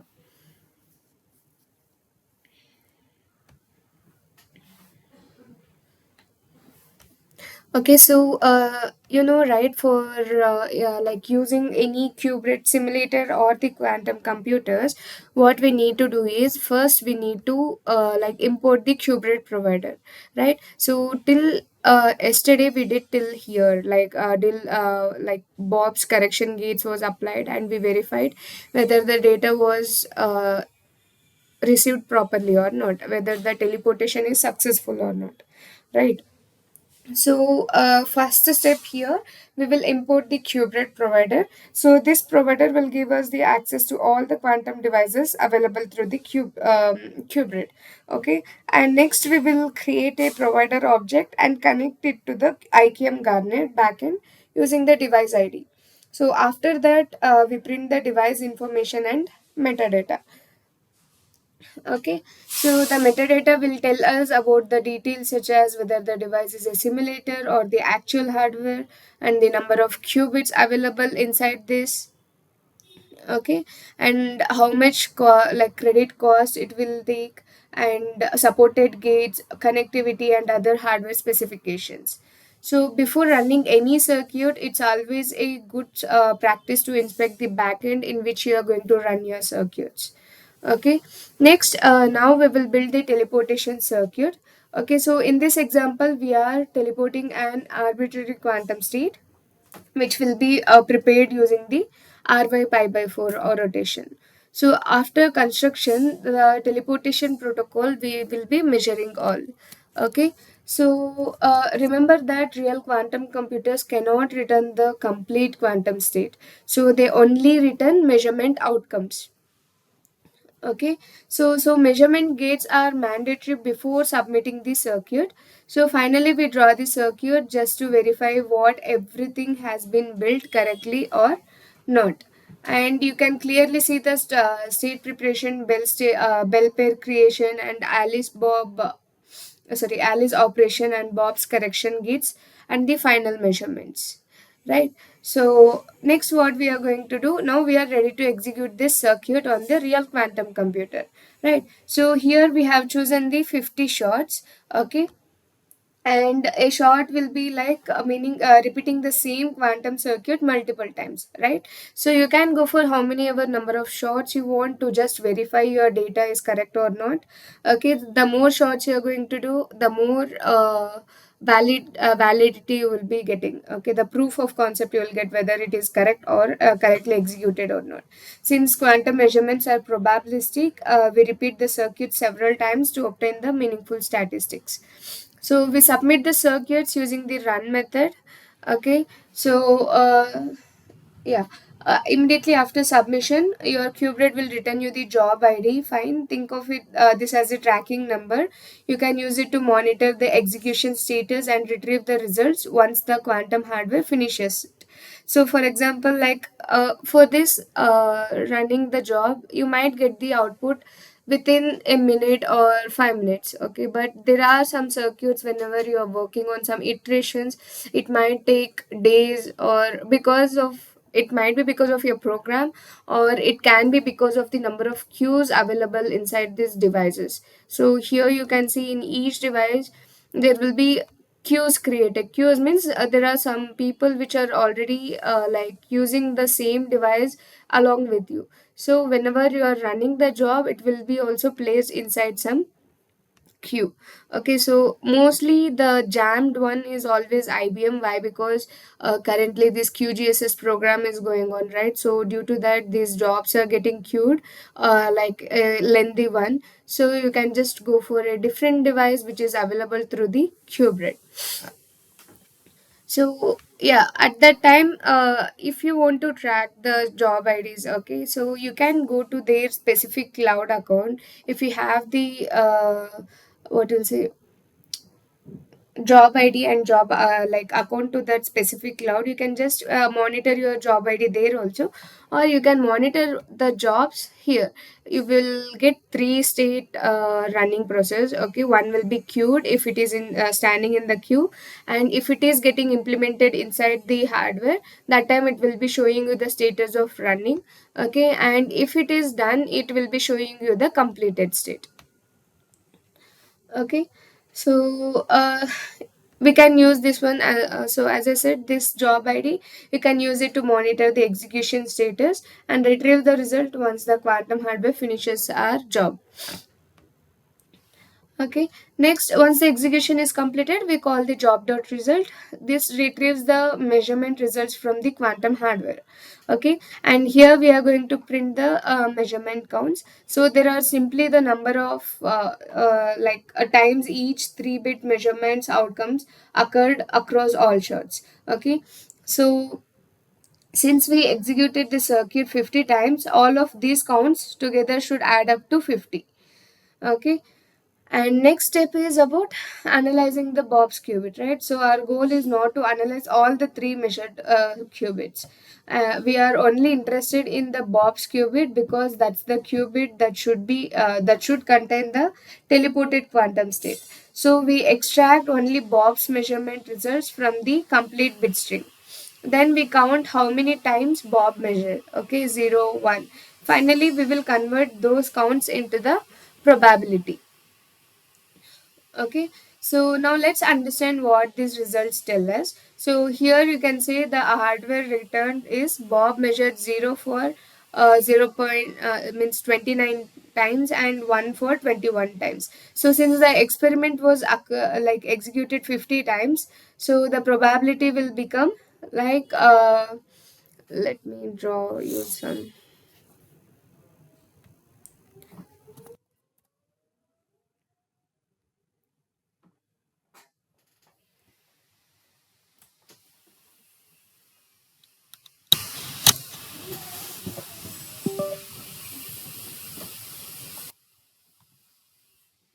Yeah.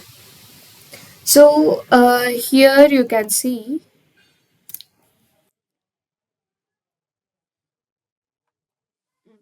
So Bob counted 0 for 29 times, right? And 1 for 21 times.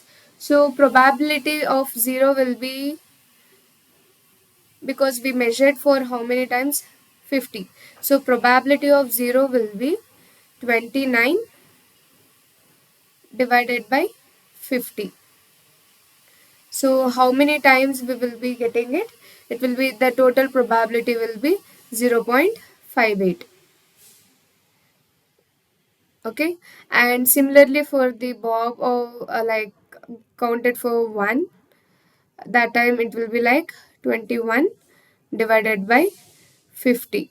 So at that time the probability will be 0.42. Okay, so now remember the state we prepared at the beginning, right? Let me just erase this.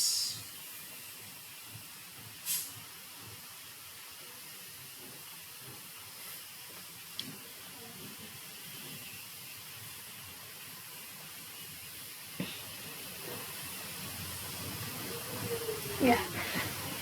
So now remember the state we prepared at the beginning. It was like r by pi by 4 of 0, right? For 0. So how we will represent it mathematically is, okay, is equals to r by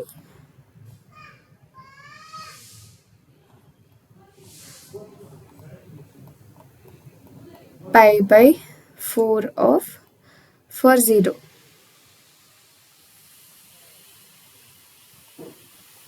So for this state, the theoretical probability or approximately like for 0 it will be 0.854 something, and for P1 it will be like almost 0.146.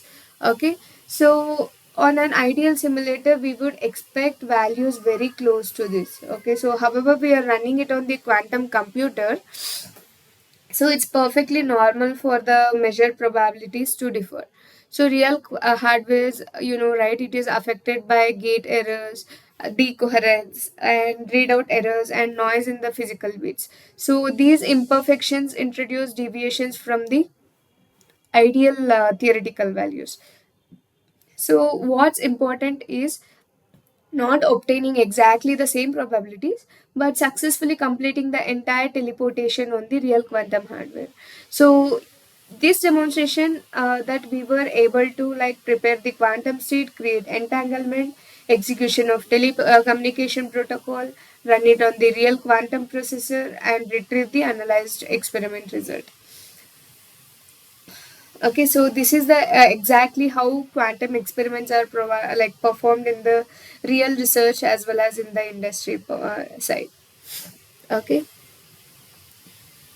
so without any delay, I will be sharing you guys this file, entire file, like along this yesterday's as well as today's deliverables will be shared together. Okay, I will be sharing it with you guys.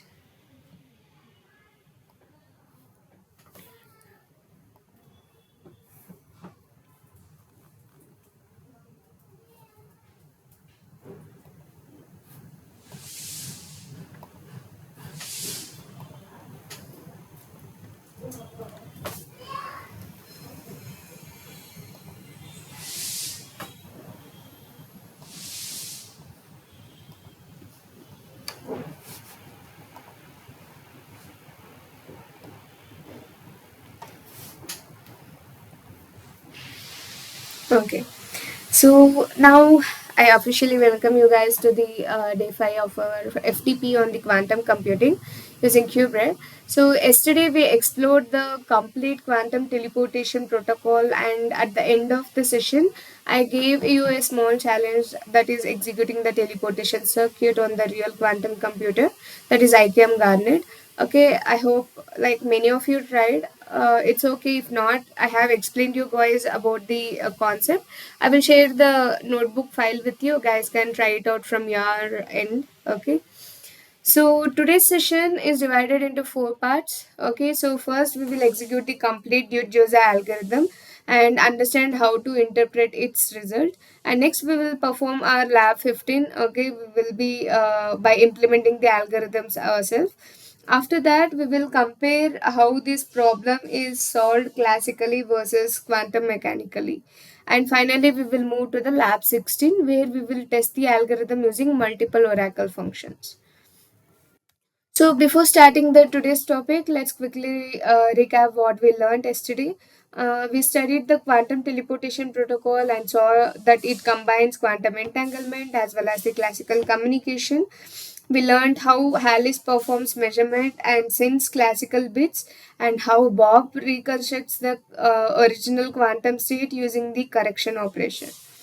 So today we will build on those concepts the idea of superposition, interference, and multiple multi-qubit circuits. So that we have been learning throughout the week will now come together in our first quantum algorithm. Okay. So let's begin by implementing the complete Jesa algorithm. Fine. We will first build the required oracle circuits, then construct the full algorithm, executed it on the simulator, and finally interpret the measurement results. Okay, and we will by the end of this session you will understand how a quantum computer can distinguish between constant and balanced function using a single query. So let's first understand the problem. Suppose someone gives us a black box function, also called as an oracle, right? So we don't know how it's implemented internally, but we can only give inputs and observe the outputs, right? So we are promised that this function belongs to one of only two categories. So either it is a constant, or meaning very every input produces the same in output, or it is balanced, which means exactly half the input produce 0 and half produce 1. So our task is to determine which type of function it is. Classically, in the worst case, we may need to test many different inputs before we can begin certain. Why? Because the Digesa algorithm solves the same problem with just one oracle query by exploiting the quantum superposition characteristic. So the algorithm follows five steps, five simple steps. Okay. So here we will begin with all input qubits initialized to 0 and prepare one additional output qubit. And next, Hadmat gates place every qubit into the superposition, allowing the quantum computer to represent all the possible inputs simultaneously. We then apply the oracle only once. After that, Hadmat gates are applied again to the input qubits. Finally, we measure the input qubits. Okay, and if the every measured input qubit is 0, we conclude that oracle is constant. If any measured qubit is 1, the oracle is balanced. So now that we understand the theory, let's implement the Jose algorithm ourselves. Okay, we will first create a different oracle function, and then we will build the complete algorithm, execute its using the simulator, and observe how the measurement result tell us whether the oracle is constant or balanced.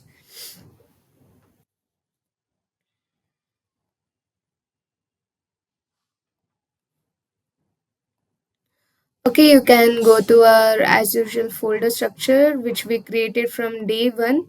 You can create a folder. You can call it as day 5.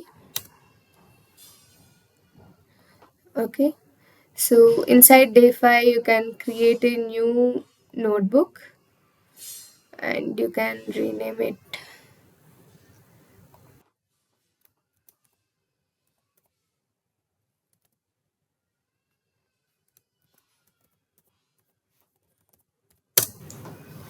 Okay,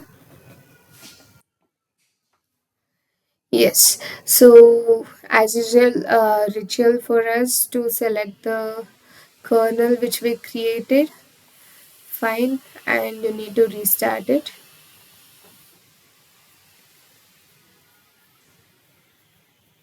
Yeah, so our kernel is ready to be implemented. Now we can proceed with the importing. So first let's import the required libraries. So we will import numpy as, and we'll give it as one alias name. Next, for visualizing we'll use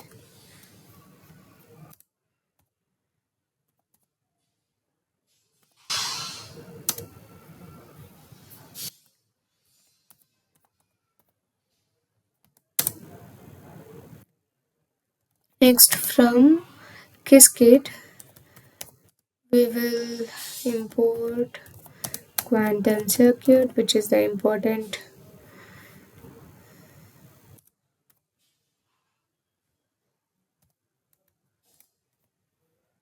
Okay.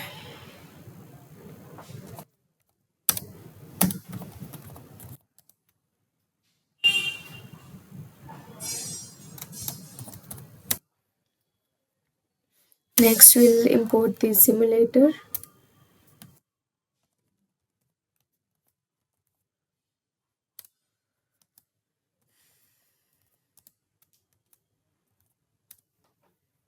Next, let's prepare the backend.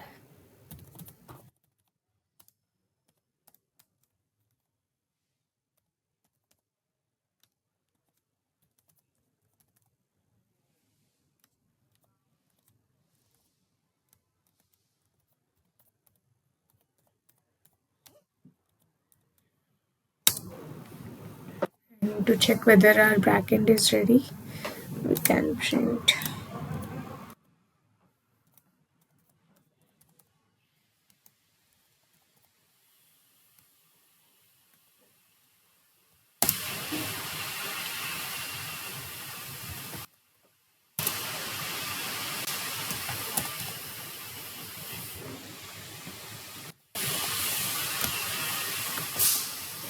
And you can run this. Sorry.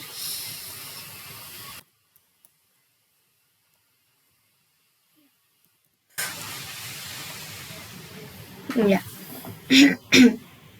I hope everyone is following my steps. Okay, so here we will be using the Qiskit to build the quantum circuits and AER simulator to execute them locally.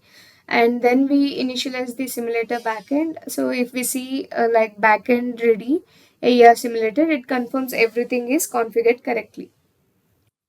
Okay, so next we'll define the Oracle circuit. Fine.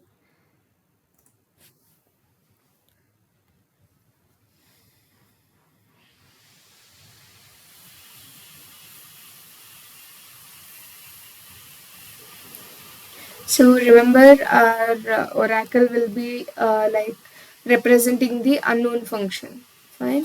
So we'll create the circuits.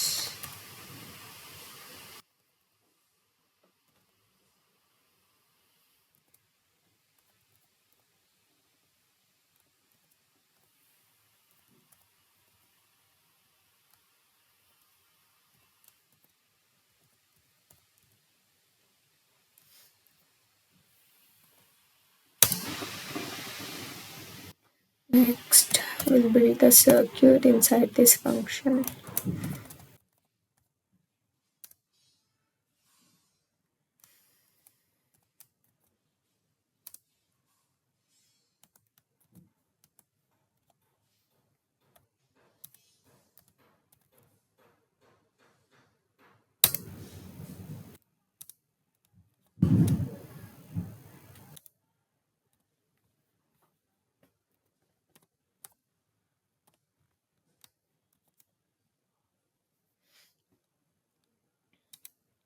Next we'll identify like f of x is equals to 0, which means like C not applied. Okay, so we'll return the quantum circuit. Similarly, we'll define our next circuit by using the flipping.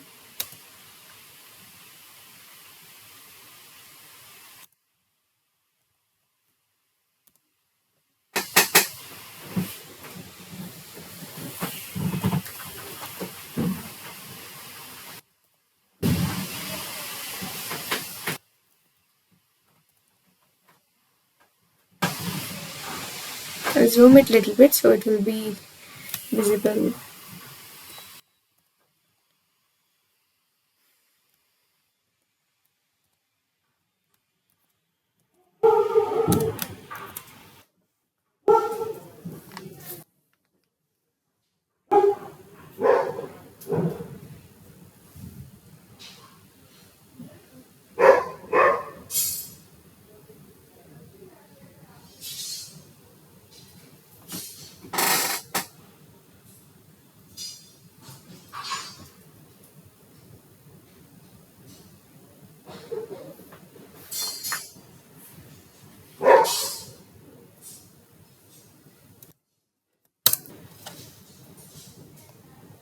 Just copy paste it.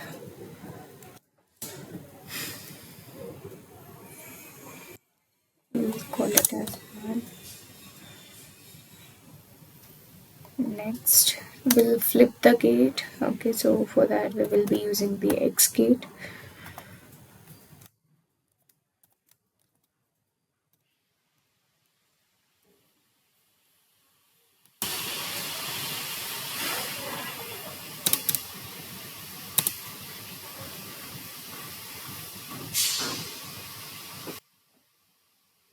After defining the functions, I'll explain you like line by line, no need to worry.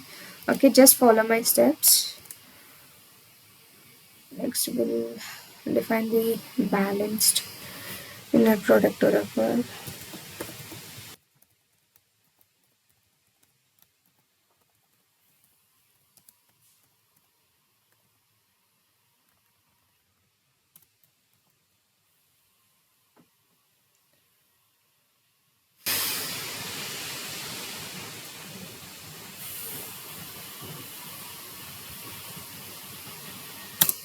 We are going to define the parity.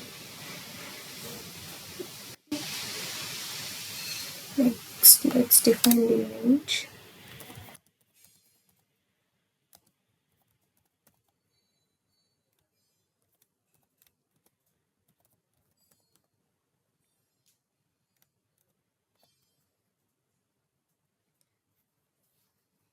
Just put it indentation and define the range also.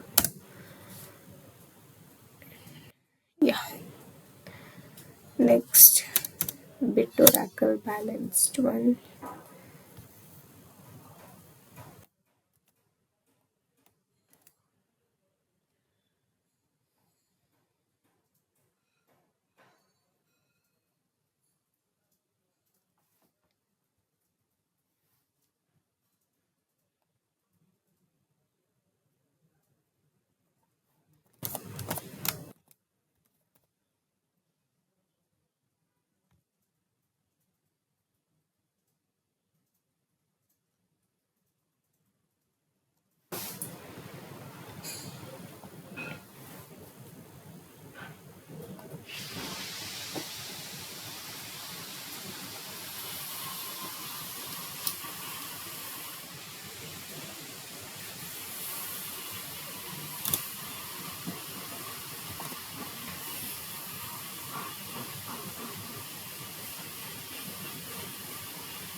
Okay, let me check the gates. Okay, this is in it.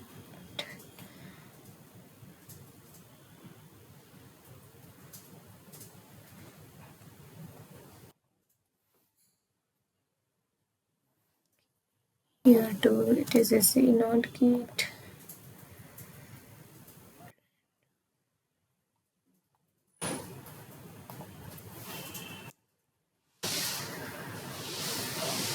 Yes, this is X gate.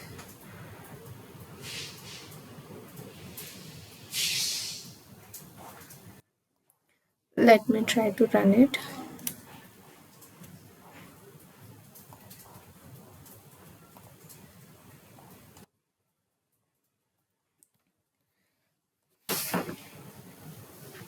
Yes, so it has run successfully. So let me explain each line one by one.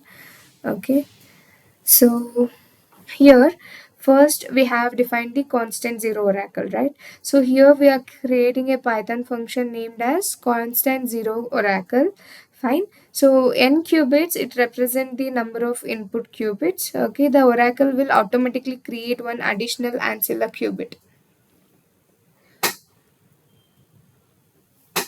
Okay, next we have defined the oracle for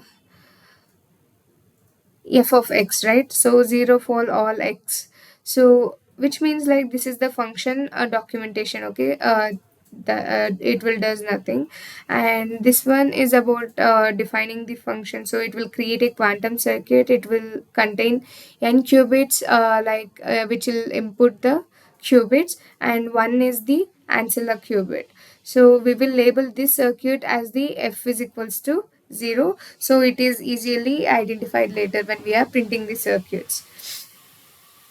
And next, this return QC will be returning your Oracle circuit, so it can be inserted into the Dude-Joseph algorithm. Fine. Next is we have created another Oracle function that this time the function always returns 1. Okay. And here we are going to flip the ancilla bit unconditionally.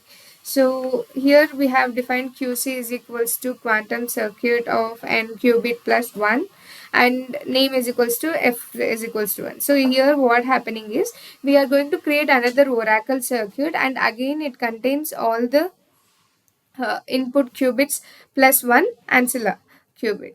Okay, and next we are going to apply the X gate, okay, that is the NOT gate on the ancilla qubit, and n qubits refers to the last qubit, which is the ancilla qubit, and this changes its states from 0 to 1. Okay, and next we have return QZ, which means like it will return the complete constant 1 oracle. Fine. Next, what we are going to do, we will create one balanced oracle. So the output will be depending on the parity bit, so that is XOR gate. So for all the input qubits we will be applying the parity gate. So here what happens is the function will check whether the number is 1 or which is even or odd, and this is called the parity function. Fine. So here we are going to balanced because exactly half of the inputs will be 1 and half of the inputs will be 0. So here we need to apply the parity function. So here we have defined QC is equals to quantum circuit and qubit plus 1, and name we are going to give it as parity. So we are going to create this balanced oracle circuit and we are going to label it as parity circuit. Okay, and next we are going to define some range. So here what we are doing is we are calling the for loop, right? A loop through every input qubit. If there are 3 input qubits, so these loops run for qubit 0, qubit 1, qubit 2. And next we have applied the C NOT gate. So apply a controlled NOT gate, and controlled bit 1 will be the current input qubit. Next target 1 will be the ancilla qubit. Okay, and next what the final ancilla state becomes the XOR, that is the parity of all the inputs. Next we are going to print the circuit. Fine. Next we are defining a another circuit called as balanced first bit oracle. So it takes the number of inputs qubits as input. Okay, and this oracle is a balanced function. So here what happens is we will create a quantum circuit with n qubits. Fine. And 1 ancilla qubit. So we are going to name this circuit as f is equals to x0. And next we are going to apply the C NOT gate. Fine. And control bit is the qubit 0, and target bit will be our ancilla qubit. Next, this means the if the first input qubit is 1, means the ancilla bit will get flipped. If the first input qubit is 0, it will not do anything. Next we are going to print that circuit. Fine. And we will return the complete oracle circuit. So next, another circuit we have defined here is negated parity oracle circuit. So this one computes the opposite of NOT of the parity function. Fine. So here what happens is it will take the opposite of the balanced function and still give you the another balanced function. Like half of the outputs remain 0 and half remain 1. Next we are going to create the oracle circuit. Okay, and it contains all the input qubits plus 1 ancilla qubit, and we are going to name it as not para means negate of parity. Okay, and next again we are going to call the for loop to loop through every input qubit. Fine. Next, each input qubit controls a C NOT gate. Okay, to the ancilla bit. So this computes the parity of all the input gates. Okay, so this gate will make sure it will be like computing or like parity. So here next we are going to apply the X gate, right? That is the NOT gate, which is classical NOT gate, but poly X gate act as a classical NOT gate. That's why I'm mentioning everywhere X gate as the NOT gate, so it will be easy for you to understand. So here we are going to apply the NOT gate on the ancillary qubit. Fine. So this will flip the parity result. So if the parity was 0, it will become 1. If the parity was 1, it will become 0. Next, we are going to return the complete oracle circuit. So now we have defined our 4 different oracle types. So 2 constant oracles always return 0 or always return 1, and 2 balanced one. So here one depends only on the first input qubit, and the other computes the opposite of the parity function. Okay.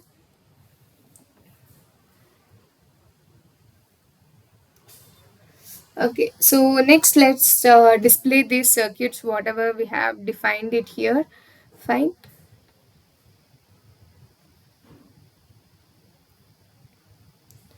Let me.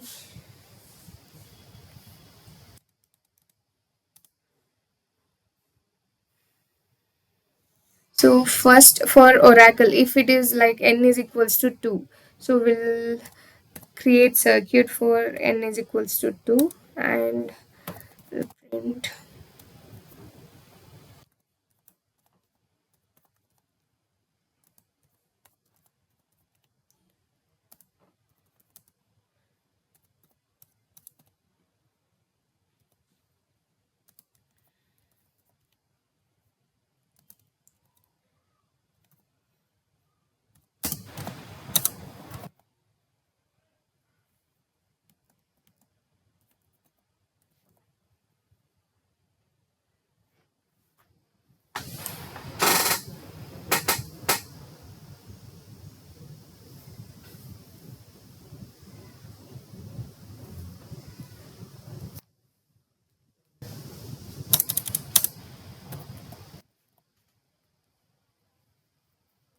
Let me type the code first. I'll explain you about each line. Okay.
Okay,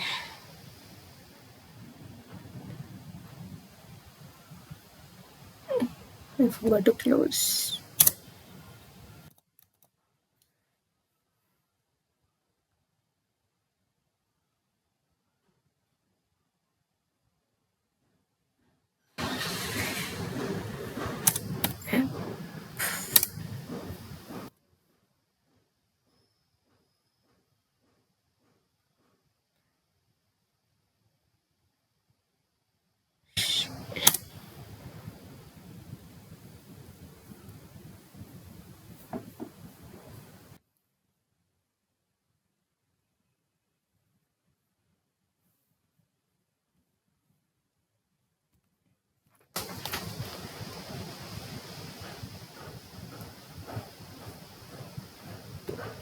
Yeah, so here we are going to display example of Oracle circuit using two input qubits. Okay, and next we set the number of input qubits to 2. So therefore Q0 and Q1 are the input qubits. So one extra ancillary qubit, that is Q2, will be added automatically. So total qubits are 3. Okay, and next this line, it is about like printing a heading before displaying the circuits. So it will remind us that Q0 and Q1 are the input qubits and Q2 is the ancillary qubit. Fine. So next we have called the for loop. So we start for loop. This loop will go through each oracle one by one. Okay, next first oracle always returns 0, and next one, second oracle, it will always returns 1. Next we have third oracle that computes the parity function for all the input qubits, so it is a balanced oracle. And next we have the fourth oracle. Fine, that is the like output depends on only on the first qubit, sorry, input bit, and it is also a balanced oracle. Okay, and next we will be closing it, like calls the current. Next what we are going to do is we'll call the current oracle functions using the n is equals to 2. So we will create a corresponding quantum circuit and store the variable oracle. Okay, so for example, it will be like first iteration it will create a constant 0 for oracle, second iteration it will create 1 oracle, and third one parity, and fourth one it will be balanced. Yeah, so that is the first bit oracle. Okay, and next line we are calling the print, right? That is this one. So print, we are going to print the oracle's name before displaying its circuit. Okay, and yeah, so finally we are calling the like drawing the circuits. Fine, and instead of just showing the code, we can just actually see the gates using the inside the oracle. Think there is little bit indentation problem. Let me check it out.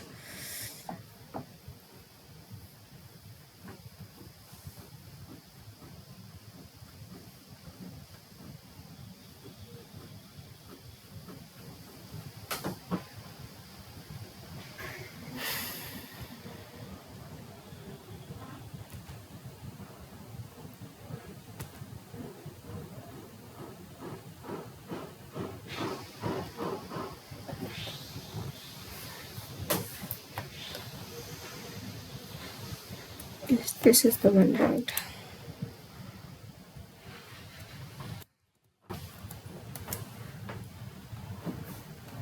Yeah, so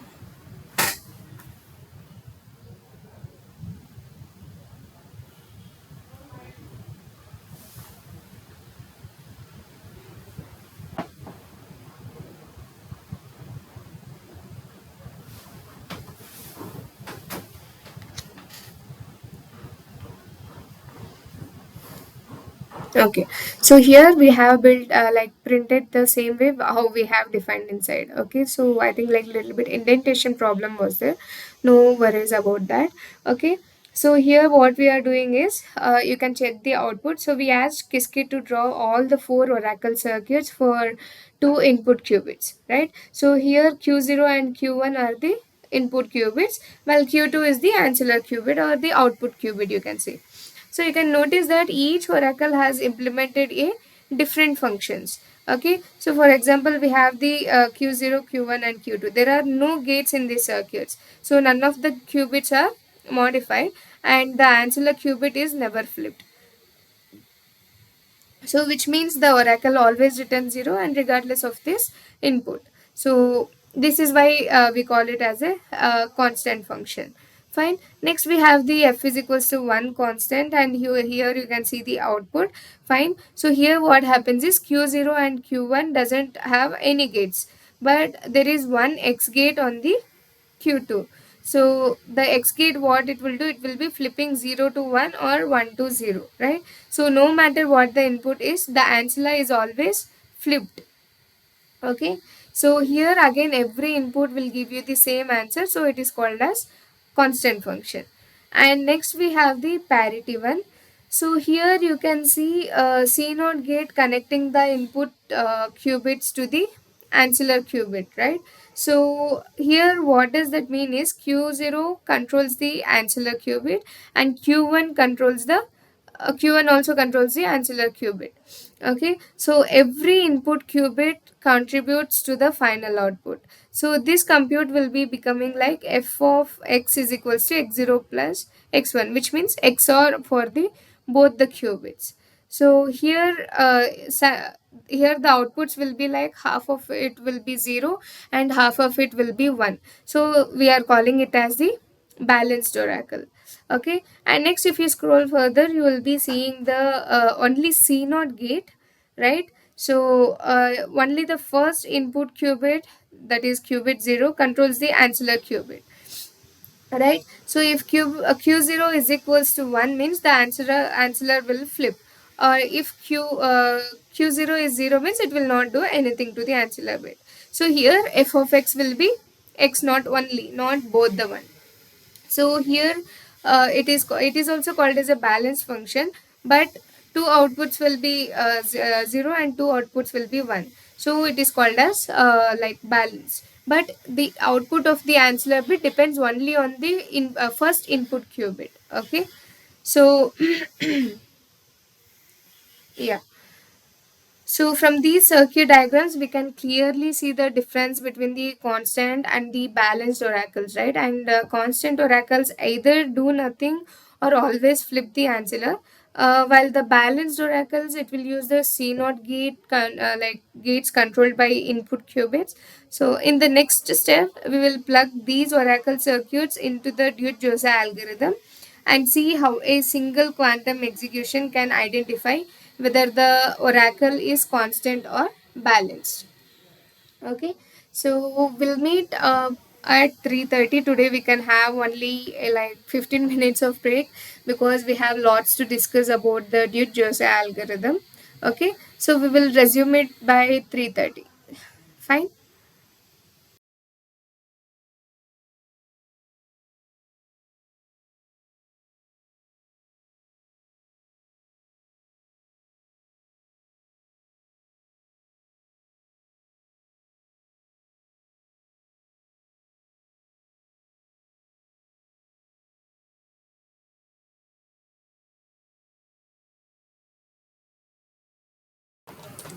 Yes. So, welcome back everyone. Before we continue with the next hands-on session, let's take a few minutes to understand why Dude-Jose algorithm is actually important. Okay, so far we have built the circuit and seen how it works. But the real question is, why do we even need this algorithm? Like, let's just compare it with the classical approach. Okay, so yeah. So imagine you have given the black box function, also called as an oracle, right? So, and your task is to determine whether it is a constant or balanced. So in the classical world, there is only one way to do this. Okay, so you keep testing the different inputs one by one until you are completely sure about the answer. So in the worst case, if there are an like n input bits, you may need to check like 2 power n minus 1 plus 1, right? So different inputs before you can confidently decide. So for example, if the input is 4, okay, let me just draw it off. Okay, So what was our, like, if there is an n number of input bits, so what we need to check is 2 power n minus 1 plus 1, right? So if our n is equals to 2, for example, so at that time what happens, 2 power 2 minus 1 is 1 and plus 1.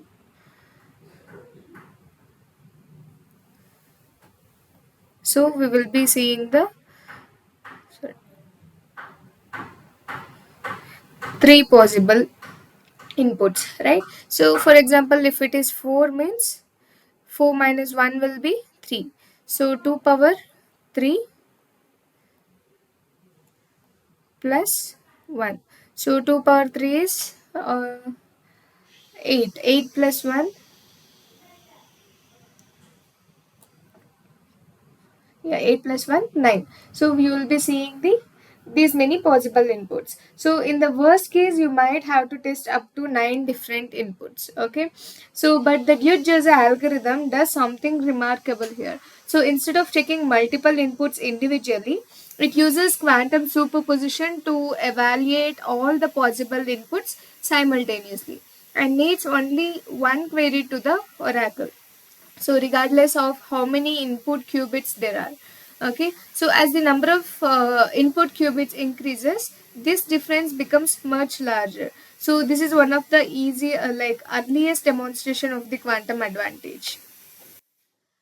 Now, does this mean every real world problem works exactly like Dude Josa? No, not really actually. So, the problem itself is somewhat artificial and was designed mainly to demonstrate the power of our quantum computing. So, however, the ideas behind it are extremely important. We learned how to use superposition and how an oracle can encode a problem and how quantum interference helps us extract useful information. So these same concepts appear again in more advanced algorithms like Grover search and Shor's factoring algorithm. So even though GeoGebra itself isn't solving a practical industrial problem, it builds the foundation for understanding many powerful quantum algorithms.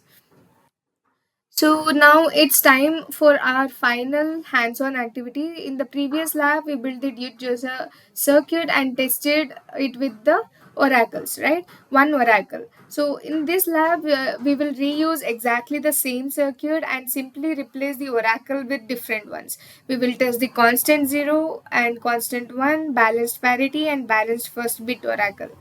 So after running the circuits of each case, we will compare the measurement results. Remember the rule we have learned: if the measured output is all zeros, the oracle is constant. If the measured input is anything other than all zeros, it will be balanced.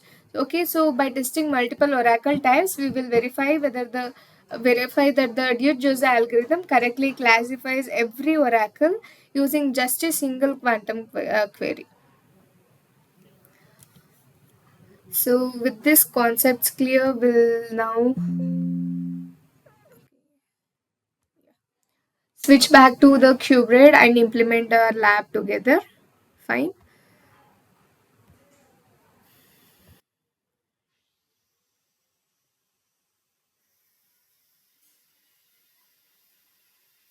Yes. I'll just restart it.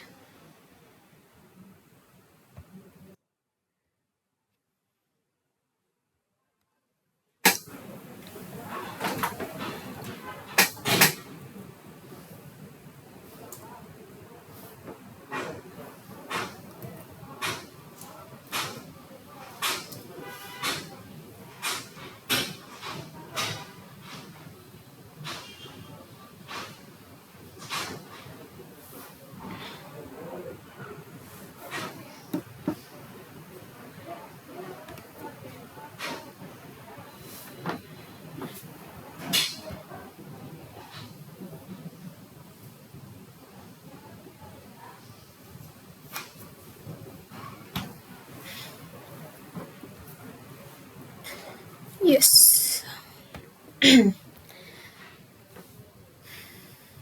Yeah. So let me create a dude user circuit. So for that I need to store it inside the function. So I'll create one function here called as dude user circuit.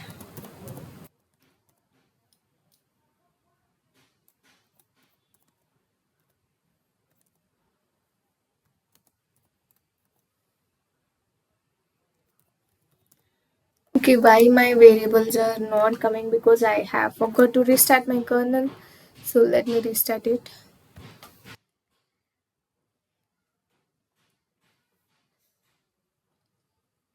Okay, so here what I have did is I'm creating a function that builds the complete Gauss circuit. So it takes two inputs, that is the oracle circuit and the number of input qubits. And next we need one extra qubit called as ancilla qubit, right? So let's define the ancilla qubit now. So total bit will be how much it will be. If n is equals to 2 bits, we will be having two input qubits as well as one ancillary qubit. So total qubits in general, how we will define underscore total number of input qubits plus 1, which is an ancillary qubit. Okay, so that the total number of qubits will be input plus 1, that is 3. Okay, if n is equals to 2. So next we are going to create the quantum circuit.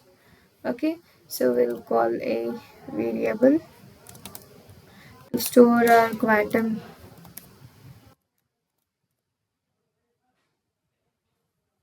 circuit. Let me run this import module once again.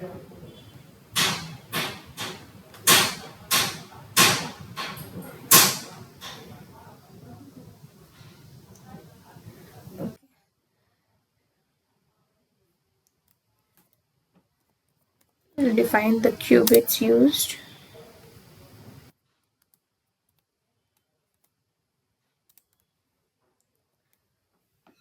So here what I'm doing is it will be creating the quantum circuit. So the circuit will be having total qubits, that is quantum qubits.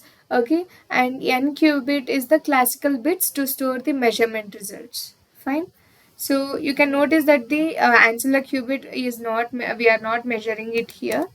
Okay. Next we are going to initialize the ancillary qubit to 1 using the X gate. So we'll apply the gate on the quantum circuit.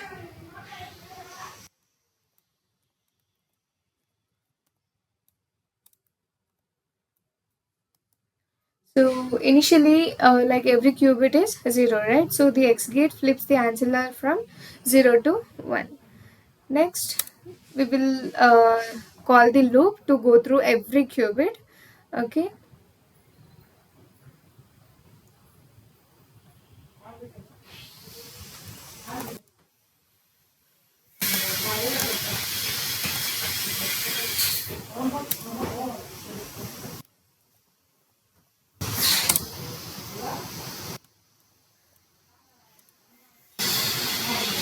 Okay, next what we are going to do is Hadmat gate we are going to apply to the every qubit. Okay, so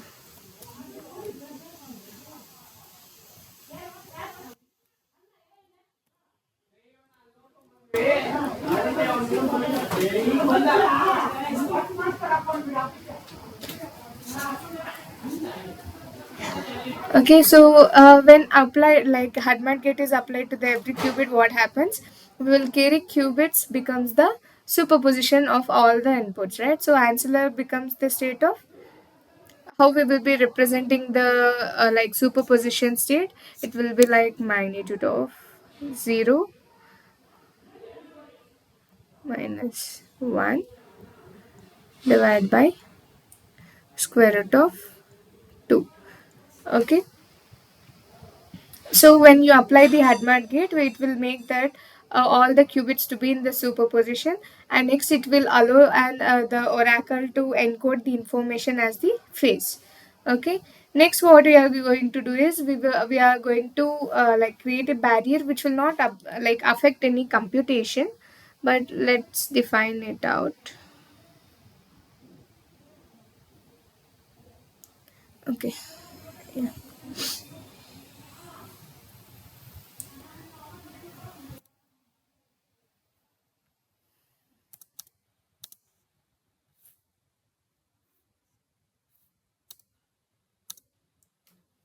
Let's create the barrier.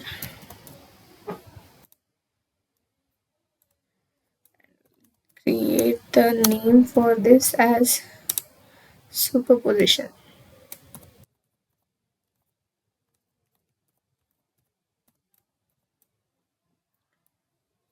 Next, we are going to apply the oracle. Okay.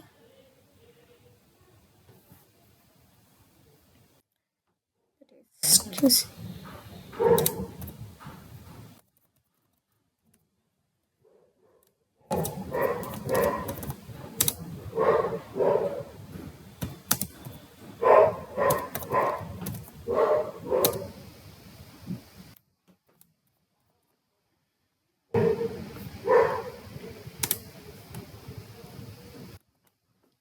Okay, so here we are going to insert the oracle into our circuit. So depending on which oracle will be, like we pass, so the circuit will behave as either a constant function or a balanced function. Okay. So again, this barrier is only for visualization. We will create one like label for that, just for visualization.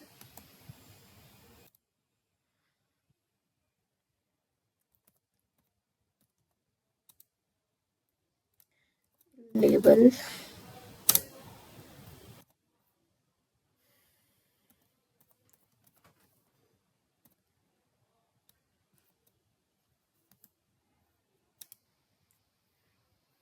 Okay, next what we should do, we need to apply the HUDMAT gate only on the query qubit. Okay, so let's do that.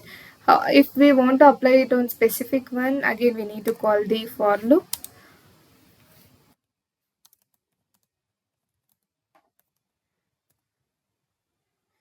We'll define the range.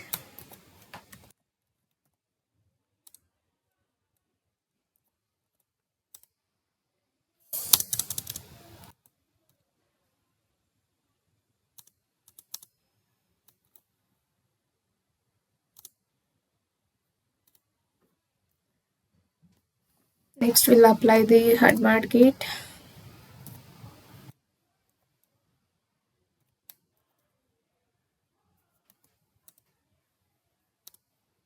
Next we'll create the barrier just for the visualization.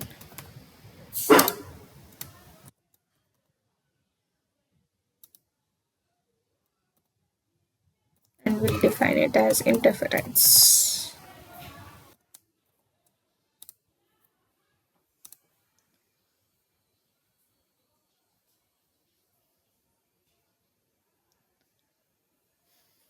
Okay, so here what happens, why we are calling it as interference, because to define this ADMAT gate will create the quantum interference.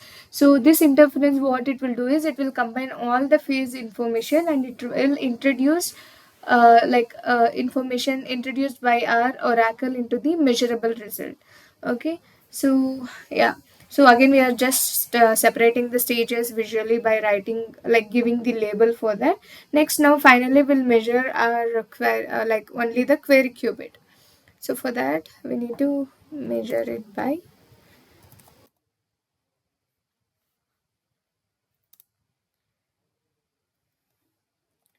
define the range so that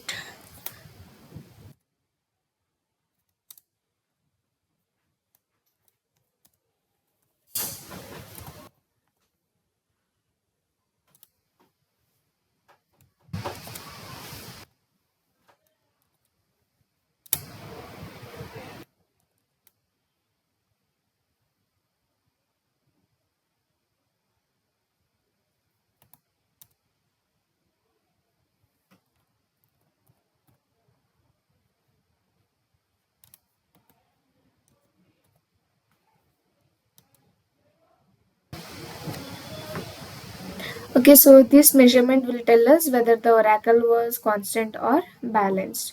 And next we are going, like here we have called the just a circuit. Next, what we'll do, we'll choose like again the input qubit as is equals to 0, and we'll check the possible like outcomes. So we'll define n is equals to 2. Next, we'll select the balanced parity oracle.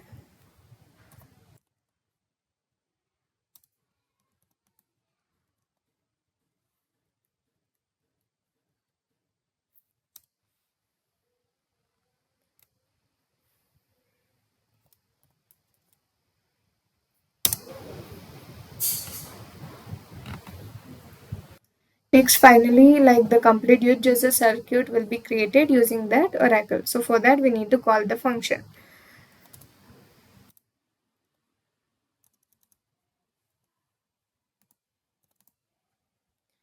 which the function which we created for printing this circuit using the oracle.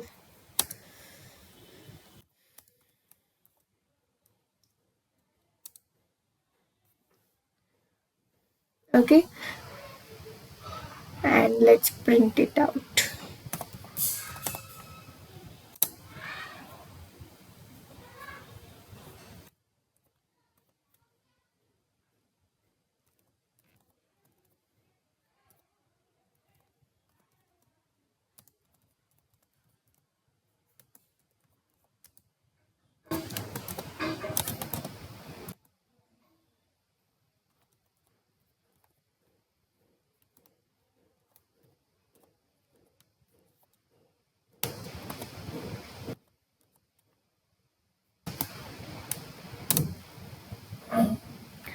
Next, we'll print the circuit.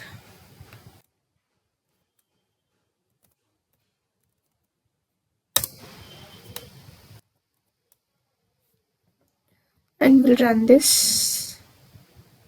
Yeah. So here you can see the output, right? So we have created our UGSS circuit for a parity function, and we have defined n is equals to 2. You can see all the stages differentiated here, how the superposition was created, and oracle function using, we have created the interference. Okay, now let's run the algorithm. Okay, so like the power of our new user is that like single query, it will suffice to determine whether f is constant or balanced. So if the measure result is 0, it will be constant, or if it is like, if there is any other results than that, it will be like balanced. Okay, so now what we are going to do is we will be experimenting this one using 3 input qubits. Okay, so we are going to give n is equals to 3. Okay, and next what we are going to do is we will create a list containing all the oracle function that we want to test. Okay, we'll store it inside the oracle. We'll call the list of all the oracle functions.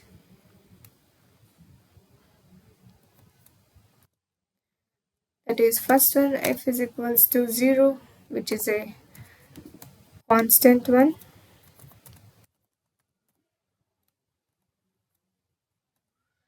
Right.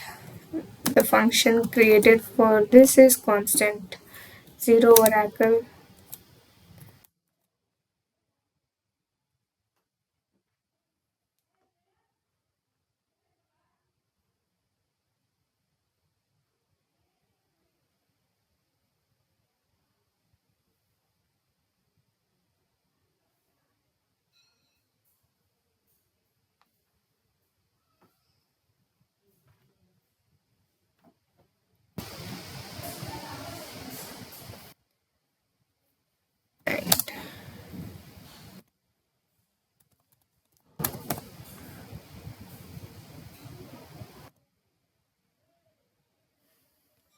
Constant.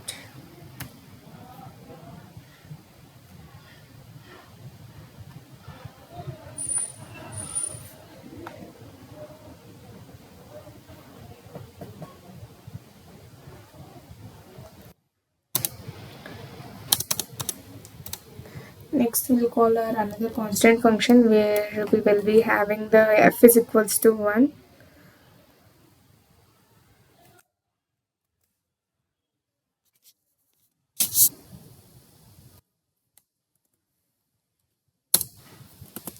And the function we created for this one is constant or one oracle, right? Yes.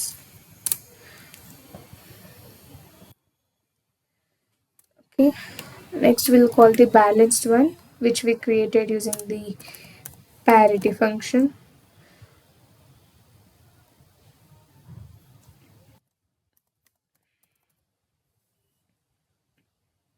It's called that function.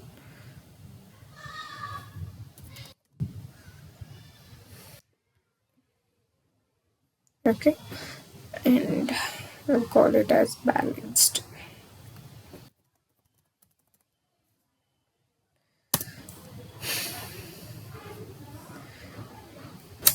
Next, we'll call our another balanced one, which was created using xgate.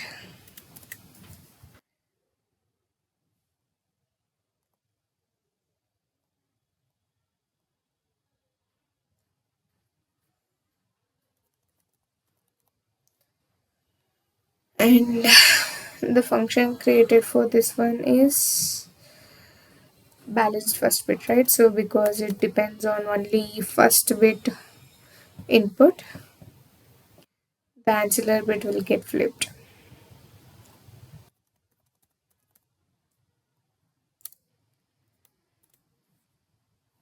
Next, using the negate of the parity one, that is,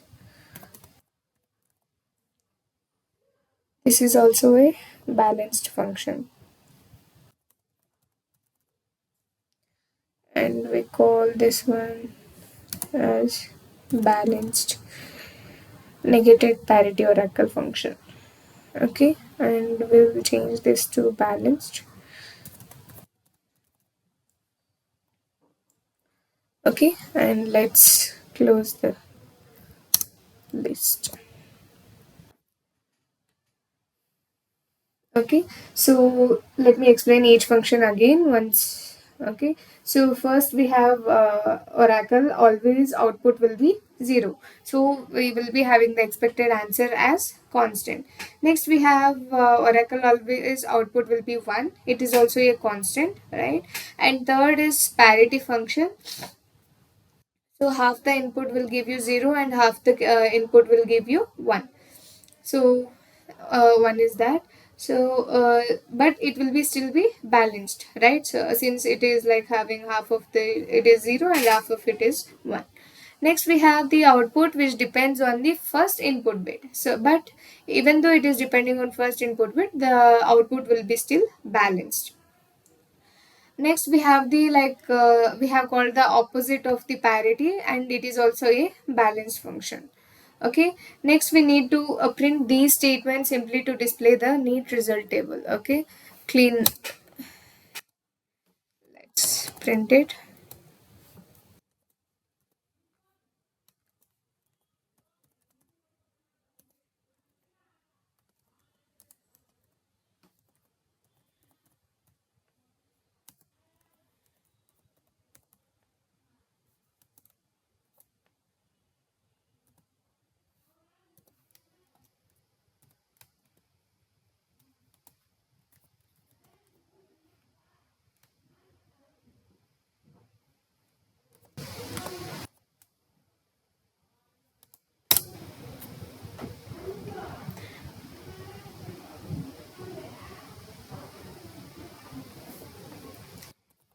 Print.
So why we are printing like this is just to like simply display a neat result table. Okay, and next now we test each oracle one by one by calling the for loop.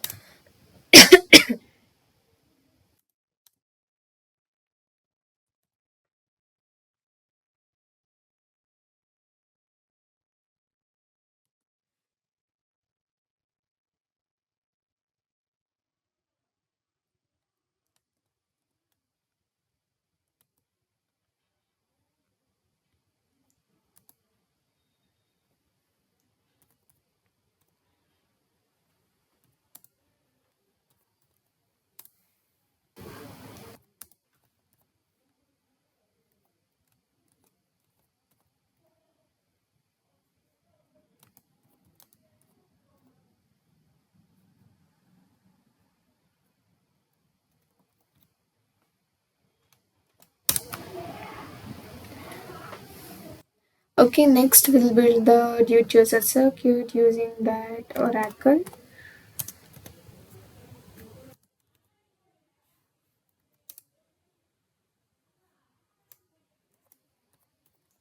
Pass the parameters to build that circuit.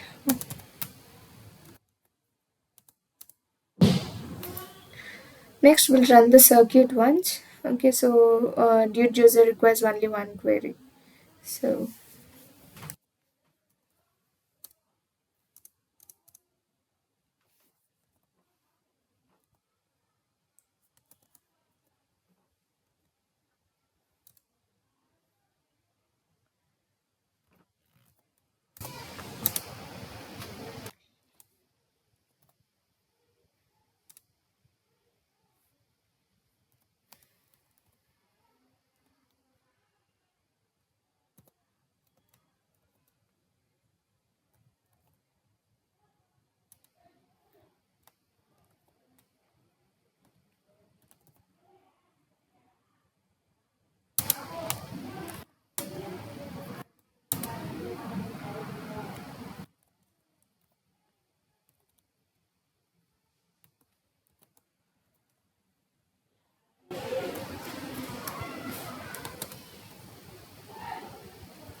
next we'll extract the measured bit string.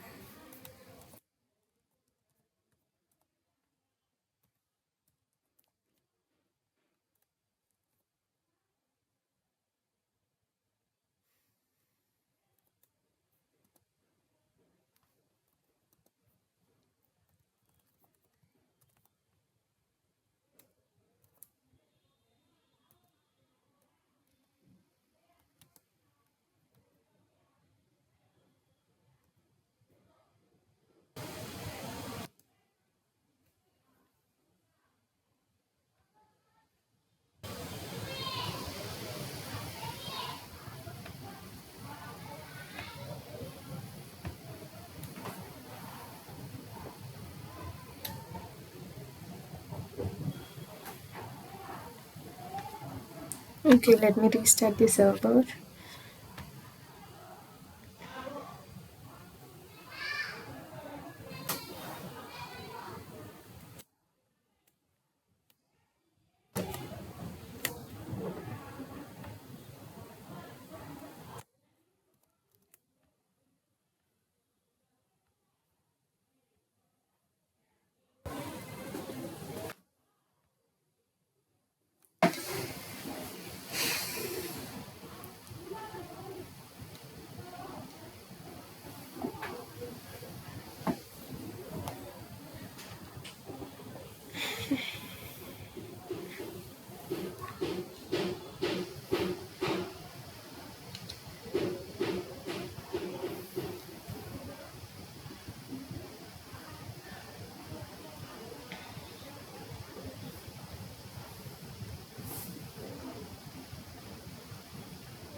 Okay.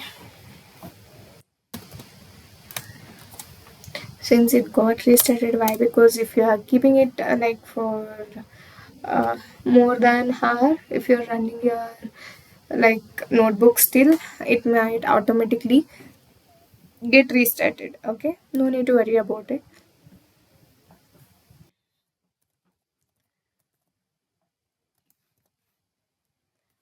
So next what we are going to do is we are going to define the decision rule here. Okay, so if like output is all zeros, it should be constant, and otherwise it should be balanced. So we are defining that function here. So verdict will be constant if measured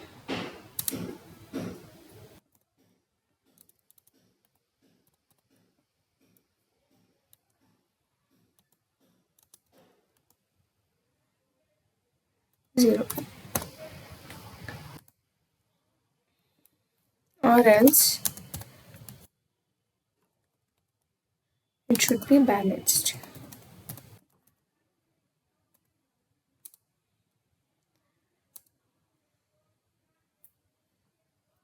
So here we will check whether our prediction is matches with the expected oracle type or not.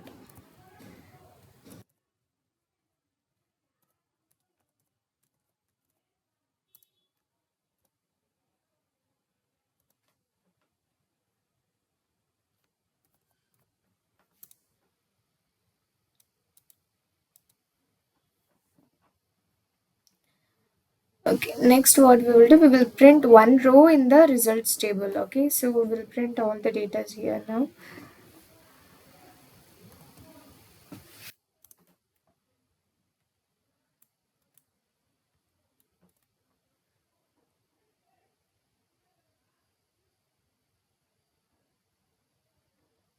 We'll label it.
We'll print all the oracles classified.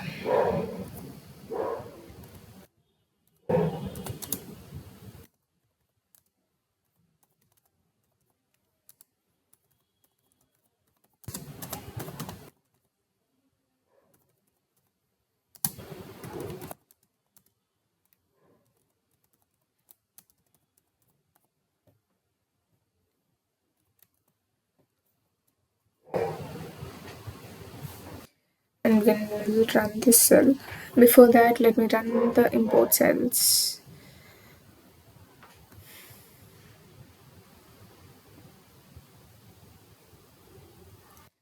Okay. And terminated string. Where?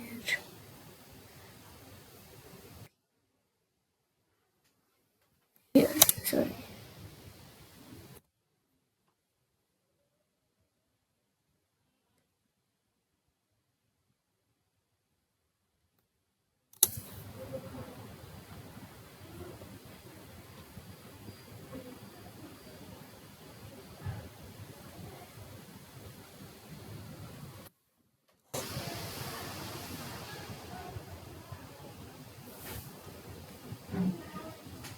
Oops.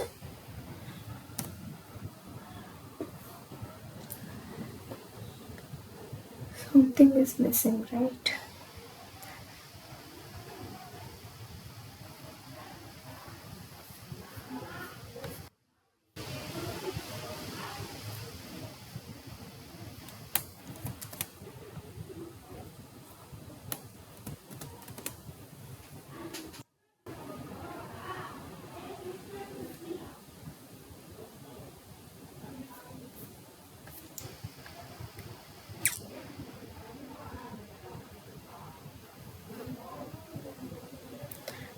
Okay.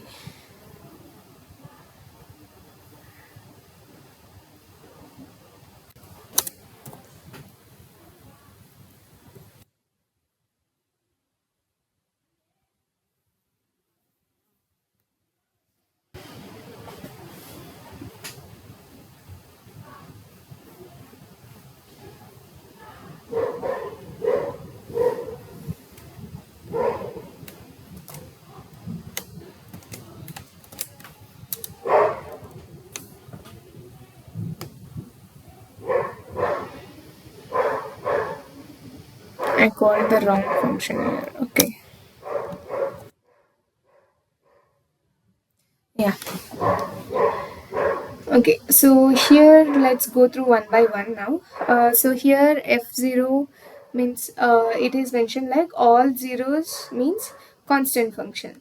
Okay, next we have even though Oracle always inputs 1, the interference still produces all 0. Okay, so no need to get confused here. So it is correctly classified as constant function.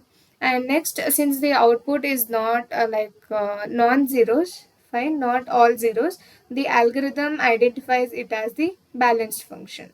Next we have for x0, that is 0, 0, 1. So again it is not all zeros, so it is called as again balanced function. And next again we have finally the negate of parity one, which is also not a non-zero functions. It is also called as balanced. So final lines, it is saying that all oracles correctly classified with the single query.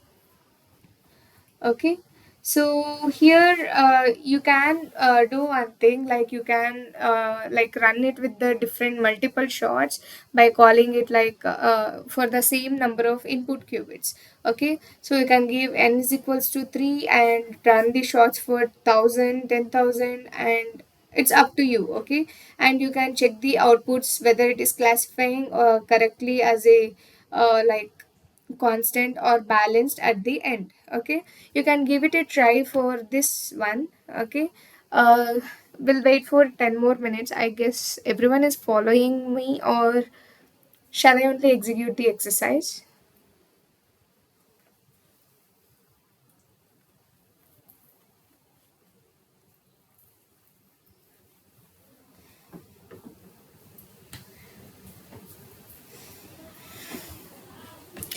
Okay, I guess I'll just explain you the code itself. Fine.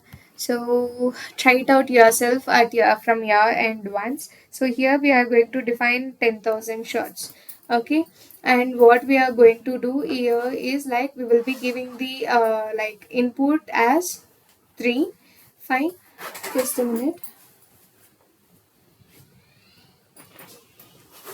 Yeah, so we are going to take the 3 input qubits, and next we will run the circuit for 10,000 times, and this will help us observe the probabilities instead of one single measurement. Okay, and next we are going to list out all the oracles to test. Next we will create 4 graphs. Okay, so we will create like yeah, so one for each oracles. Like we have 4 different functions, we will create 4 graphs for each oracles. Okay, and next we will generate all the every possible 3 qubits. Fine, state inside this. So here you can see the final output as 0, 0, 0, which is classified as a like single signals. We are getting only a single output, which means it is a constant. If we are getting other than the zeros, it is like appearing as what you'll say balanced. Okay, so next we will loop through every oracle. Fine. Next what we are going to do is we will create a circuit again, and we will execute it for 10,000 times, and we will convert the counts into the probabilities. Here all the green it will be saying like 0, 0, 0, and the blue all others are other than 0 output. So we have drawn the bar for that. Okay, and next what we are going to do is we'll observe the output now. So first graph you can see f is equals to 0. So only 0, 0 appears, means probability is equals to 1, which is constant. And second graph you can see f is equals to 1. which means like again only 0 0 0 is there. It is also a like constant. But the parity one, you can see third graph, which is not at all 0 0 0, right? Other than 0 means it is a balance. And fourth graph is also like it is not only a 0, it is all like other than 0 is also occurring. It is also a balanced function. Okay, so here bottom message, if you see, constant is only 0 0 0 and balanced never 0 0 0, which means like this summarize the Judge decision rule. Next, what we are going to do is we will generate a value of n from 1 to 20. Okay, and next we will calculate the worst case of classical queries. And next, quantum always needs exactly one query, right? So for this, we will create the graph. And here we will plot saying that red line will be for classical and blue line is for the quantum. Okay, and next we are going to use a logarithmic scale because classical values becomes very large. Okay, so next we will display the graph using the plot.show, and next we will print a comparison table using by defining all the values here. Okay, and let's see the output here now. Okay, so firstly we have the table where n is equals to 1, which means like classical is equals to 2 and quantum value is equals to 1. So next n is equals to 5 means we will be having the classical as 15 and classical as 17 and quantum as 1. Next, if n is equals to 10 means classical is 513 and quantum is 1. So n is equals to 20, again classical times it will be giving you 5 to like 5 to 4 to 8 9 and quantum is equals to 1. So here in the red line you can see represents the classical algorithms. As the number of input qubits increases, the number of oracle queries grows exponentially. The blue line represents the Judge algorithm. Okay, so it always stays at one query regardless of the number of input qubits. So this clearly demonstrates the quantum speed up achieved by the Judge algorithm. Okay, next we are going to scale it up. Okay, we will print the heading called as scaling test which we are going to do, and next we will test the algorithm for different numbers of input qubits. Okay, and next for every value of n we will test both constant oracle and balanced parity oracle. Yeah, balanced parity oracle. Okay, and next we are going to create the oracle function. Okay, next we will build this circuit. Once we have done that, we will run the circuit and read the measurement results, and we will classify it as an a constant or balanced, and will verify the correctness by defining the verdicts. Okay, and we will print the results. So here you can see like final output, every test passes successfully, right? So here for all the input sizes, whether there is a 1 input qubit or 5 input qubits or even 10, the Judge algorithm still identifies the oracle correctly using only one oracle query. Okay, so this confirms that the algorithm scales correctly and its behavior remains independent of the size of the input. Okay, so yeah, that concludes our hands-on sessions for today. So like I'm not getting any proper response. I don't know like whether to continue with the discussion and quiz, but I'll just try my best. Okay, so we'll have one discussion round where you can share your own thoughts on what you have learned today on the Judge. Okay, so here the question is like Judge solves a fairly artificial problems. So why do you think it is still considered an important results in the quantum computing? So what does it prove about the potential of quantum computers even if the problem itself is not a practical?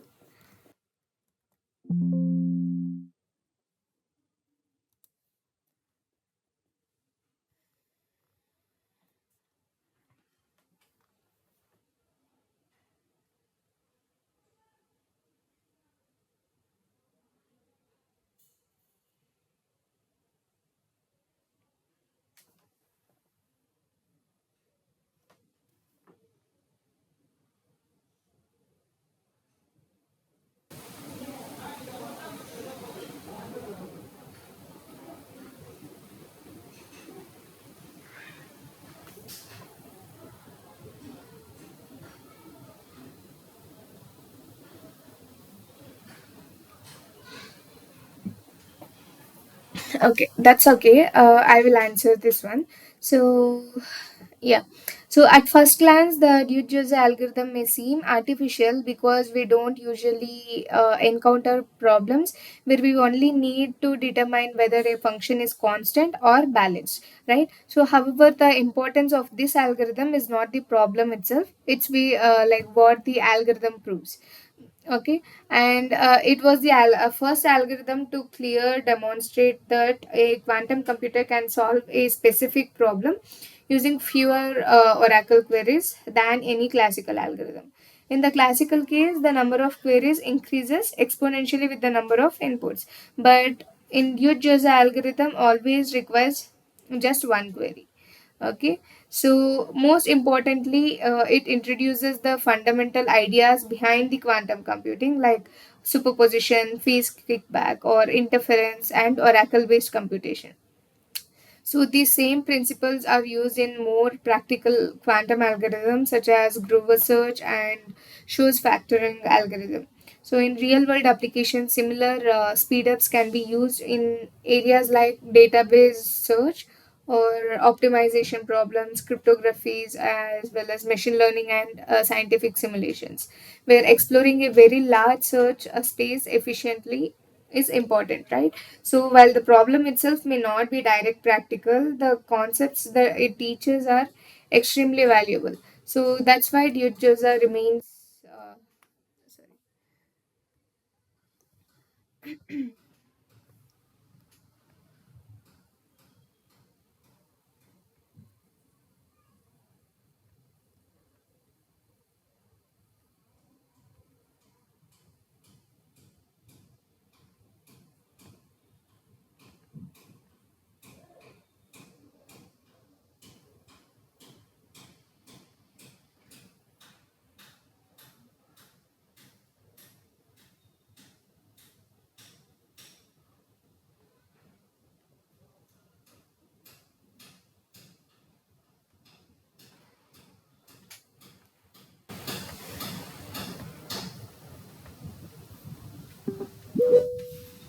Yeah, sorry for that. I just got disconnected. Yeah. So where were we discussing, right?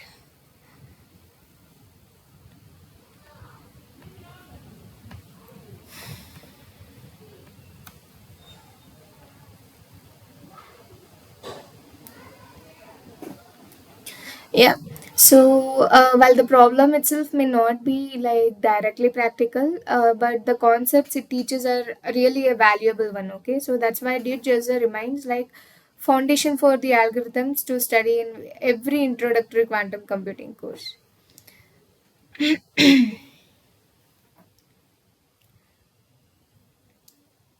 Does anyone still wants to like share any thoughts on this? I'll be happy to listen to that, or we can conclude the session.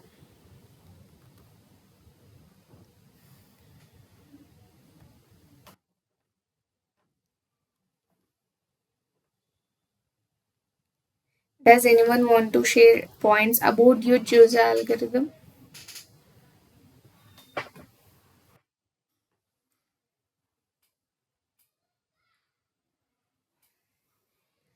Okay, no issues.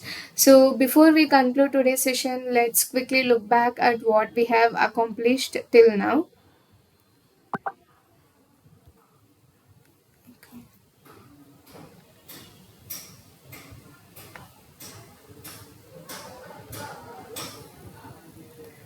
Yeah, thank you, ma'am.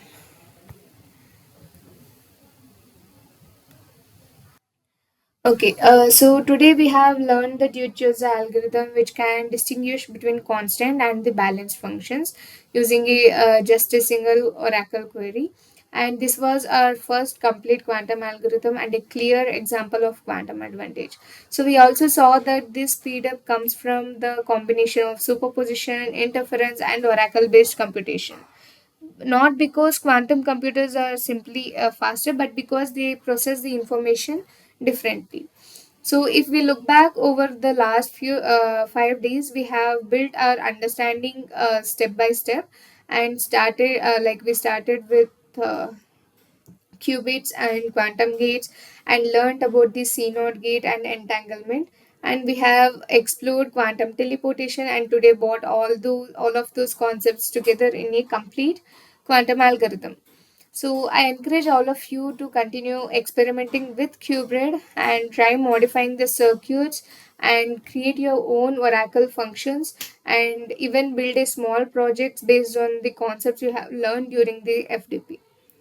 Yeah, so thank you all for your active participations throughout these 5 days. I hope this program has given you a strong foundation to begin exploring quantum computing further. So with that, we have come to the end of today's session and the FTP. I would like to know, open the floor for any questions or discussions. It can be about today's or any of the hands-on exercise on qBraid or even a topics we covered over past 5 days. Please feel free to ask anything. There are no small questions. I'd be happy to clarify any concepts or discuss how these ideas can be applied in teaching or research. If there are no further questions, I would like to sincerely thank each one of you for your time, participation, and enthusiasm throughout the FTP. I wish you all the very best in your journey into the quantum computing. Thank you and have a wonderful day.